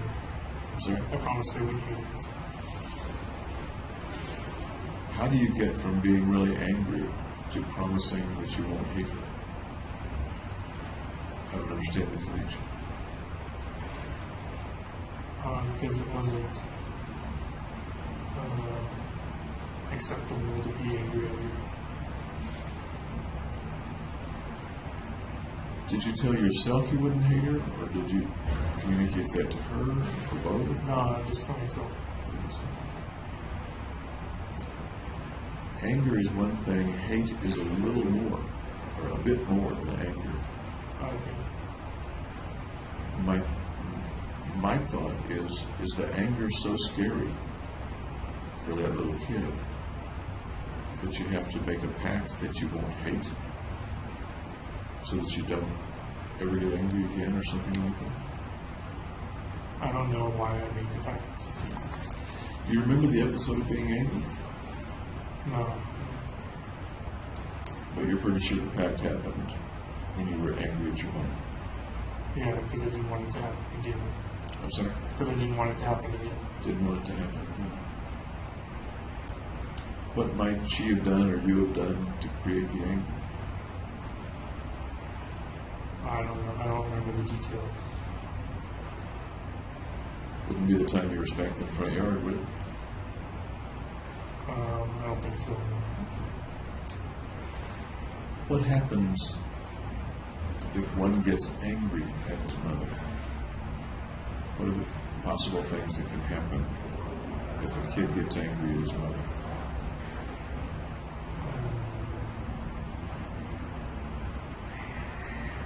She could treat you differently. Such as? Use hostile tones of voice. Anything else she might do if you get angry at her? Put you in a timeout. Anything else that she might do if you get angry at her? Spanking. Anything else if she gets real angry at you? Ignore you. Ignore you. Timeouts is sort of ignoring too, isn't it? Ignore you. I think of not talking to you. Right.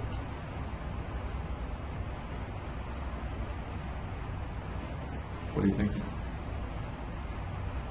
I'm not thinking anything.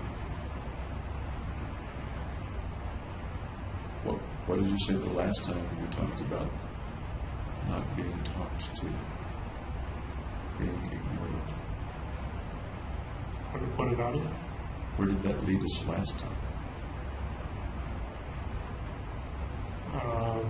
To valueless, I think. Exactly.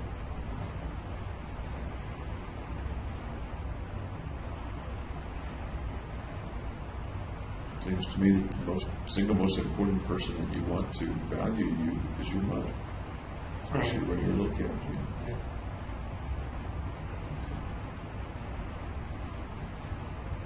That makes being angry at her maybe a little dangerous. I guess so. Did your mom ever threaten to leave you? No. Did she ever threaten to not talk to you? Or, well, to put you in timeout, I suppose. Okay. As far as you remember, did you keep your pact to not hate your mom ever? Yep. As far as you remember, did that keep you from ever being angry with her again? Sometimes I would get angry, but I suppressed it. Suppressed it? Did you ever express the anger to her again?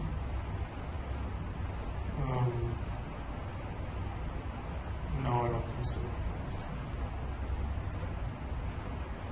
Can one express anger without hating? Yeah. Like how? Can you give an example? well, if you drop a dinner plate, your mom could be angry at you, but she still means she loves you. Pretty good example.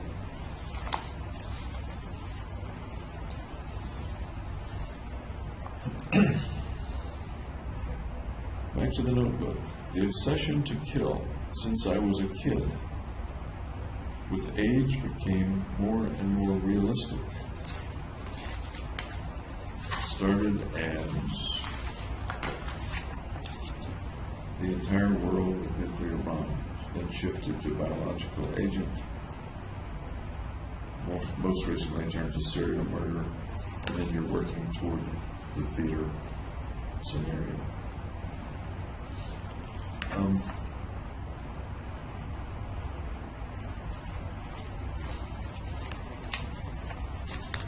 That little set of sentences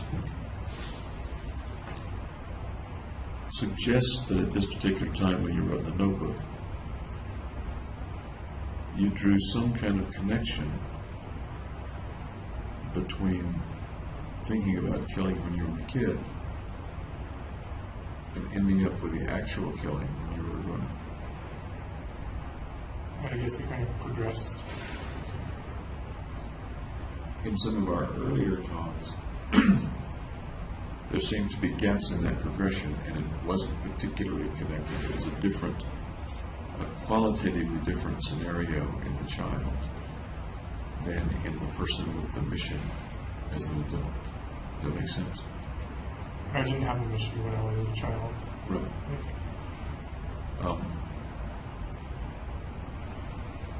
In the notebook comment,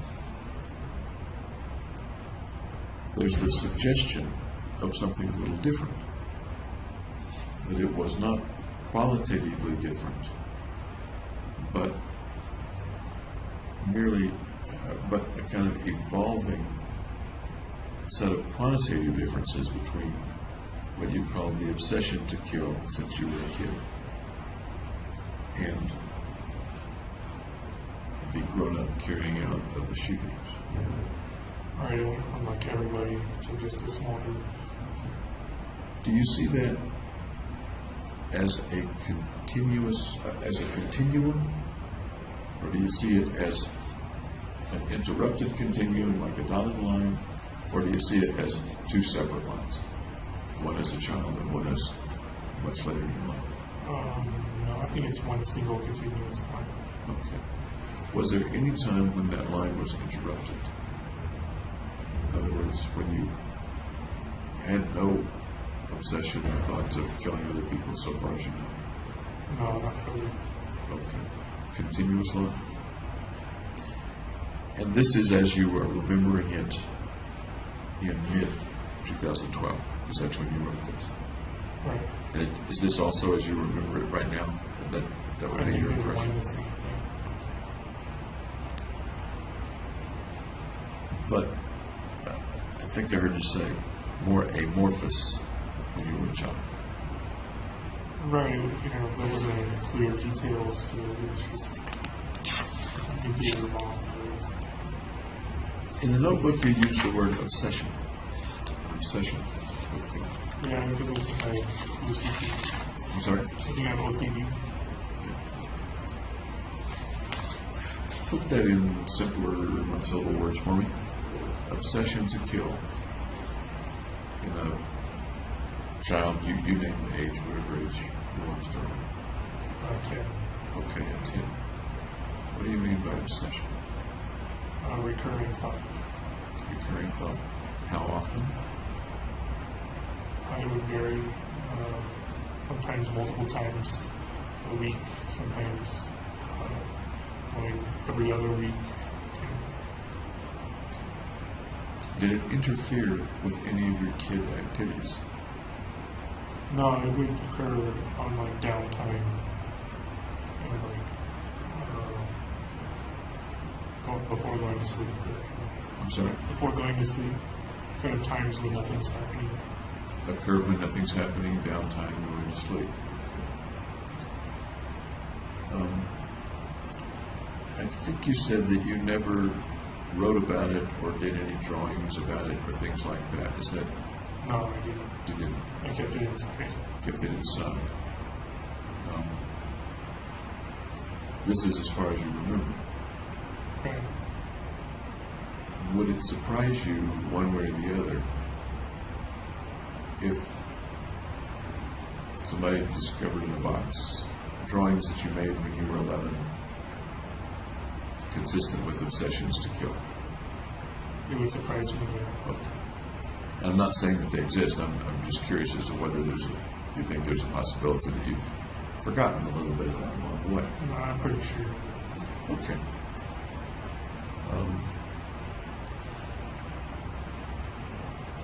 I did run across a couple of your early drawings, by the way. I'm not a very good artist. No, these are kid drawings. These are kid drawings. When you were in family counseling in Monterey, the doc or the counselor had you draw a house, and he had you draw a family. Remember that? No, not at all. It was a long time ago. I am not a very good interpreter of children's drawings. I'm not a child psychiatrist, so I won't attempt to interpret them. But they didn't involve killing anybody, okay? Okay. They really didn't.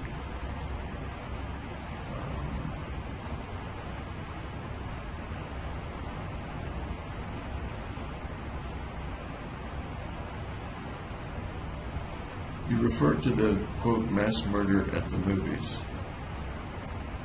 as the last escape. I don't know what I was escaping. I don't either. Any thoughts? I guess death is the last escape. But you're talking about what you described as an obsession starting over 10 years before. And that led to, quote, the last escape, comma, mass murder at the movies. Escape. Maybe the thoughts were escapism. I was using them to kind of get out of normal time.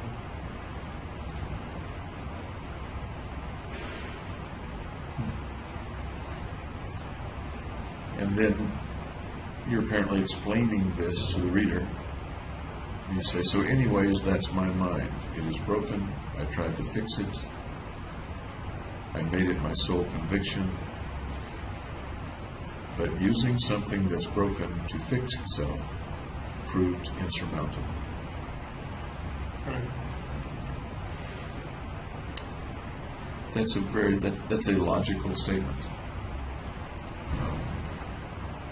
Can't use a broken tool to fix something. Well,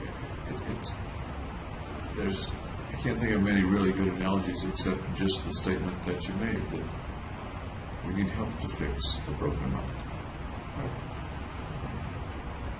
A mind that's seeing itself erroneously or operating erroneously.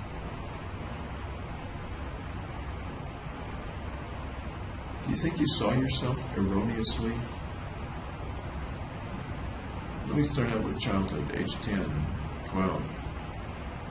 You had discomforts, you had uncomfortable times because of the way you believed you were. Do you think you viewed yourself erroneously? Or do you think you had an accurate view of yourself? Back then I thought it was normal. You thought you were normal, or you thought... When I was a little kid, I thought it was normal. At roughly what age are you talking about? Like 6. 6. When you come up to 10, and you're thinking about killing people, and apparently you believe that's not normal. Right. Okay, because you keep it to yourself. It worries you. That's my word, but did it worry you that you thought about killing people? It kind of, no, not really. Not really. Okay.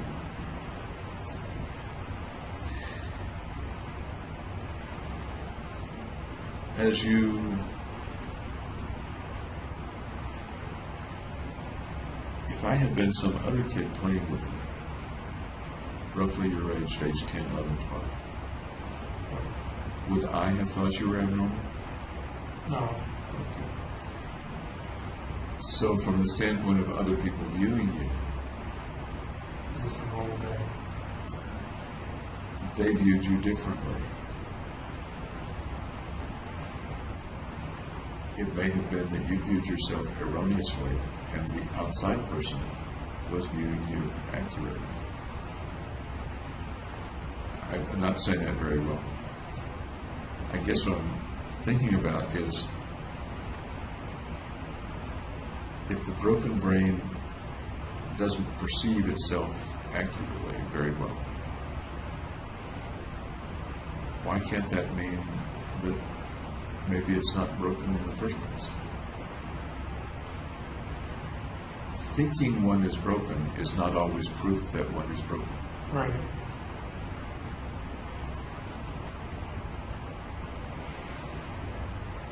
How accurate or inaccurate do you think you've been in viewing yourself over the years?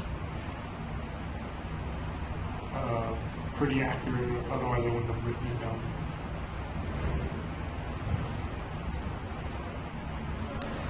How accurately do you think that you interpret other people or view other people as normal, abnormal, good, bad, trustworthy, not trustworthy? How good a judge of other people do you think you are? Pretty good judge. Pretty good judge.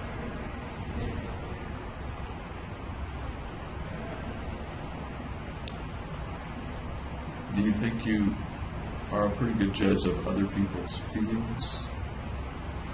Yeah, I can tell when they're happy or sad. When you were with Gargi, that was a close relationship. Right. Did you think you were a pretty good judge of how she was feeling at various times? Yeah. I remember you said you got candles on Valentine's Day. You made chicken, baked chicken for her. And you got candles. I remember asking whether you got them for her or for yourself. Remember what you said? No. You said you got them for you because you like candles. Yeah, the scented candles are nice. Beg your pardon? The scented candles are nice. Okay. Was there a part of you that got them because Gargi might have liked them? Yeah, I thought she would like them too. How much did you do for Gargi because it was something that you thought she would like? Well, one time I went to 7-Eleven, got a Slurpee for her, and gave it back to her when she was studying for some tests. Nice thing to do. You were thinking of her. Yeah. You weren't particularly wanting a Slurpee. You went and got one. I drank a little bit of the first Slurpee. In general, has it usually been more about James than other people, or not? No, it's been a balance.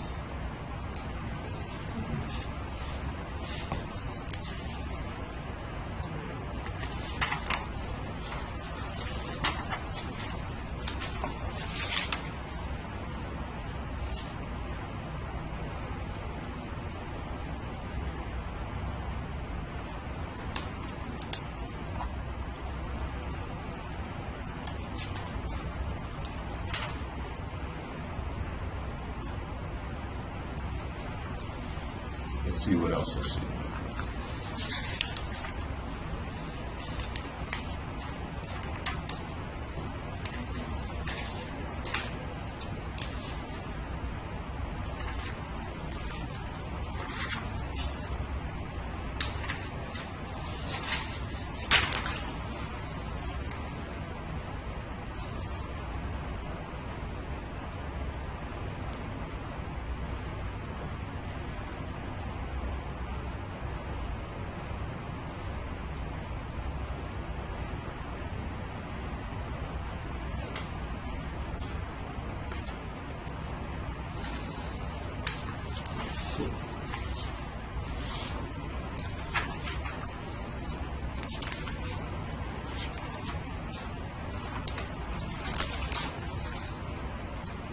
skipped over the phrase that I was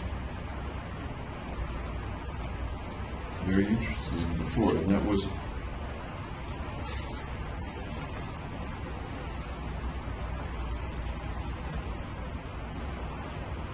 in trying to, in the insurmountable task of fixing what you thought was your broken brain. A couple lines lower, you say, in order to rehabilitate the broken brain, my soul must be eviscerated. I have no idea looking back on what that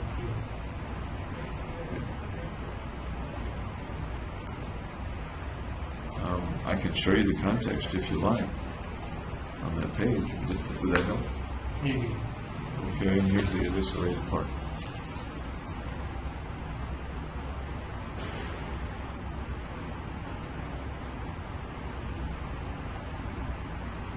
I don't know what I meant by soul. Okay. It's a very it's a striking phrase, isn't it? Or a striking sentence.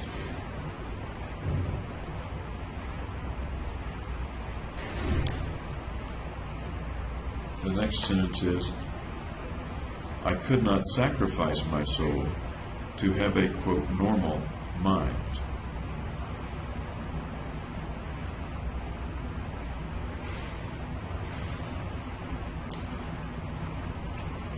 What comes to mind when you think of that sentence? My soul must, well, the whole context. In order to rehabilitate the broken mind, my soul must be eviscerated. What pictures come to mind? I'm not sure what I meant by soul. It's too difficult. I understand that. What comes to mind right now? I guess the core of my being is a soul. Okay. And eviscerated, what does that bring to mind? Kind of cut out a weakness. So I guess the broken part of me was so essential. It was a part of my soul. So we go from broken mind to broken soul. And that's what you just, I don't know if it's broken at least soul. verbally, that's the way the verbal track went. And for soul, you talked about the core inside of you. Yeah. Do you think you had the idea that your core was broken? I guess so, because the brain is kind of the core of the person. Actually, I'm separating that from mind right now, from the broken mind, the broken brain. Talking about something more visceral, more basic. I'm not sure I didn't this whole. What does the word eviscerate, just by itself, what does eviscerated mean to you? I think it means cut out a weakness.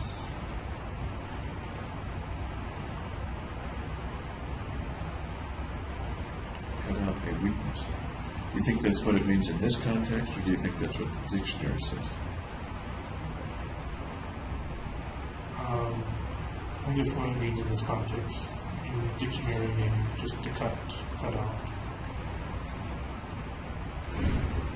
My impression of the word eviscerated is a little more serious than cut out. I can cut out an appendix. Right. You wouldn't eviscerate it. I think of eviscerate as take out all the viscera, meaning all the guts, intestine, stomach, liver, kidneys. I consider that disembowel. Beg your pardon? I consider that to be disembowel. It's exactly what eviscerate means. Okay, well, I don't have a dictionary. And again, if that's not what you think the word means, then that may be an irrelevant path to go down. Okay. But once again, you're a very smart guy. Sine cum laude. Not summa, only magna. Okay, magna cum laude. Yes. Not the highest. Okay, you're right.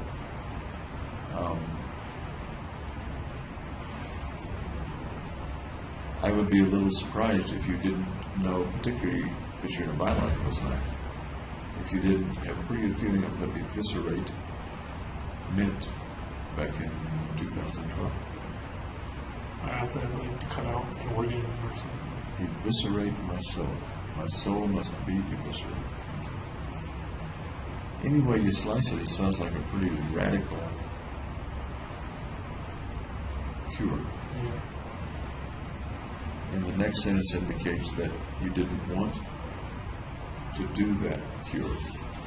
I could not sacrifice my soul to have a normal mind. Right. Is that the impression you get from reading the sentences together? Let me read it to you. Neuroscience seemed like the way to go, but it didn't pan out. In order to rehabilitate the broken mind, my soul must be eviscerated. I could not sacrifice my soul to have a normal mind.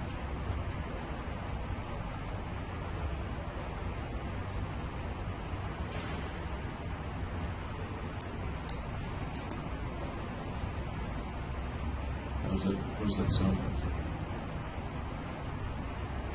That my broken mind is such a part of me that I can't get rid of it. Okay. So, erroneous impression or not, that's one way that you may have been thinking at that time. That it was impossible to get rid of? Or did you mean, it's so much a part of me that I don't wish to get rid of it? I don't wish to get rid of that important part of me. I may have misunderstood. It's an important part of me. It's so important I can't get rid of it. Thank you for clarifying. Thank you for clarifying. It's so important that broken or not, I can't get rid of it.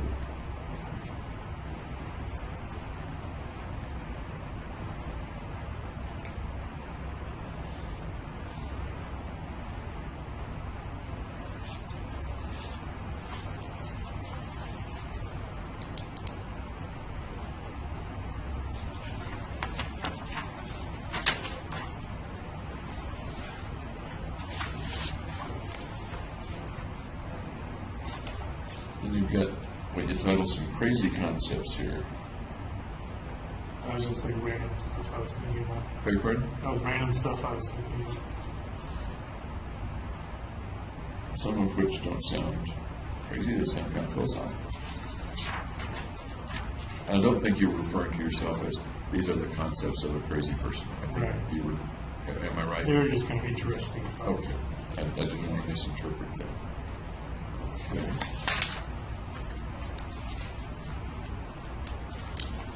Ripple effect, butterfly effect. This moves into some things that are a little similar to the things that you're living yourself. Absolutely. Philosophical concepts.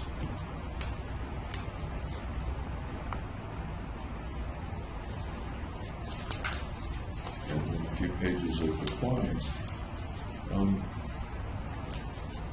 Once again, any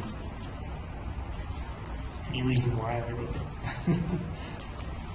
any thought or context for doing the why,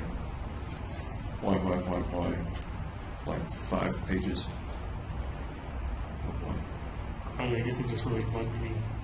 I didn't know why things were the way they are. Okay. And the whys bug lots of people. As you were doing the why, do you remember what you might have been feeling? Was it frustrating to have why? Was it just angst of why? Are there some adjectives that go with the why? Inquisitive. I'm sorry? Inquisitive. Inquisitive one. So inquisitive suggests to me not much emotion, but inquisitive. Maybe a thinking rather than a feeling or emotion or emotional why. Is that just me, or is that the way you I was look? trying to figure the why in the thought process. It takes a while to write why 250 times, however many times it is. It wasn't that much, but yeah, it took a I'll while. bet there are 250. Really? I'll bet there are. I'll count them, I'll tell you tomorrow. How's it? No, you know what to do. But it's one thing to ponder and say, damn it, I can't figure this out. Why in the world? But to say why, for probably at least 10 minutes it took you to write that down. That seems a little unusual. You recall the I don't know what context? state of mind I was in. Do you recall what time of day it was? Whether you were about to go to bed or just got up? Or? I think it was afternoon. Do you recall roughly when it was? After you left school? Before your prelims? I think it was between dropping out of school and listening. Okay. So fairly far along in the process leading up to this shooting. I think so, yeah.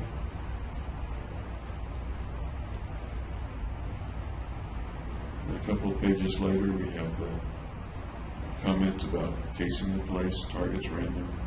The cruel twists of fate are unkind to the misfortunate. We talked about the various possibilities, methods, and venues. And the rather detailed laying out of the plans and for doing it. Chronologically, these are after the whys. So, roughly when would you have been making those drawings? June and July. June or July?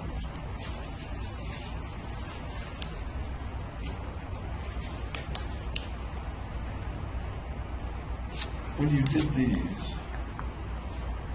actually when you did the whole notebook, were you anticipating that this would go to Fenton? Yeah, I sent my address to Fenton. Now, I know that you sent it to eventually, but this looks more like a worksheet for your own purposes, not a communication to someone else. That was just a detail of my plans. When I was scoping out all the tactical situations. Was this used to detail your plan and think about it?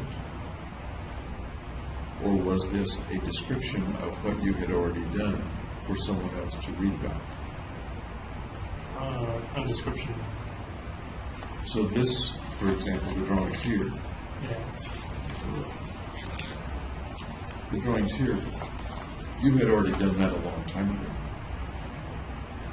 No, after I go to the movie theater and watch a movie, I sketch out the layout.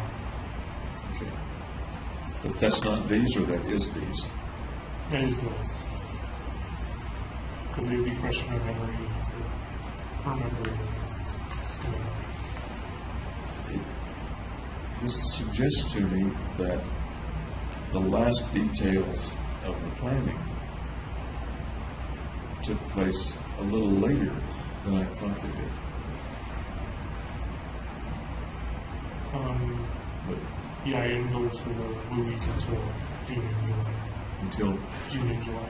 late June, early June, or do you recall? Late June, early July. And when you started this notebook, I'm just trying to get it That I don't remember. clear in my mind. But when you started the notebook, you started it specifically to eventually send to Dr. Finn. Yeah. Okay. None of this was like a journal for you. None of this was something. Well, the schemata was to know which area to attack. Or whatever. So the purpose of doing this was not to send to Dr. Fenton, but rather to know which area to attack. And It was just both. happened to be in the notebook. No, it was both. I'm sorry. It was both. Okay. But when you started out on some relatively early date, saying the questions, what is the meaning of life, what is the meaning of death, and your logo. That was at the beginning of a communication to Fenton. Yeah, I think I asked her like what the meaning in life was. That was one of my questions with her. And you asked her what she thought the meaning of life And was. she wouldn't tell me. She wouldn't tell you.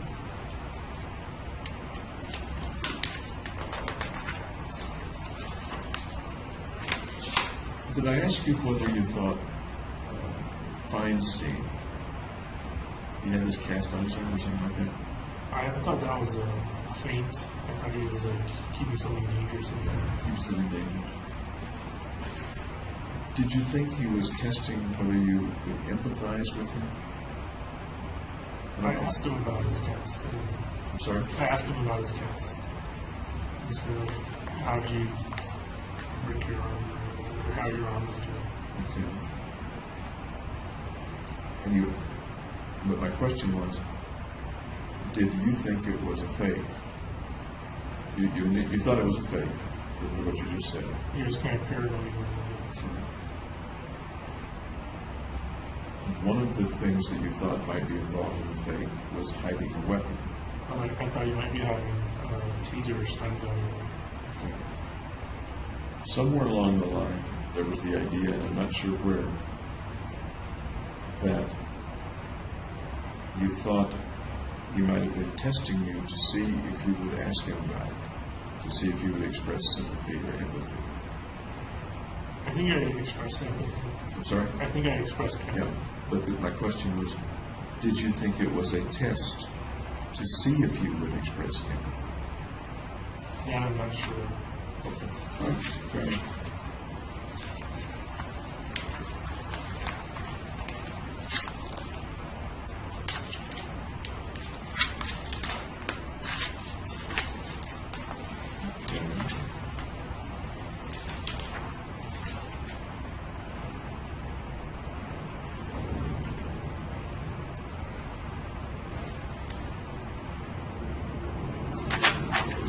We've talked several times about the hatred of mankind that you wrote down.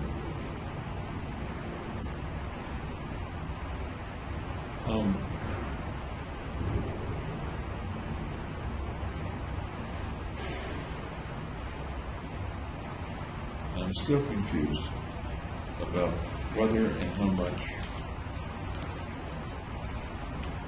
the shooting had to do with hating mankind and, as you say it here, being freed by the medication, perhaps, freed of concern about the consequences of the shooting. Whether the shooting had to do with your hating of mankind or intense aversion of people,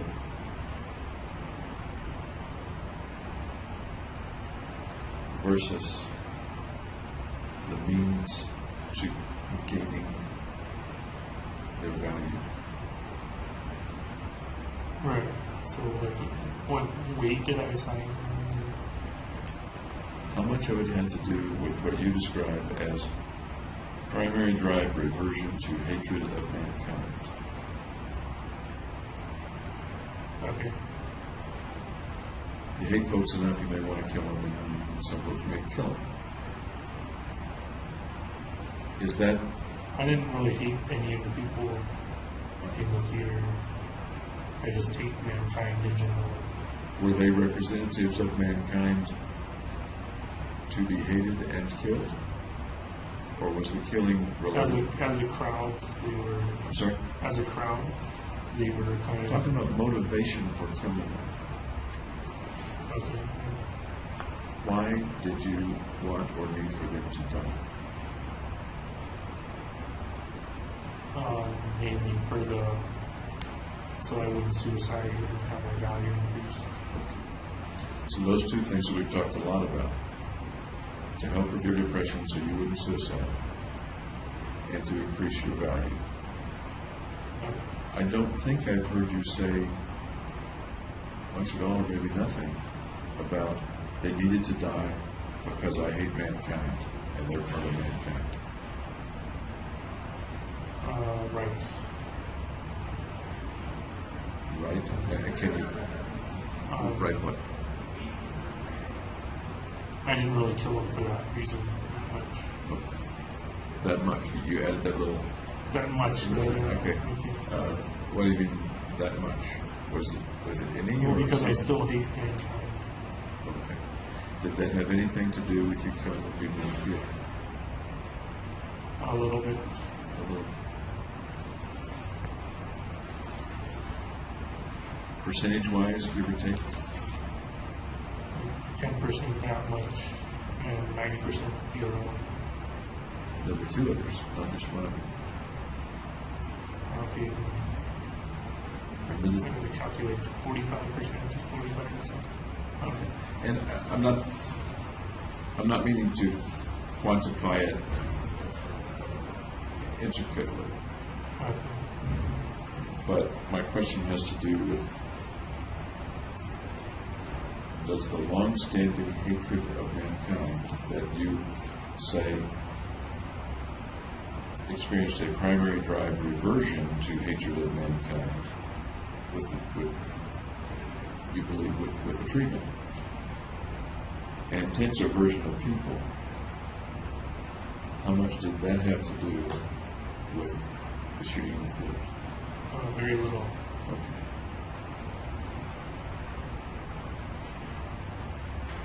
Refresh me as to, and I can look this on a timeline, I'll put a timeline, I suppose. You're going to see Fenton that general date and the time that you began to buy weapons, first weapons. I think about a quarter of the way through of seeing Fenton, I went to bought the first one.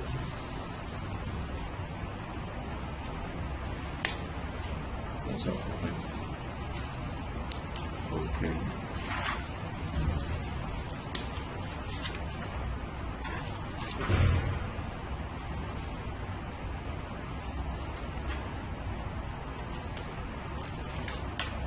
And we talked a lot about the Dark Knight Rises business and the film and the window. We went through that a lot.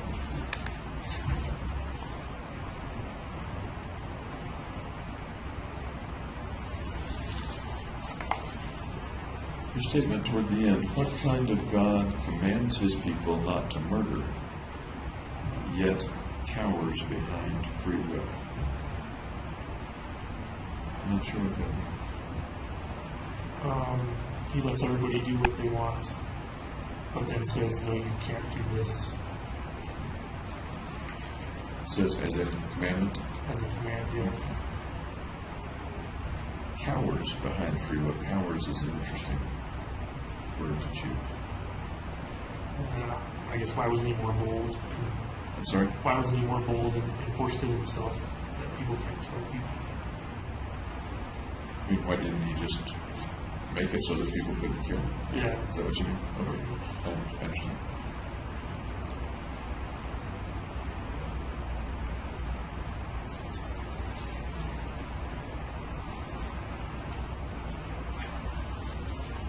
All of it.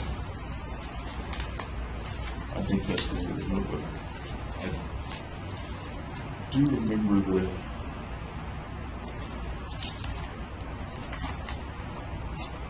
burns money stuff. We talked about that a lot, though. We talked about the burned money and what it might have meant and things like that. That you had closed with the notebook.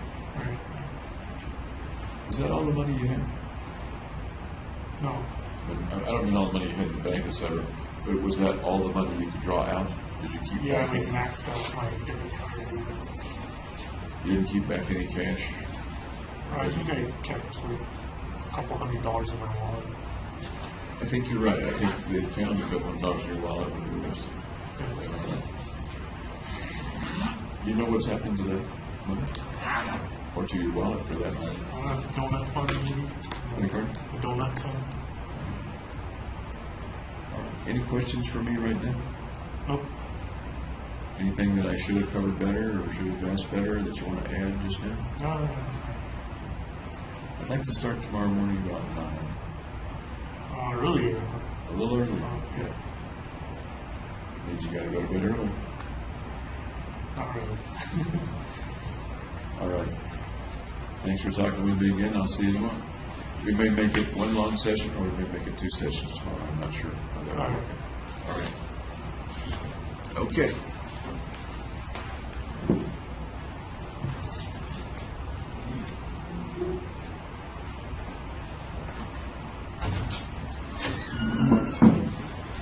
Thank you, gentlemen. If you'll finalize that, I will get